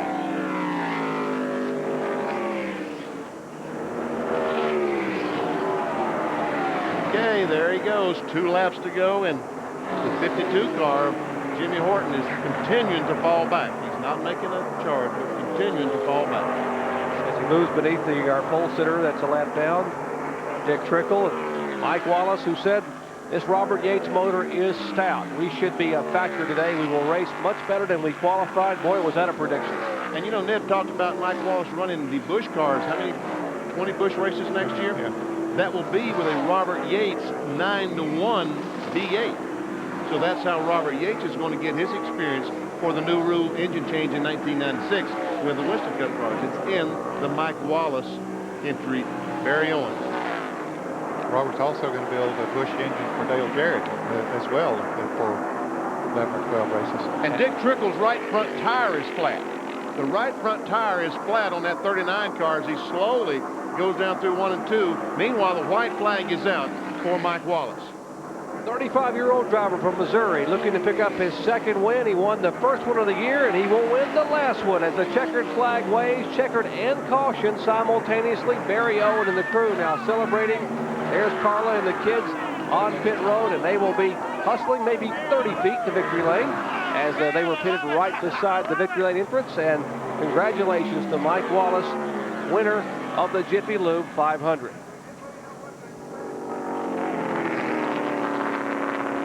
Take a look at our full field rundown. Our results today, 43 cars started. Top 15, Wallace, Horton, Bessie, Trickle, Andy Belmont, McClure, Paul Teague, Kenny Allen, Gibbons, Stahl, Kimmel, Sontag, Larson, and Steele. Yeah, Steele wound up in 15th place, even though he didn't run there at the end. But you can see so many cars were out of the race. It's been a long time since we've seen this much attrition. 43 cars started. Final car to finish, car number 49, involved in the first caution flag today. That's the effort of Joel White. Once again, congratulations to Mike Wallace, winning here the ARCA finale at Atlanta. Now let's go to Sports Night.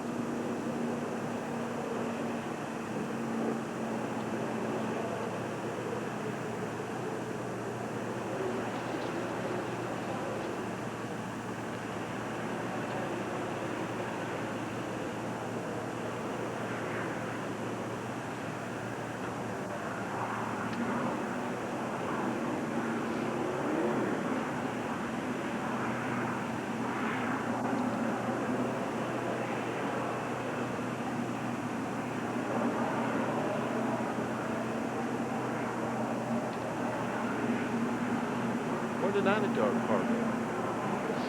Did he go to the scales?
Oh, okay. Well, I'm up, so we'll record this as soon as radio's finished, right?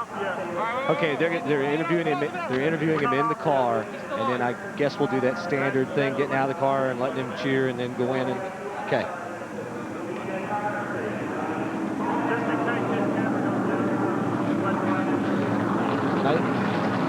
Nice job, Chevy. Nice job, Pam. Nice job, Jerry. Benny, Ned, Michael, Kyle.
How much time do I have? Are we talking one question? All right.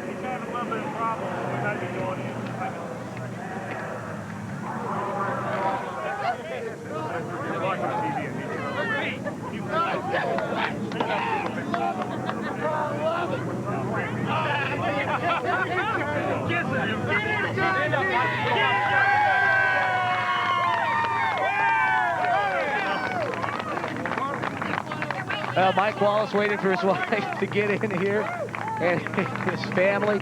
Mike, I tell you what a way to start the year and what a way to end the year. Yeah, I couldn't get any much better than that, could it, John? I mean, you know, winning at Daytona this year really helped my career along a lot. I think it had a little bit to do with me getting my Winston Cup ride. The Busch guys did a great job, and when we built this car to come here, we says, you know, we won the first race of the year, and I'd sure love to win the last race of the year. We put a bunch of them Goodyear tires on, but they were good, and his Ford ran real well, and Duron Paints and Heilig-Myers Furniture stepped on board to help us out, and Robert Yates built us a great motor for this thing, and we couldn't be any happier. You know, Lindsay and Chrissy and Carl and I, you know, just our years went really well. The only thing that can make it better is to go tomorrow and have a great run in the Winston Cup car. Well, we have the run tomorrow, and the tires. I got to ask you about that situation. You got the same tires tomorrow on the cars as you had today. Well, I think we pretty well know what the window is on tires. I mean, I was down to fabric on the right rear tires, you know, with about 45 laps, 48 laps. Probably the call that really won us the race was about 5 or 6 laps after we pitted, put 4 tires on, a caution come out, and Barry called back, says, come on in for 4 more.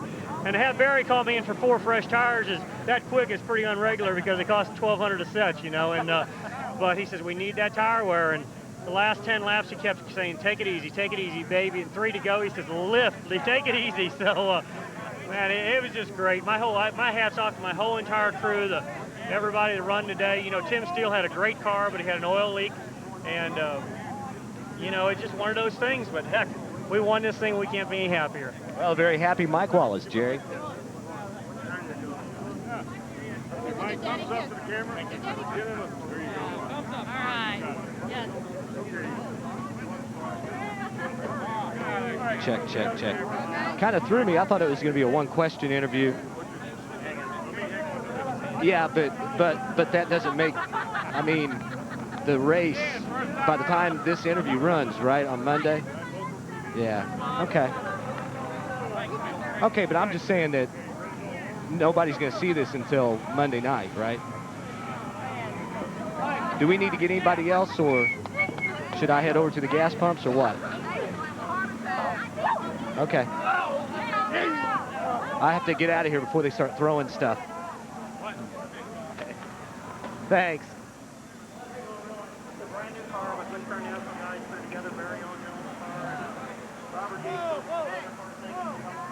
I'm gonna go grab my my bag and head back.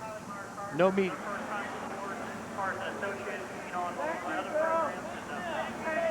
We're locked together for quite a few years, and I'm happy.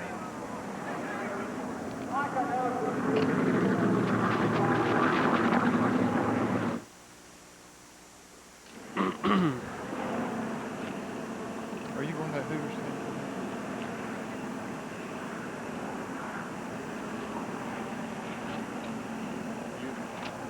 Yeah. I didn't read anything about it. I guess part of the entertainment is that Schrader's going to interview me and Steve Wade. Oh, really? A couple of different people. That should be entertaining. Yeah, it should be. I saw T.W. Taylor. He said he'd like to keep running the Joy in that car. Good thing.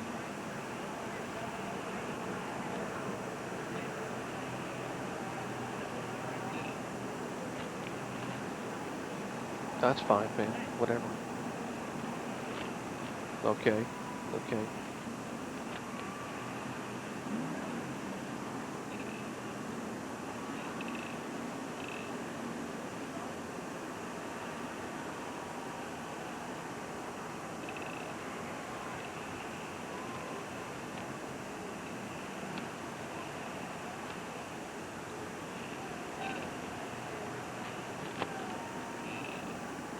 Our Speed World coverage of the Jiffy Lube 500 has been brought to you by Pep Boys. For quality parts, accessories, and service, come to Pep Boys, America's automotive super center. And by Valvoline. People who know use Valvoline. Let's go down to our split fire winner circle with John Kernan. John? Well, Mike Wallace waiting for his wife to get in here and his family. Mike, I tell you what a way to start the year and what a way to end the year. Yeah, I couldn't get any much better than that, could it, John? I mean, you know, winning at Daytona this year really helped my career along a lot. I think it had a little bit to do with me getting my Winston Cup ride. The Busch guys did a great job, and when we built this car to come here, we said, you know, we won the first race of the year, and I'd sure love to win the last race of the year. We put a bunch of them Goodyear tires on, but they were good, and this Ford ran real well, and Duron Paints and Heilig Myers Furniture stepped on board to help us out, and Robert Yates built us a great motor for this thing, and we couldn't be any happier. You know, Lindsay and Chrissy and Carl and I, you know, just our years went really well. The only thing that can make it better is to go tomorrow and have a great run in the Winston Cup car. Well, we have the run tomorrow, and the tires. I got to ask you about that situation. You got the same tires tomorrow on the cars as you had today. Well, I think we pretty well know what the window is on tires. I mean, I was down to fabric on the right rear tires, you know, in about 45 laps, 48 laps. Probably the call that really won us the race was about 5 or 6 laps after we pitted, put 4 tires on, a caution come out, and Barry called back, says, come on in for 4 more.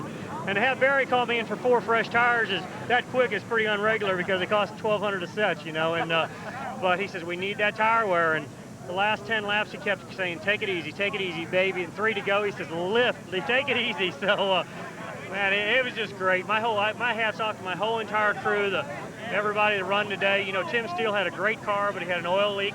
And, you know, it's just one of those things. But, heck, we won this thing. We can't be any happier. Well, very happy Mike Wallace, Jerry.